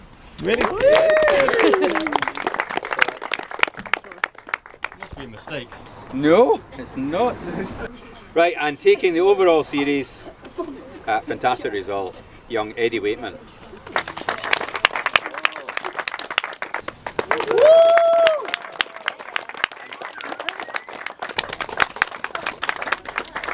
Don't know how that happened.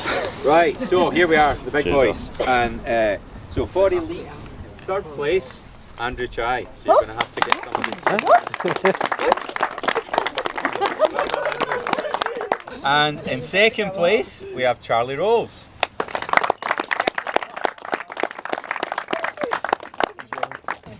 And the series winner, Adam Moorwood.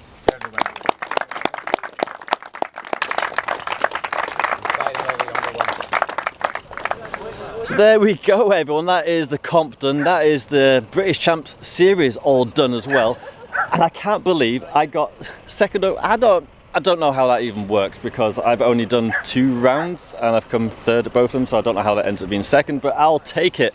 That was a tough trial. It didn't make it out of any section, which fortunately with the rules that we now run, doesn't really matter. With the old rules, I would have failed every single section and got the absolute maximum score and done as bad as you can do, whereas with these new rules where you get points and the person with the most points at the end wins, actually means that I did okay and got third. So these new rules, I quite like them. The bike held up really well. I actually really enjoyed riding it. It reminds me so much of the bikes I used to ride. The brakes held up lovely, and yeah, I could actually do some fairly big moves on it. It's just my body was letting me down a little bit. The second and third lap, the tiredness kicked in, and then yeah, scraped my arm down the rock, which is looking and feeling pretty sore right now.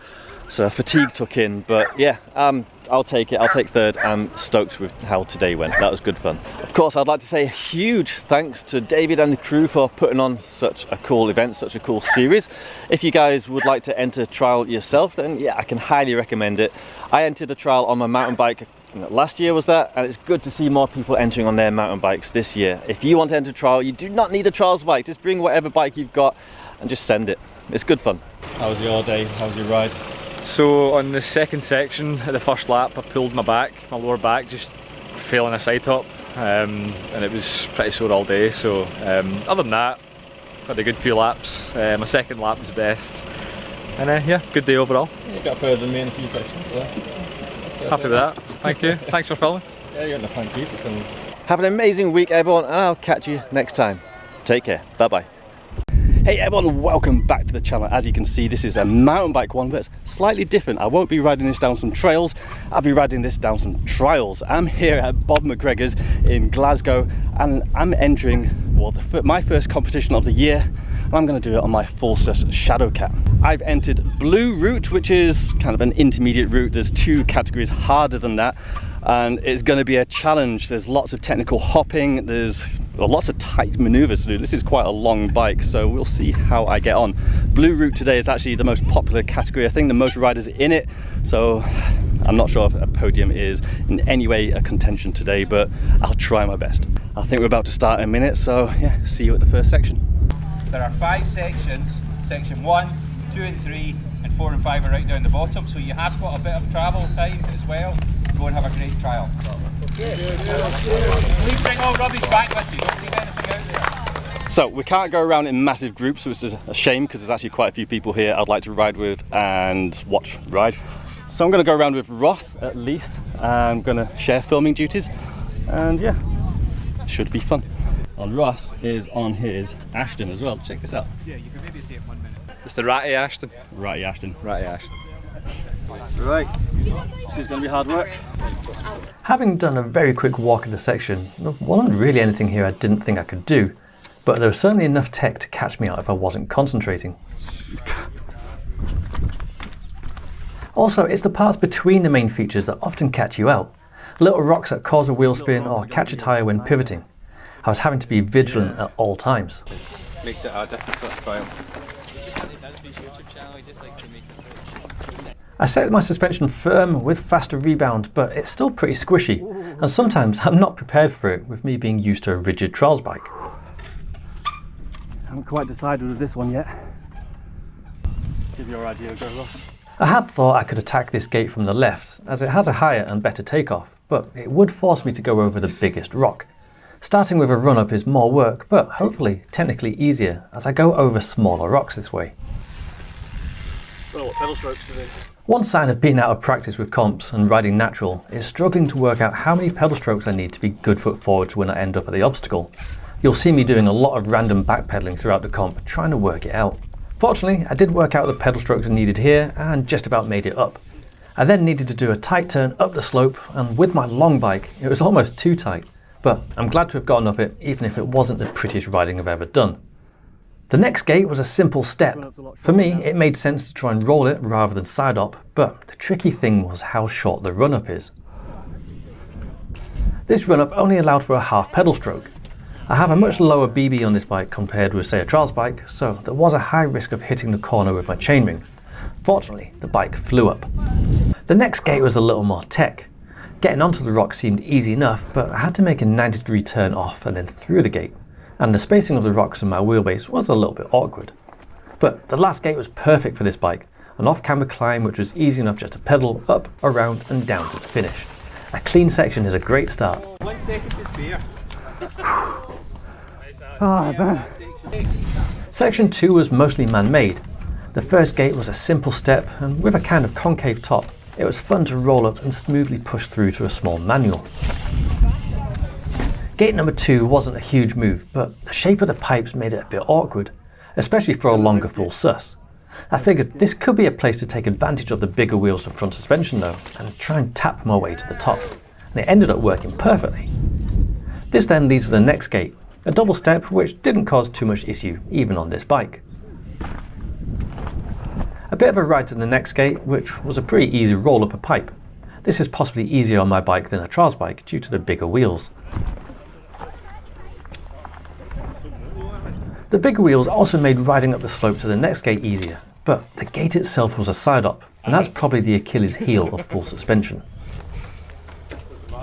I didn't want to spend any more time back hopping than was necessary, so after a quick setup, I committed to the hop, hoping I'd aimed correctly. It went well though, and I only had one gate left.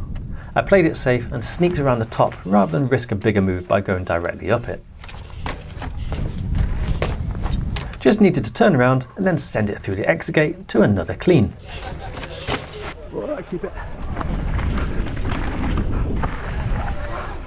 That's quite a fun section.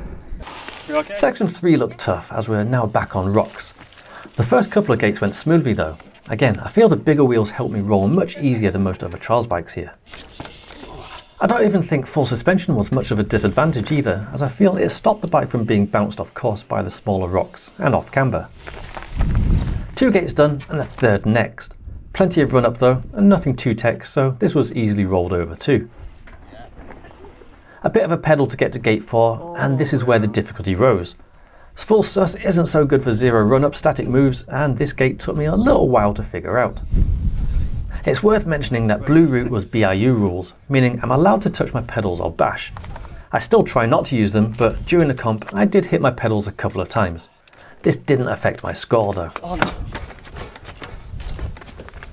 This was a messy gate, but I did eventually work it out and get over clean-ish.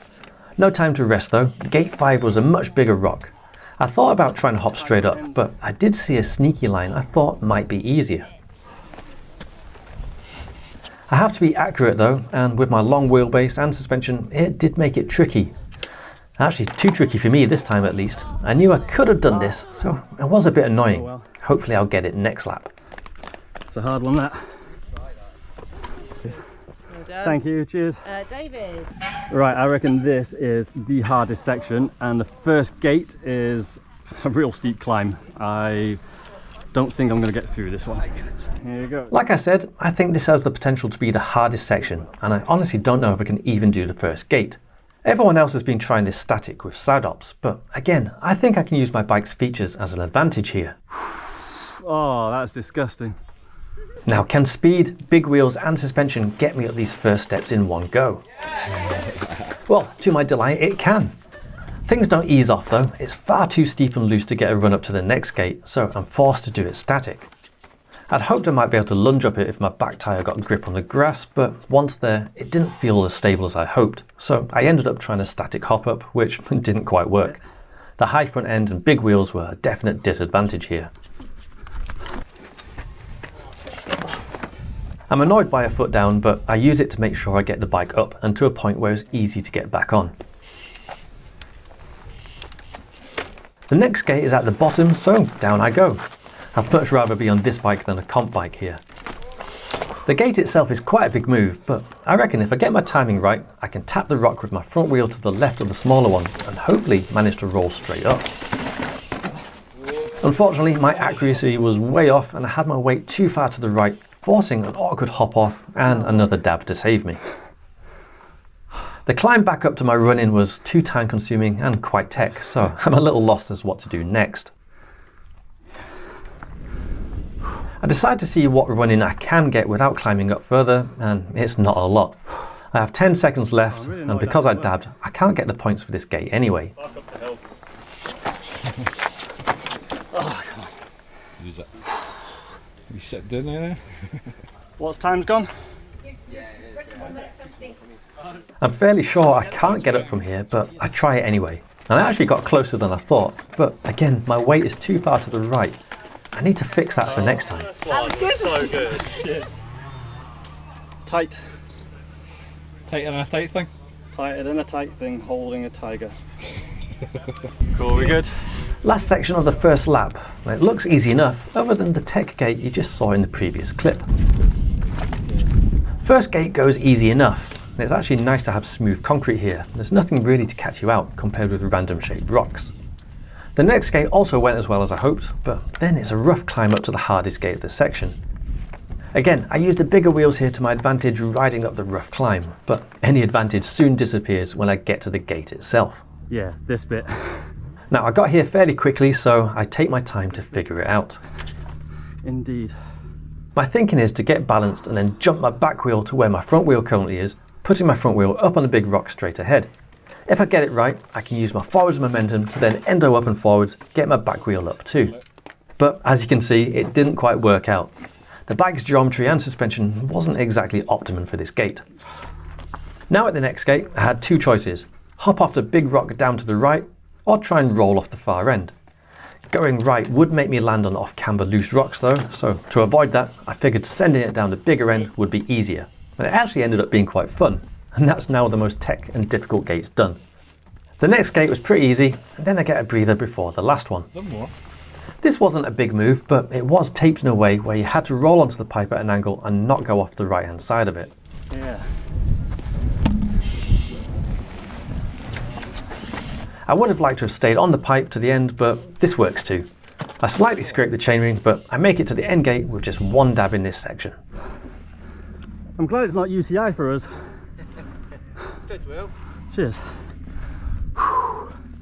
Bit annoyed I got the dab up there, but we'll take it. You nearly up. Thank you. We handed our first lap scorecards in and got new ones.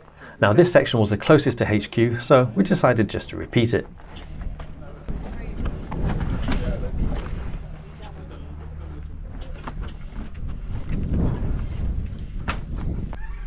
Come on.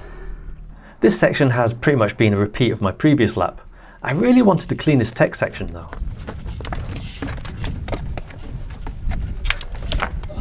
I almost had it. My weight was too far back though, probably due to the higher front end, and I had to take a dab to save me.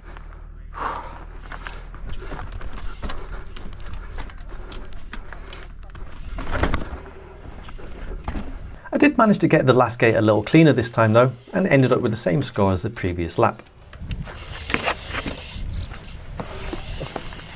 Oh dear. An action replay. Back to the section we started on. Now I was pleased to clean this before, so I'm hoping I can repeat it. Still not quite got my pedal stroke calculations dialed, but I got there in the end, and it was an action replay of this section so far. Oh, same again. This gate was tricky last time, but having done it once before, I have a bit more confidence, and I actually did get it a lot cleaner this time.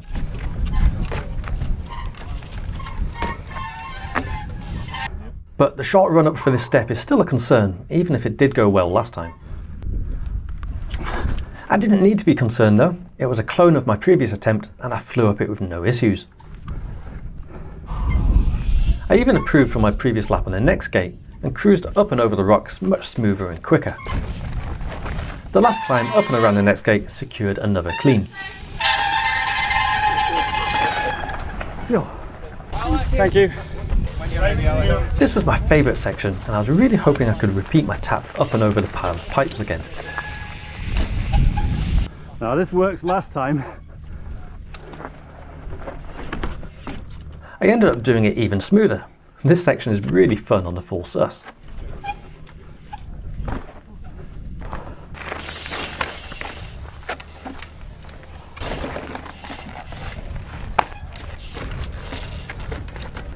Scraped my way up this last time. I feel like I got a little lucky on this gate last time as my rear wheel didn't quite make it up to the very top and could have slipped. So this time I need to make sure I get up it confidently. Whoa. Still a bit sketchy, but up nevertheless. I was having fun, so I took a little risk and attacked the last gate head on, which actually did work pretty well.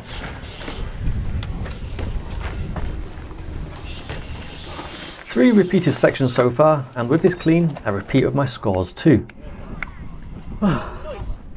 Thank you. Thanks very much. There you go. I failed this section last time, so I'm hoping I can improve with my second attempt. This was the same as last time up to this point. This gate is where it starts to get tricky though. I struggled with this rock last time, but it did go easier on this lap. However, this is the rock I failed on, but I fancy trying a different approach. I think if I can get my timing right, I could jump straight up and over.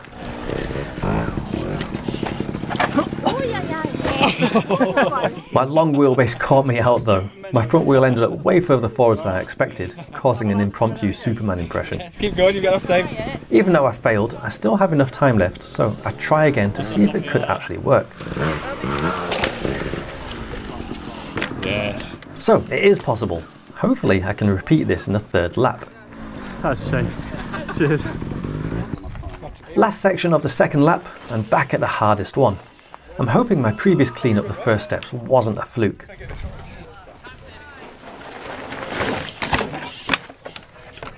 Not quite as clean, but still pleased to get up it again.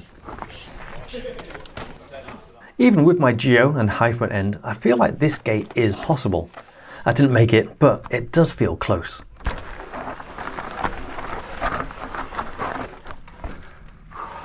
I was too far to my right last time, so I tried to compensate for it, only to end up too far to my left.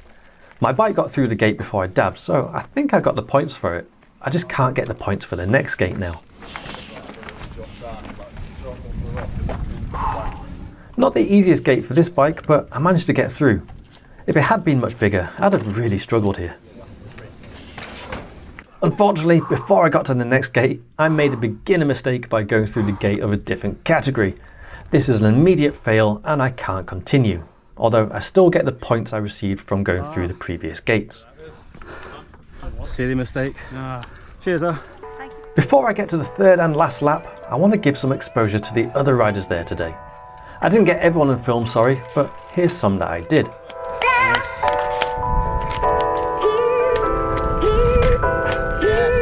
Nice.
Third and last lap.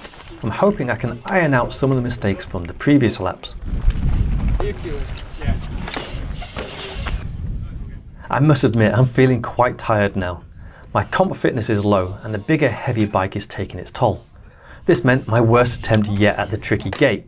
However, I'm no worse off score-wise than my previous laps.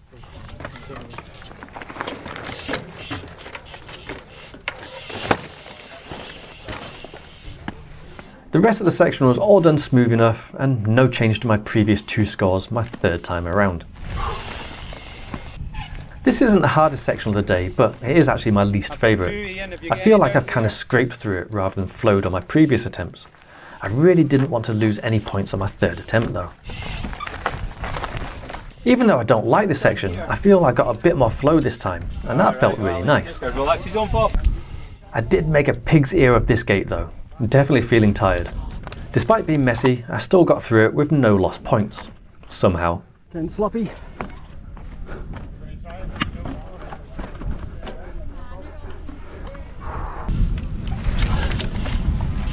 Nice.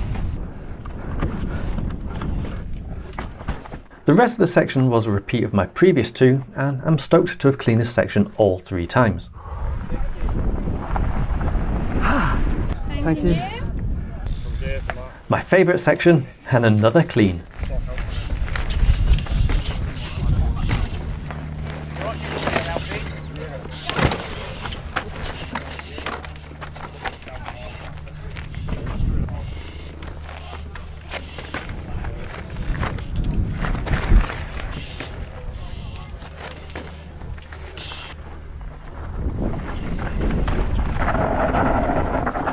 There was a queue at the usual next section, so we skipped forwards to the hardest section of the day. Can I get further than before?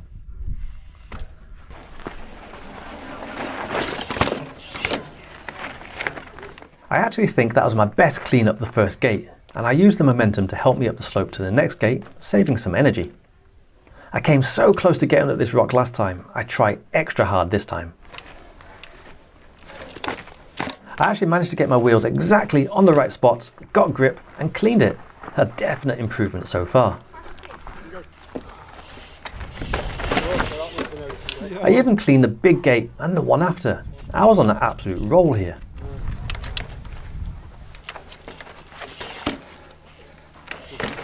Left. Oh, you're right there, right. I made sure to avoid the mistake I made on the last lap and take a breather. Up next is a gate I'm really not sure if I can do on this bike. It's a tech roll down to instant roll up a big rock. The tricky bit is I need to hook my front wheel over the top and stay balanced. This is a very difficult move on a full sus bike. Yes. But it actually went perfectly. I was quite surprised, but very happy. All I have to do now is roll to the exit, and that's a clean on the hardest section of the day. Stoked. Next one. Are we allowed to throw up on YouTube? Cheers. Now the last section of the day, and the only one I've not managed to make it out of yet. Here's hoping I can get over the big rock like I did after my last fail.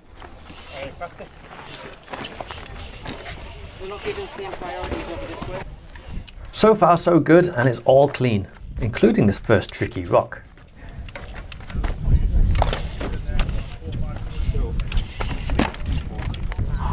After a long rest to get my breath back, I go for the big jump again.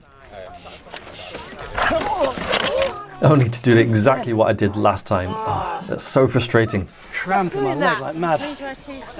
So annoying. Thanks for observing. And with the comp done, we have just enough energy for a little play while the scores are being counted.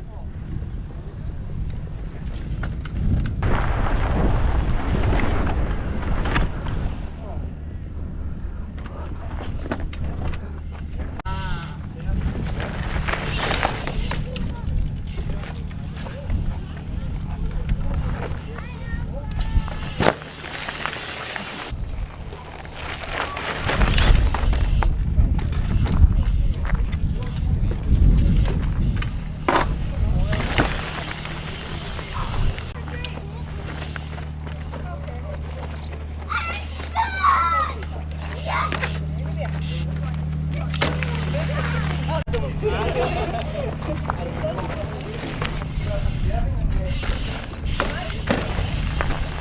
can't, it's different, I'm just saying it. There we go. Thank you.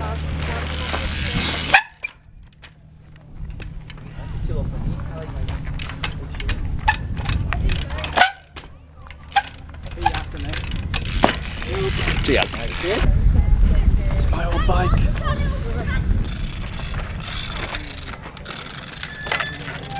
Nice. Good work.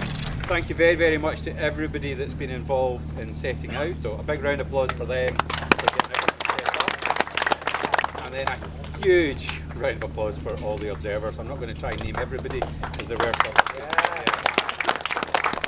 awards. And unfortunately that means I have to stand off here because it's a long, long time since I've won. So this is, as well as being a round of the National Trials Cup, this is a round of the Scottish Championship. So in the blue ribbons primary we'll start with. So in second place we have Campbell. Hey. And in first place, making a bit of a habit of this, is Austin. Yeah, done Austin. Hey, somebody take the first back here. Primary senior. In third place we have Finlay Boyle. Well done, Finlay. In second place, having signed a declaration that he's now going to give up motocross and just ride bike trial, is Graham Milne. Well done, Graham. And in first place, Joshua. Well done, Joshua. He moved before I said his name. Right, I was being serious, Graham. And now we have girls. So in third place, we have Audrey. Right, and in second place, Isla. Well done, Isla. And in first place, Sarah. Well done, Sarah.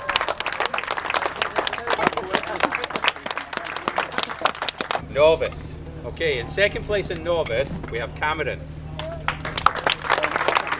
And in first place, Harry. Little. Well done, Harry. And novice senior, in second place, Michael. Well done, He Michael. does tell me he's going to get a 24-inch. And in first place, Paul Tate. Well done, Paul. Brody's going to have to do an Right, now we move to Inter. Okay. And a full sus bike, quite impressive. Ali C in third place. In second place, Callum Grant. Second. And taking that top step, he was grumpy at one point, so I don't know why, was Nathan. All right. Well done, Nathan. So an expert in second place, Ben Shepherd. In first place, we have Finn Johnston.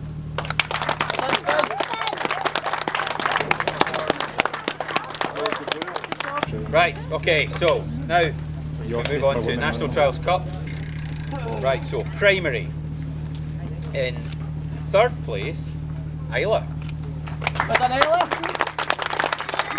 And in second place, Campbell. Well done, Campbell. And in first place, Austin. Well done, Austin. Don't worry about it, Campbell. Primary senior, Finlay Boyle, third. Well done, Finlay. Picking up a second, Graham Miller. Well done, Graham. And in first place, James Expert. Oh no, it's not, it's Joshua Hannell. Well done, Joshua. No, all good. In novice, in third place, Harry Little. In second place, Alfie Shaw. Alfie. And in first place, Will Blackwell. Well done, Will. Right, novice senior, in third place, Paul Tate. In second place, poor dad, Sarah Tate. And in first place, back in his proper place, Carl Waitman.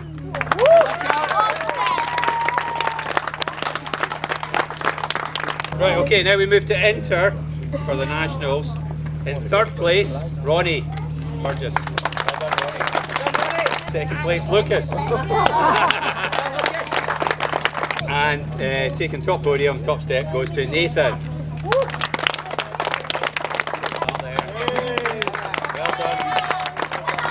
Okay, right now, Inter Senior. Third place, Kyle North. In second place, Ali Clarkson. And taking the top step in Inter Senior in his second trial back after many years' absence, Callum Grant.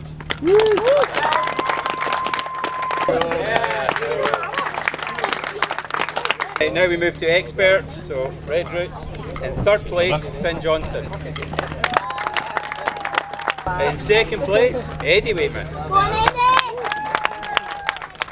And in first place, Elliot Cooper.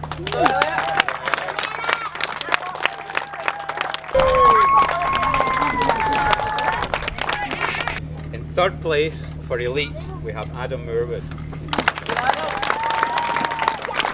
In second place, we have Owen Gothard. And taking that top step is Charlie Rolls.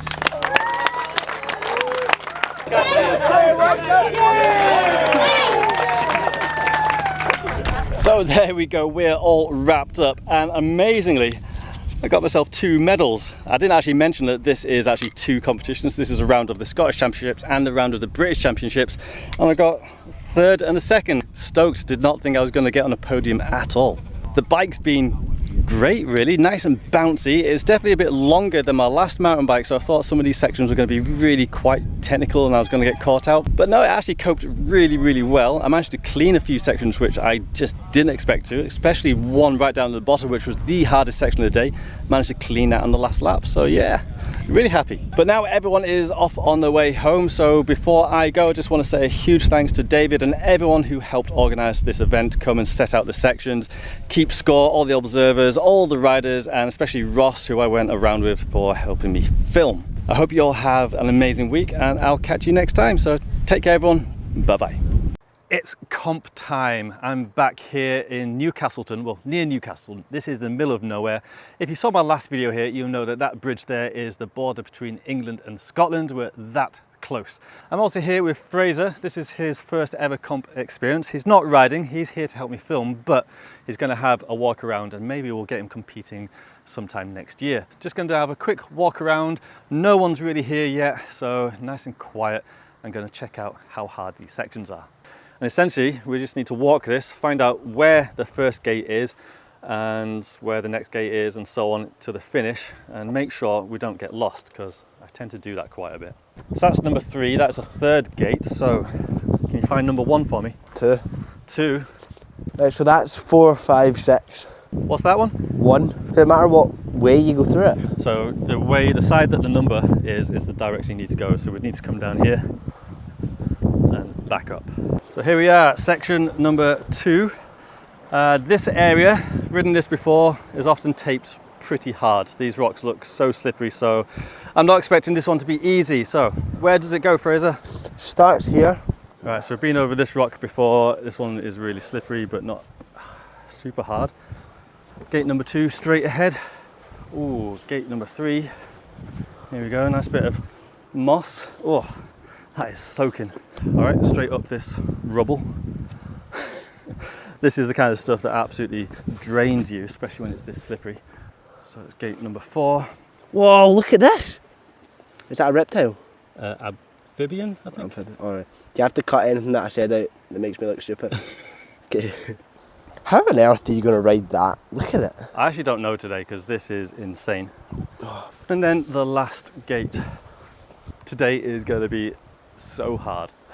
Section number 3, and the first gate is straight up the slipperiest rocks in the world. Still going on about how slippery it is, but this is tech. That's going to be pretty hard on my short wheelbase, but I don't know, we'll see. If I can get it just right, it might go. Gate number 2, not too bad. Slightly tech, kind of awkward angle over this rock. Slippery, yep. Yeah, I don't know how I'm going to do that, but let's assume I've got over it. Number 4, straight back up there. Oh my word. So number 5, kind of over that one. Usually not too bad, but because it's slippery, might be pretty nasty. Okay, I don't really know how I'm going to get up this gate, but cool. And then down to the end. Section number 4. Straight in, and we've got some man-made stuff for a change. Thank goodness. First gate, bit of a power move, either a side up, kicker, or just roll up here. I don't think it's too much to worry about that. Gate number 2, up here, again, kind of man-made stuff, so a lot more grip than the other ones. So hopefully that won't be too bad. Gate number 3, bonus points if you go straight to the top, but I imagine most riders will be cutting the corner here. Where Fraser is gate number 4, which doesn't really have any assists. That is literally just straight up there, either hook or roll up if you're good. Okay, so big jump up there.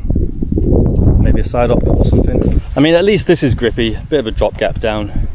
Yeah, that stuff there is quite grippy. Yeah. Okay, section number 5, the last section, and it's a random box just in the middle of a taped area. So I guess once you're out here, you can go wherever you want. And I think gate number 1 is up here, and I'm right. So slightly tech, grassy slope up here. Somehow gotta get up there.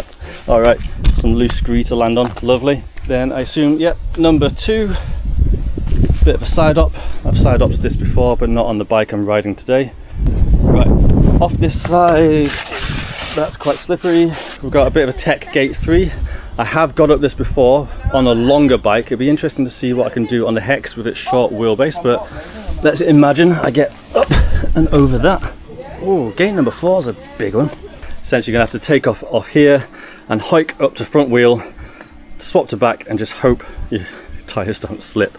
Right, well with this section we've got gate number 4 there, and then gate number 6 there. Can't find gate number 5, so we'll just have to work that out when we get to it.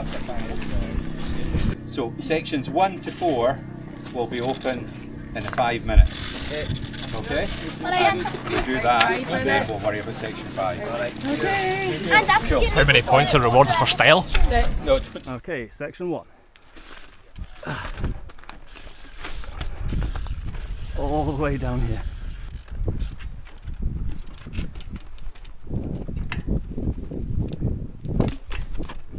Oh my god, it's so slippery. This gate suddenly looks a lot bigger.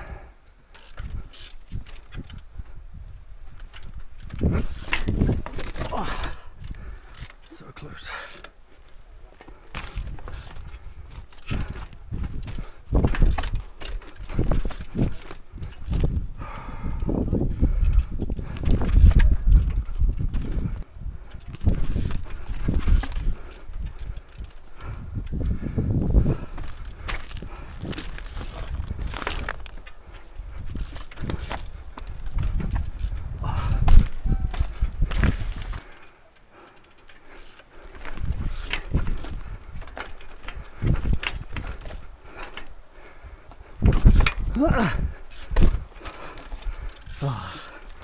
Front wheels through the gate. Cheers. I'll get a such arm bump then. The bike is a little bit too extreme, so I'm going to roll these bars back a little bit because I honestly just feel like I'm in such a sketchy riding position riding it. So hopefully this will make it a little comfier. This is when I end up stripping a bolt or something. Hardest section of the day. Here goes. Watch your back.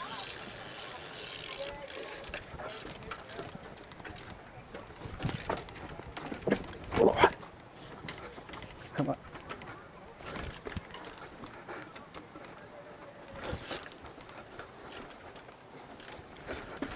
Oh, come on.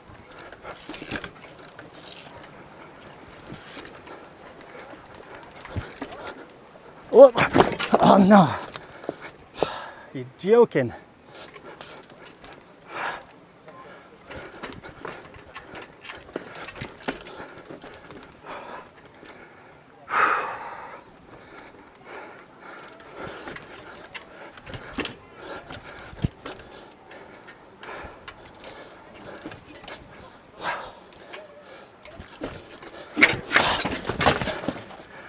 They're slippery like.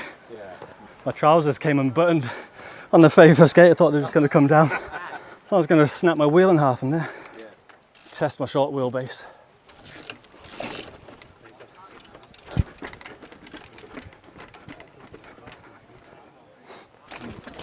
Oh, are you kidding me? Did not think that would be an issue there. Oh, that is the worst place to dab.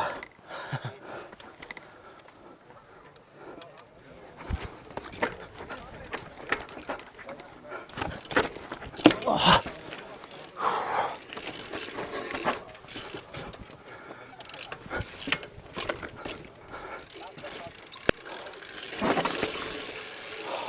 This rock is so greasy. Yeah, that's kind of what I expected. Again, dabbing in the worst spots.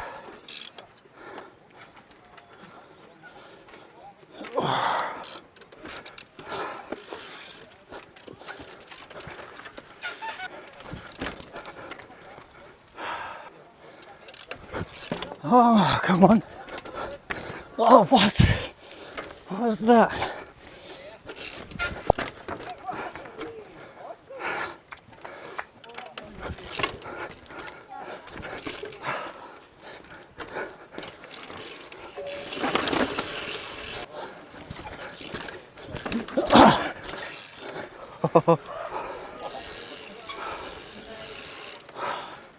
That was so messy. Take that, still consistent. 30 on every section. Oh, my arms. Haven't even done a lap yet. Section 4, here we go.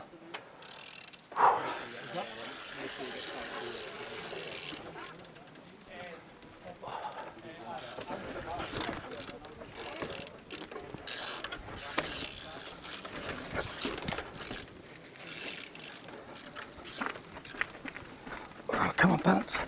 Oh. Might have to edit that out.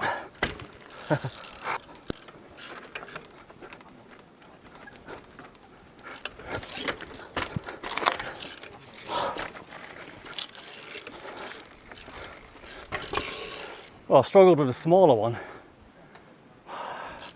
How am I going to do this one?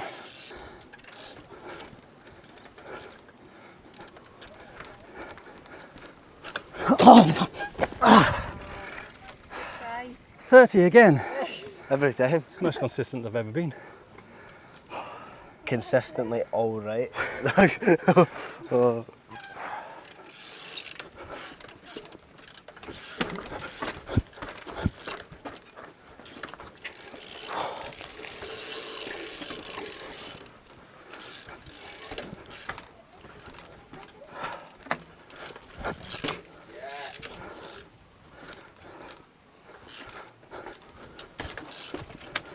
Short wheelbase. Oh no.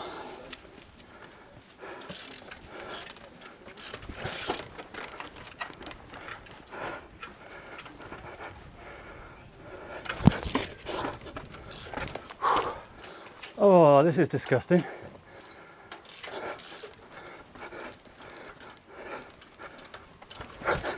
Oh, yes.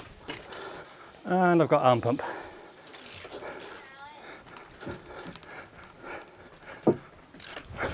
Yes, yes. Oh. Next time, need my bars rolled forward a bit more. Thank you, cheers. After making 30. I thought it was 40. Do you know the section, Josh? Yeah. First section, second lap.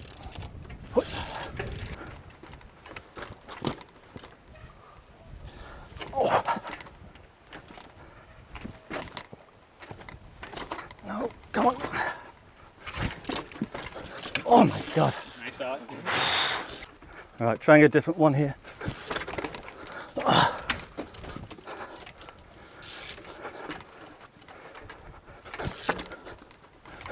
Oh, that's better.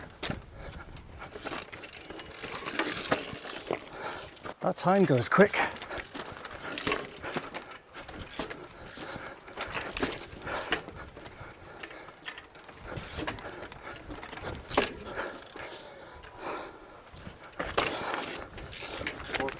Oh. Arm pump, I literally could not release my brake then. Oh, that's annoying. Oh, was that 30 again? No, it's the same. Yeah. Yeah. Consistent. Right, here goes.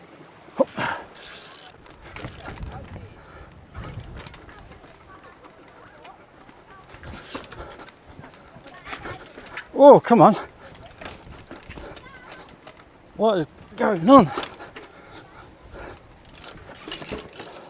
Tyre's falling all over the place. Yeah.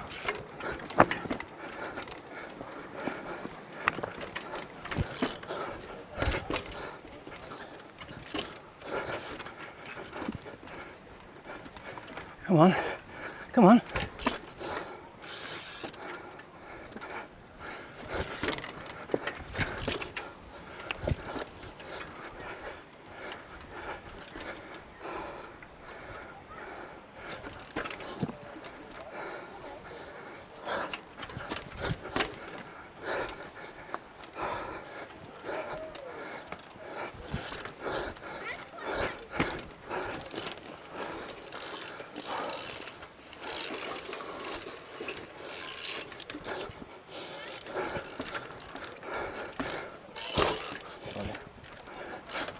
Oh no, got caught up on a rut.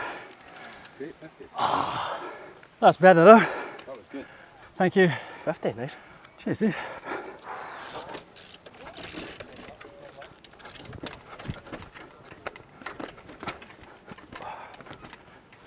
Oh, you're kidding me. What happened there? Absolute.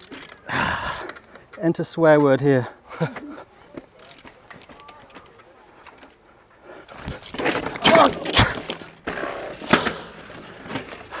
There goes my consistency. Right, well, 0. You broke this flag. Oh, cheers.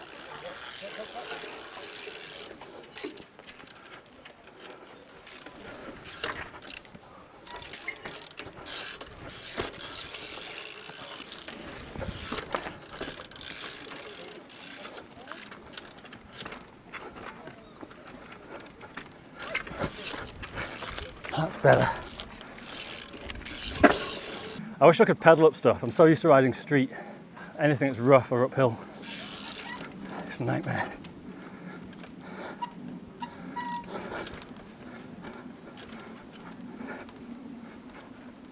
Oh, why am I dabbing down there? That is a stupid place to dab.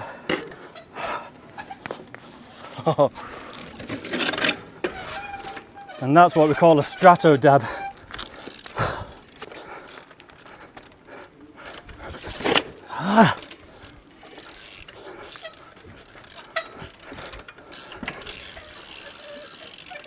I did that the wrong way, didn't I? I just looked at the flag then. I went down it. Oh, did you? Yeah. Right, okay, sorry. How did I do this then? Only after I did that did I realise the numbers are facing that way. Right, thank you very much. Cheers, thank you. Right, I'll get that the right way next time, eh? That's the type of gate that will catch you out, just hopping up a slope. Yeah, oh definitely. And now the wind's picked up as well.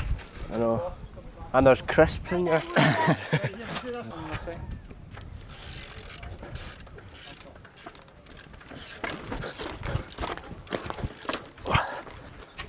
Excellent.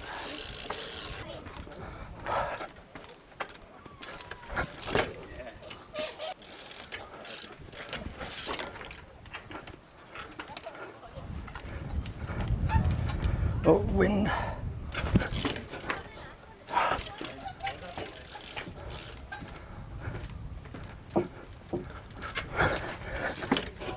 Oh.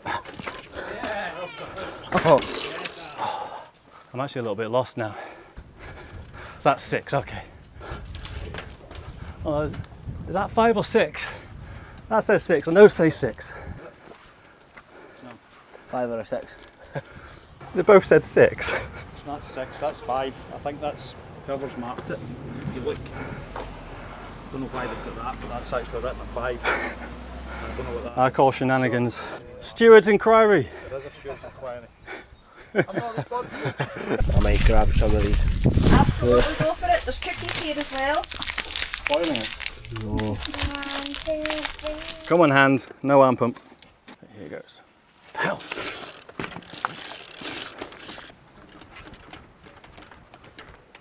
Are you? Well, that's worse than the last 2 times already.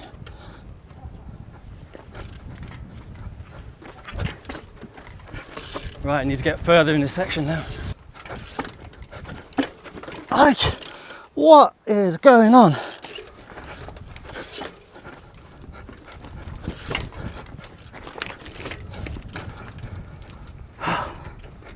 Don't know what points I've got, if any, on this section.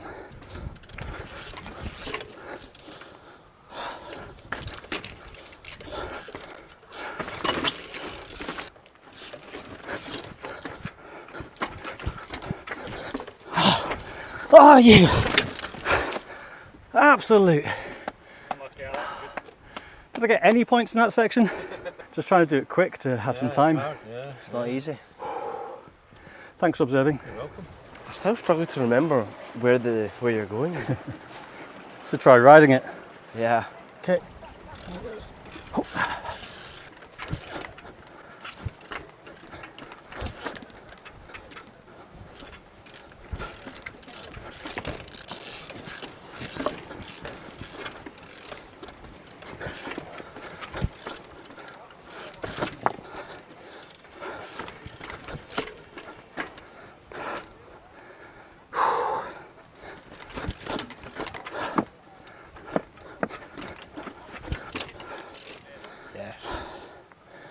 Ah, my arms.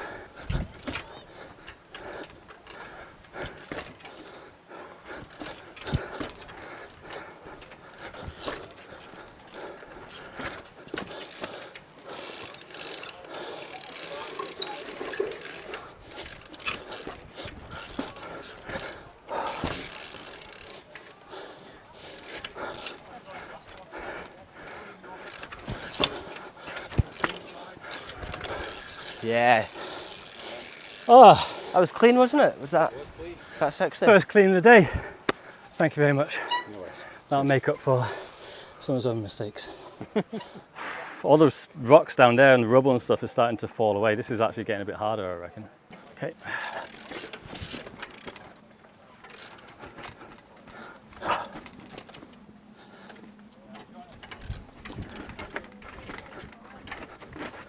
Whoa.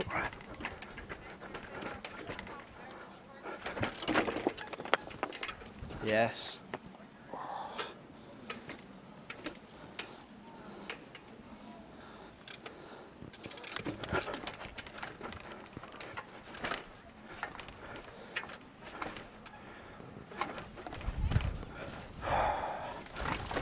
Oh, you...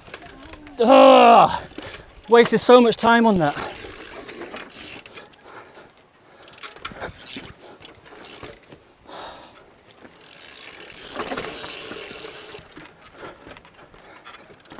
Oh, come on, Ali.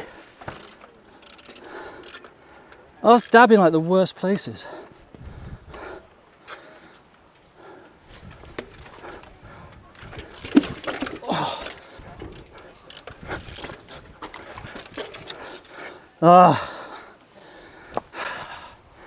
Knocked the flag out. No, I fell it on its own, the wind got it. I just feel like Bambi's first steps.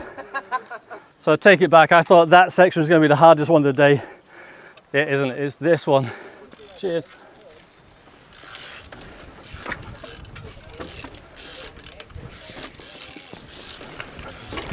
Oh.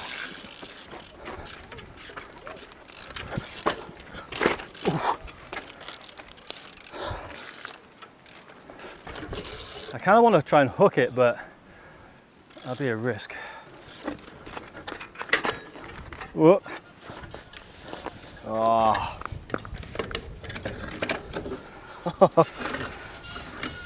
Who needs paint?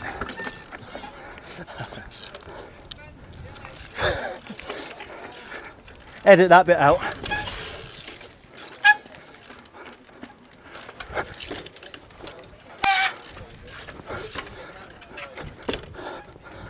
Oh, come on.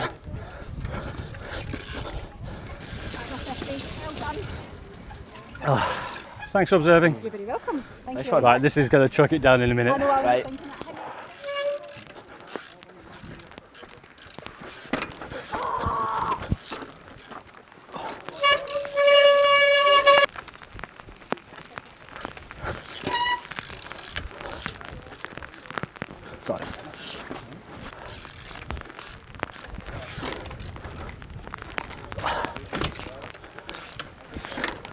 Oh, come on.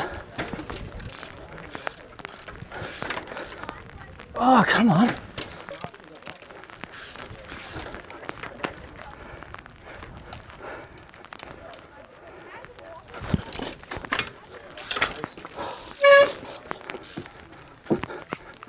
Nah. No chance. Oh. Without further ado, we'll start with primary. And Campbell, I would like you to come up and take top step. Yes, Campbell! Excellent riding today. Excellent. There's been a lot of good riding today. Right, we move on to primary senior, and again, really, really well done. Innes, please come up and take third podium. Excellent riding today. Absolutely brilliant. Finlay, if you could take second. Right, well done. Number 2. So Joshua, come up and take top step. We'll take Now we move to the girls, and we're delighted to say, Emily, can you come up please and get Amelia. third place? Amelia. Where did that come from? I've got it written down. Well done, Amelia. In second place, with an astounding 550 points, Isla. Well done, Isla. And Sarah, who is in trouble because she didn't roll certain things that she should have just got on with, takes top step, riding into the Sarah. novice senior, but Paul Tate, fantastic ride.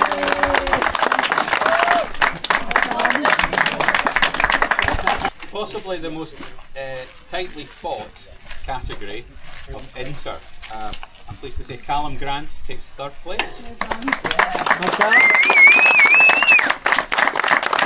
In second place, a grumpy Nathan Jackson.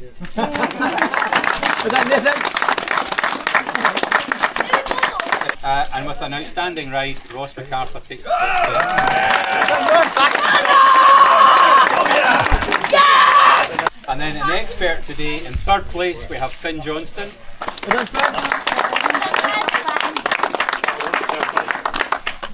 In second place, Elliot Cooper. Taking top step on a trials bike, not a mountain bike, Ali C. Alright, hold one moment. There's been a mistake. Sadly, I didn't actually win. When David was counting the scores, he got one number the wrong way round, which put me on top, whereas actually Elliot should have won. Oh, Elliot did win, and well deserved too, because I saw him ride a couple of sections and he was riding way better than I was, so it was well deserved. No hard feelings to David though, and actually I owe him and all the rest of the volunteers huge thanks for putting this competition on. And also huge thanks to all the other riders, because the weather forecast was meant to be biblical with a big storm coming through, yet everyone still turned up, so huge thanks to all you guys as well. And of course a huge thanks to Fraser for helping me film. And also, as much as I think the Hex is really cool, I do think the short wheelbase was quite a hindrance. A longer wheelbase would have been much better, so I'll have to build something for the next comp, so keep an eye out for that. But until then, thanks so much for watching, and I'll catch you next time. So take care, have a good week, see you later. Alright folks, last week I built this bike. I hope you've seen that video. If not, I'll pop the link up there. As promised, I'm going to do a competition on this thing. So we're at Bob McGregor's, which I've done videos here before. Last time I rode here I was on my mountain bike. Fraser's with me, he's volunteered to film. He's going to check out the sections, then next year he's going to enter. At the minute the bike is running pretty sweet. I had a little practice on it yesterday. It's definitely an extreme bike. It's going to take a lot of getting used to. I'm not expecting to do super well today, but I don't know, we'll see. I should warn you though, the brake pads are slightly knocking, so when I'm doing these sections the bike will probably make quite a racket, which will, it's annoying. I love a quiet bike. I've made everything else quiet, but the pads are a little bit noisy, just to let you know. Well, there's a decent turnout today to match the decent weather, and with everyone signed in, we'll get our briefing and start our day. Okay, everybody happy? Yeah. Good, right, well, have a great day, enjoy the sunshine, hope it goes well. So we arrived here a little bit later than the last comp, despite only living 20 minutes away, so there hasn't been any time to walk the sections and show you what they're like basically. But I was here yesterday, so I do know the sections a little bit. I set some of the blue sections, so if they have any complaints they know who to blame. This one, which you can't see because it's in complete shade, is probably one of the better ones to start on because this one has a lot more man-made stuff. It might be a little bit grippy, less technical stuff, bigger moves, so it's probably a decent one to ease into. But that said, there are some pretty big moves in this one. Ross MacArthur set this one out. But I still think this one's a good one to start on, so we've got a bit of a queue. Let them go first and then see how I get on. Right.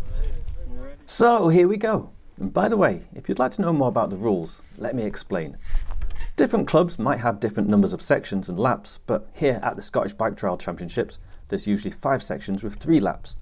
When I used to compete when I was younger, my local club did 10 sections with 2 laps. It kind of comes down to how many volunteers there are, really. Each section has 6 gates for each difficulty. White gates are the easiest, then green, blue and red. Sometimes there's yellow elite gates, which are the hardest if there's enough entries. Today I'm riding red route. You pick your difficulty before the event and stick with your colour throughout. Each gate is numbered 1 through 6 and you must do them in order. You gain 10 points for each gate you get through, so the best score per section is 60. A gate is considered successful if both axles pass through. If you put a foot down, you lose the points for the next gate. For example, if I get through gate 1, I get 10 points. But if I put a foot down anywhere before getting through gate 2, I lose the points for gate 2, even if I get through it. You can only put a foot down a maximum number of 5 times per section, but you do get to keep the points for any gates you passed before that.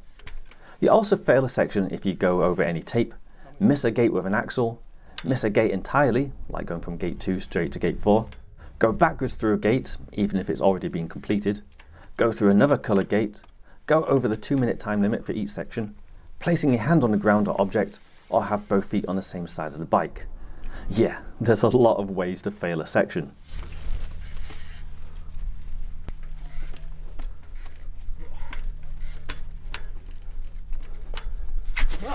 I got caught out by the greasy rock, and I snapped the tape, which is also a fail. But to be honest, I only had a couple of seconds left, so I would have failed anyway.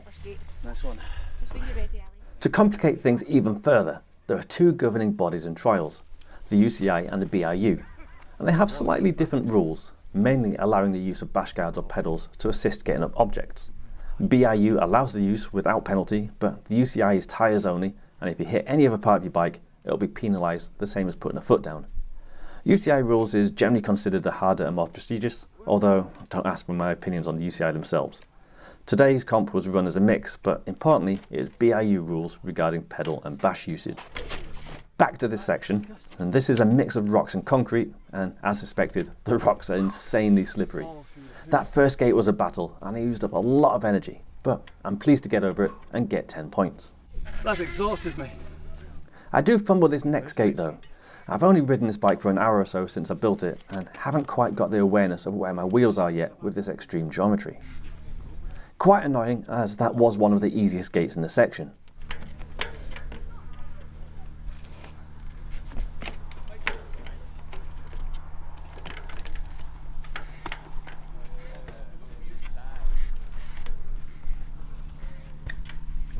This next gate was tricky. A tech tightly taped nibble up a few slimy rocks. You needed to get your tyres exactly in the right spots to get any grip.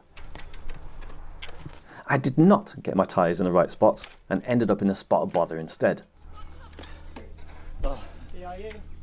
Now, I don't know if that was tiredness, rushing, or not used to the high BB, put my pedals in a different place than I'm used to, but when I tried to ride away, I'd put my heel on the pedal by accident and it felt like I was just going to crash, so I bailed.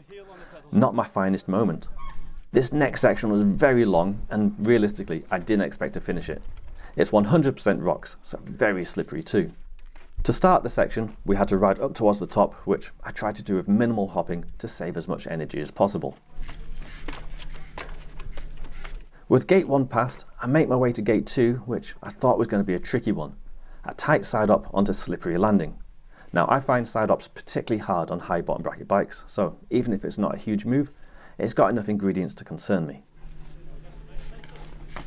I kind of panicked thinking my back wheel wasn't going to get grip and threw a foot down to be safe.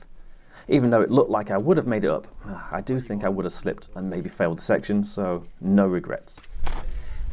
As mentioned, this is a long section, so now I have to go all the way down to the bottom again. And this is where I love dual discs. The bike is so quiet here. Now Ross MacArthur taped the red gates, and this one is pretty tricky with how it's been taped. I was struggling to work out how many pedal strokes it would take me to get to the rock and be my good foot forward.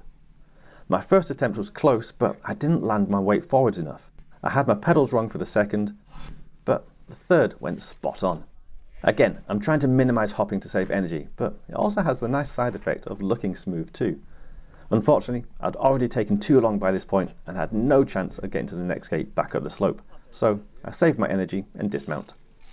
There is a time limit at comps, and this video, so I can't feature every rider, but while waiting at the next section, we did get to see young Campbell smashing through a white section. Go forward, go forward, go forward. Yeah, that's fine. You've got the right. Unfortunately, he also smashed himself inches away from the end gate. He was fine and laughed about it later, and I'd be lying if I said I'd never done this myself either. It was soon my turn again, and this was another long section. Although I did think it was going to be easy, except for gate 2. Although saying that, I struggled to even get to gate 1. My weight is so far over the bars, I find I'm getting stalled on just the smallest rocks. I got a nice love bite from my pedal on my calf too, which you'll see better later.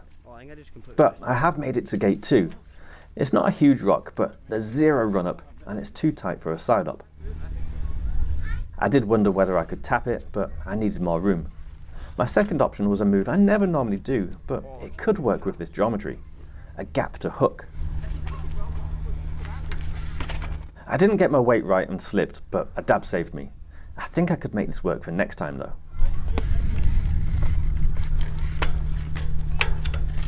That was the hardest gate done, but I think I started to rush things as there's still a lot of ground to cover, and I started to get a bit sketchy.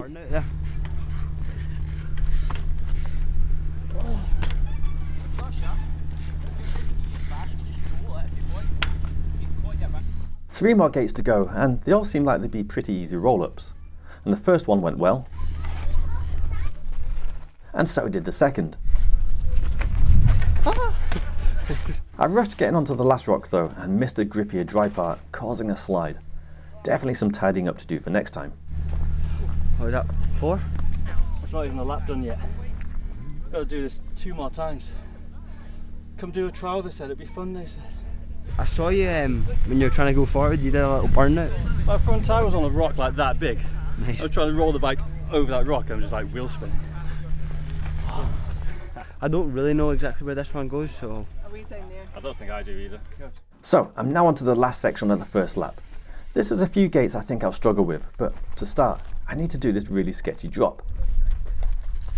Rather than drop all the way down, I'm going to use the bike's great rear wheel control to accurately hop down to a small ledge and take a little shortcut to the next gate. Very well done. Gate 2 was the one I thought I'd struggle with. A hook up an off-camber slippery rock. And my concerns were valid. I usually bunny hop hooks on my street trials bike, so pedal hooking feels quite alien to me now. I didn't get my weight forward enough and went out too much of an angle and lost grip. I do have 2 more laps to do better, so let's see what happens. Only had more tread. But you cut it all off. Found your secret way. I'll go home and glue it back on. Right, come on Norris, don't disappoint. While I went and got my new scorecard for lap 2, Ross MacArthur tackled the same section. Ross was riding Blue Route, and this was one of the sections I marked out. There's no huge moves, but I did make the riders go over some slippery tech stuff. Now Ross is riding a more traditional comp trials bike with rim brakes. He is a smooth rider, but there's no way to smoothly roll down hills with the brakes making this kind of noise.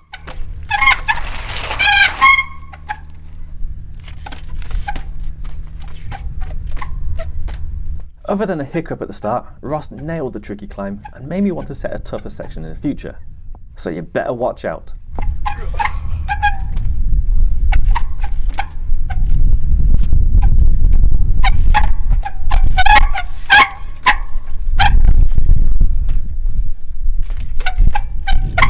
Gate 6 cleaned, a wheelie to the finish, and 50 points in the bag. Cheers. Thanks, Steve. Nice. Where was it, Dad? I decide to start my second lap on the same section as it's fresh in my mind. I head to the drop and once done, set up for the hook again. This time I make sure to get my weight further forward, which does the trick. I fly up, and this lap is already off to a better start. This section doesn't ease up though. The next gate is also tough. Now I saw one of my rivals, Finn, get up this, so I'm going to try the same technique. What's time left? From this position, I try to jump forwards and get my front wheel hooked over the top. Now I don't go as far as planned though, and my front wheel lands on gravel and I just can't find the grip.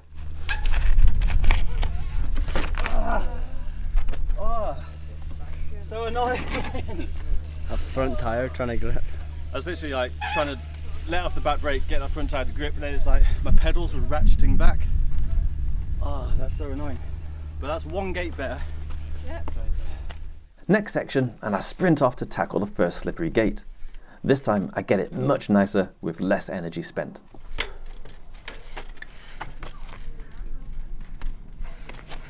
However, this next gate is still causing trouble. And it's super frustrating as it really shouldn't be this hard. Oh my god. Why am I finding that so hard? I was lucky to only get the one dab. I try again and stomp it this time.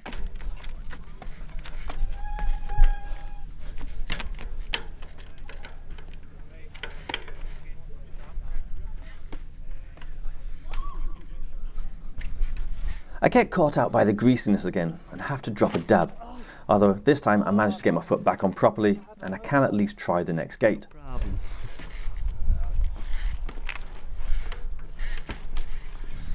I only have seconds left, so no real time to set up properly. And my rushed effort was poor, and that's the end of my section. That was absolutely beautiful. We're going from 2 to 3. Thank you. Back to the longest section, and I really want to get further this time. The climb to the top goes smooth enough, and a bit quicker than before. The rocks have dried out a little, which helps, but the side up still looks slippery, and I really make a mess of it. The thing with dabs is that once your foot is down, you can move your bike to where you want it, and it still only counts as the one dab. So I get my bike up and through the gate to a nice area to remount.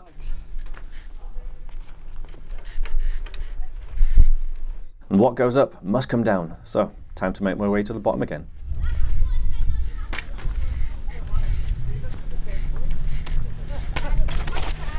I save a bunch of time by getting gate 4 first try. I then make my way up to gate 5 up this slippery tech climb. This was horrible and took a lot of energy, but despite looking and feeling messy, I did make it up and through gate 5. However, I didn't have any time left for gate 6, so that'll do for me. You've got 8 seconds. Yeah, that'll do me. That's a good start, you know. I need to work on my fitness. I say that every comp and then I never do. It's now my second try at the section that tried to take my leg.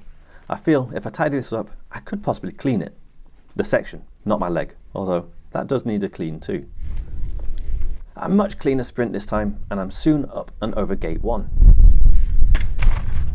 I learned from my previous hook mistakes and make a big effort to get my weight further forwards, which ends up working perfectly. I don't rush myself too much and manage to do the next few gates much more controlled this time.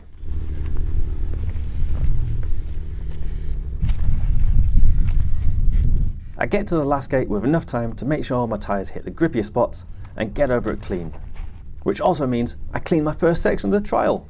Stoked. Oh, thank you very much. Clean. Excellent. I'll take a clean. Back where it started, and I would have cleaned this section too if it wasn't for that pesky last gate. I do have a different plan this time around, if I get that far. But this section does have some of the bigger moves, so that's not guaranteed.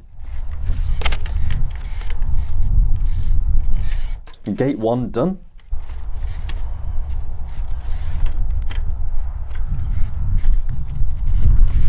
And gate 2.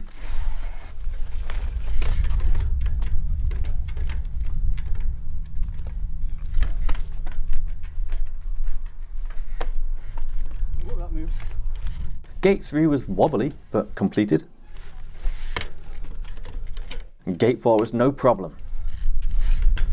No problem. Gate 5 was a walk in the park. And now I get to try my new idea on gate 6. Which worked, Because it's so slippery, going head on makes it much less likely to slide out, and my longer wheelbase allowed my front wheel to fit over the top and maintain my forwards momentum. Well done. Oh, with 1 second to spare. I was still extremely tight on time, but who cares? That was another clean section. Thank you. Oh, what was that, like 2 seconds to spare? One. Yeah. Thank you very much. The Donny microscope grips. Oh. Nice. Cheers, dude. Cheers. Okay, last lap. We just stopped off with some chips, so I'm now nice and full, although I'm going to try not to spew them up on this section because this one is tough. The only real kind of issue I'm having at the minute is, well, over to my fitness, my back brake. I don't know whether it's shifted. Actually, I think I do know what the problem is. I put tape on the back of the pads to try and stop it from clunking, and I think the tape has actually started to gung up the pad, so now my back brake is just very, very draggy, so even more effort to ride this bike than usual. So this last lap's going to be fun. Oh, we've got the guys. So Alex here is on the Silver Surfer, my old Giant, which you may remember I tried to build the most silver bike possible. Well, Alex bought it, and there it is. Oh, the thing of beauty. Bit tatty now. Oh, are these been put on by you? Battle scars today, yeah. Whoopsie doodle. Let's see your bike. The Echo 24. Give us a little bike check. Comas freewheel, Echo rear brake, Echo front brake, and Jitsi and clean parts to finish. Just got it the other month, so I'm getting used to it and I love it. And it fits me like a glove, so I'm happy with it. I'll keep riding it. To do. All right, here we go. You ready for a sprint? Yep. Oh, do I have to? Like. It doesn't have to go that fast, you've done that on purpose. The first gate is similar to my previous lap. Slightly more sketchy, but still way better and faster than my first lap. Oh, good save. But a definite improvement on the next gate, and I got it just like I pictured in my head and should have done the first 2 laps. Going over the top is pretty easy as these concrete blocks have been super grippy all day. I came so close to cleaning the next gate too, but a slight lean to my right forced an early jump and I ended up crossing the tape on my rear wheel, which is an automatic fail. I went out the tape. Oh, thanks for observing. You're very welcome. You're very welcome. Oh, that was way better than last time. That's such a stupid mistake. You did it as well, you just the tape, didn't you? But yeah. I have to be honest though. Oh well. There's always next time. Oh wait, no there's not.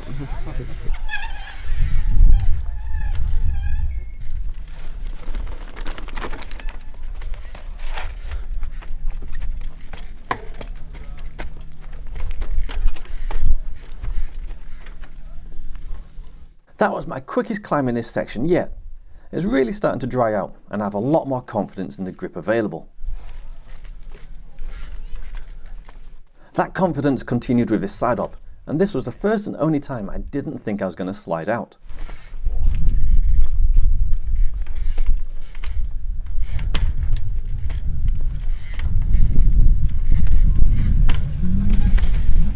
I repeated my roll over gate 4, but came undone at gate 5, where I got caught on a rock, then pulled the tape down. David let me off as it wasn't that secure, but it didn't matter anyway, as I then found an extremely slippery patch to put my rear wheel on, which took me by surprise. Oh, I'm going to try and put that there. What there? That's annoying. Yeah, that. Oh, you were so close. It's like my Tunnocks tea cake hat. New sponsor. Aye. Red Bull who? Tunnocks 2024. Who needs Red Bull helmets and hats, eh? Sprint. After watching Josh show how greasy these rocks still are, and Fraser put in his 2024 Tunnocks sponsor request, I get another jab at cleaning this long section. So far so good, and then I repeat my hook that worked last time, which still proves to be a great technique.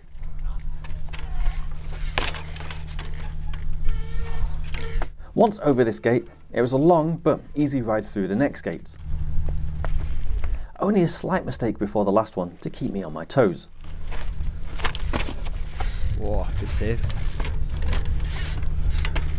Way more grip this time, and another clean. Thanks for observing. Thanks very much. Cheers. Now a section I'm not going to clean, but I would at least like to get further than before. Now, can I do this hook again? Ah, it is BIU. Oh my god! You're kidding? What the hell was that? Well, I did get up it, but I then got stalled on a tiny little pebble, put my foot in a hole, and did an impromptu backflip. I'm gonna have to watch that back to see what actually happened there because I am so confused. That back.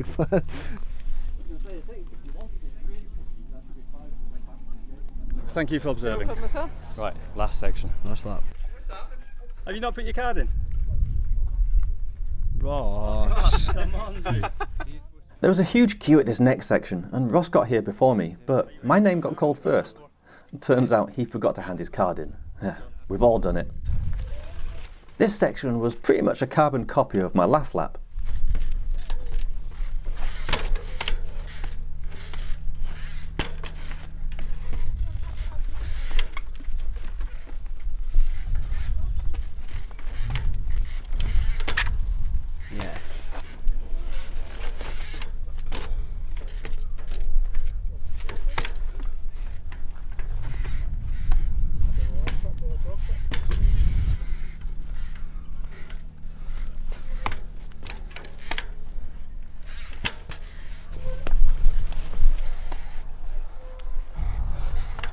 I did manage to clean things up even more and got another clean.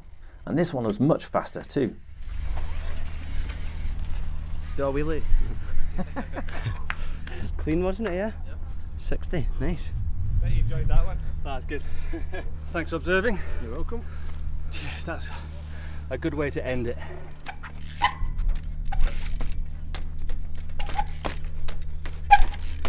Nice.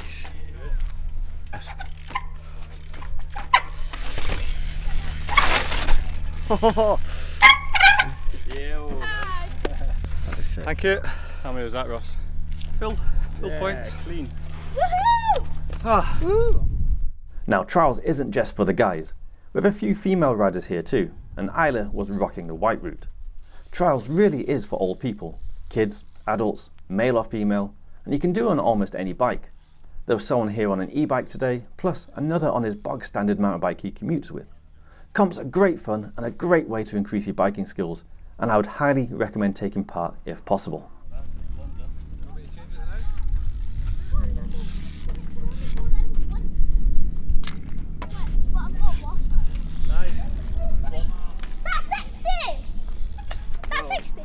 Okay, all done. That was hard. The bike was actually pretty decent. Got on with it better than I thought, but there's definitely a few points I got caught out when I'd just be like trying to ride away and there'd literally just be like a tiny little pebble that would catch the front wheel, and because you're so stretched out, got so much weight over the front wheel, it is so easy to be caught out and just either go over the bars or just have the bike not go forwards. And I had that happen a couple of times, which caught me out. But other than that, the bike's definitely helped, I think. Compared with the comp hex at the last comp, today was definitely easier. So now we're all done, gonna hand the card in and see where I came. Have you won? We'll see. My second lap was terrible, I got a puncture, so just had to try and recover. Look at that tyre though, Ross, come on. I know I cut off loads of tread, but you played the long game, you just wait for it to wear off. It was spot like that, second time. Do you have one of these? What is one of those? It's stickers. Who's it a sticker from? Us. Oh, tire bikes? Yeah, I'll have some stickers, thanks. Hey, just one. Thank you very much. Right, so scorecard is in. No idea where I've come yet. We'll have to wait until that's announced. But now it's just time for people to have a little bit of a play. So we're going to see who's doing what. What have you got?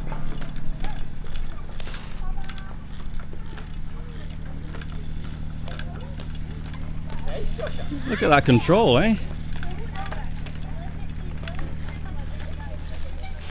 Flipping heck. How long have you been riding, Cameron? Since I was about maybe 9, 10. How old are you now? 12. 12. So I started when I was 13. So when I was your age, I couldn't even ride a bike. So fair play, dude. That's absolutely amazing control.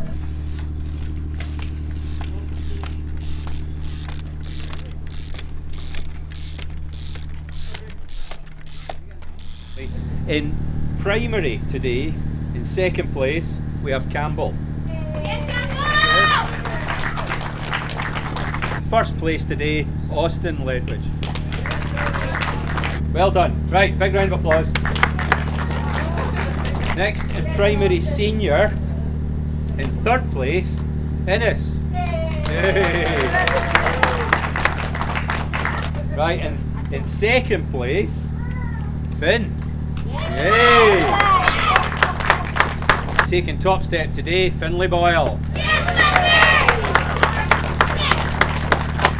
Hey, now on Austin, you've got to do an Austin, that's it, come on. For the girls, we have in third place, Emilia. In second place, Audrey's going to have to put her cake down and get up here on the second place, come on. And taking top step, Isla. Hey. Well done, girls. And now we move on to novice today. In second place, Cameron. Well done. Well done. And in first place, Joshua. Well done, guys. Well done. Right, now novice senior, we have in third place, Graham Miller. Well done, Graham. Second place, Michael. Ah, he wasn't equal that either. Taking the top step despite being rushed round, Paul Tate. Trying to look surprised, but anyway, there you go. Right, come on, do an Austin. Well done. But in third place, Alex Shovlin, all the way from the northeast. And there were only 10 points between the next two. Bit of niggle here. In second place, Ross MacArthur. Taking the top step, Nathan Jackson. Oh, he's got no energy left, he can't get it. Well done, well done. Nobody gets away with it. And then finally, an expert, big welcome to Kieran in third place. In second place, Finn Johnston. But yes, getting closer, Ali. Ali can take the top step. There you go. Well done. So we will start with primary, and for the overall series, Campbell, again, you're in second place. Well done. And taking Scottish champion primary, Austin.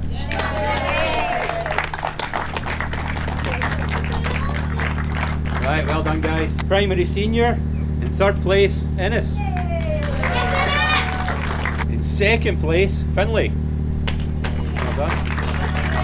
And Scottish champion, primary senior, Joshua. Right, well done, guys. Okay. Right, for the girls, in third place, Scottish series, Audrey. In second, Isla. And Scottish champion, girls, Sarah Tate.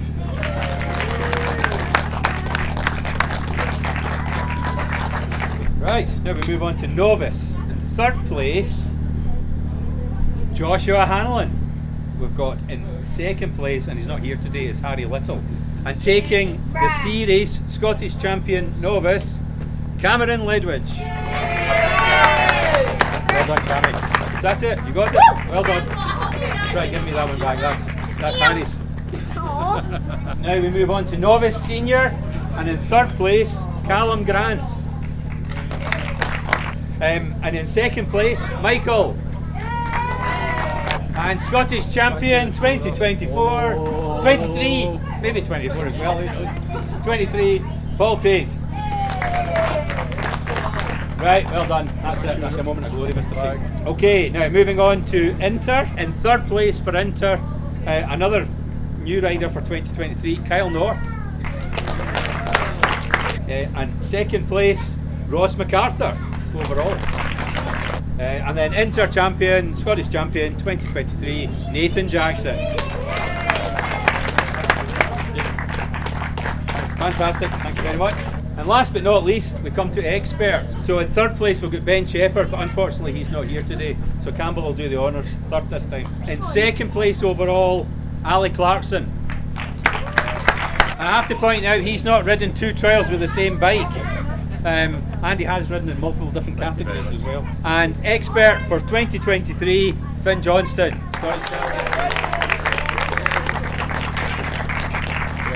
Right, thank you very much. Thanks very much, David. Oh, you're alright. Cool. Have a wonderful time. Cheers. Cheers. That's it, we are all done now. The medals all handed out, everyone's about to go home. And I won. I did not expect that. This bike is so different from anything I've ridden in a long time. It was so slippery today. But yeah, I'm stoked, and I actually won this time, unlike the last comp that I did where it maybe calculated the scores a little bit wrong and gave me the wrong medal. But yeah, a genuine win and a second overall, which is quite surprising. Maybe it's not a surprise to a lot of people that I actually did better on an actual comp bike, even though it's still unusual with the rear discs and stuff. The geometry definitely helps. I think there were some parts I maybe would have done better on Hex or even a mountain bike, but overall the Trials bike was the better bike. Obviously, huge thanks to David and everyone who made this event possible. Huge thanks to Fraser for filming for me today, appreciate it. And to all the other riders who came along. Some people came from quite a long way away, so fair play to you. Have an amazing week and I'll catch you next time, so take care everyone, bye bye.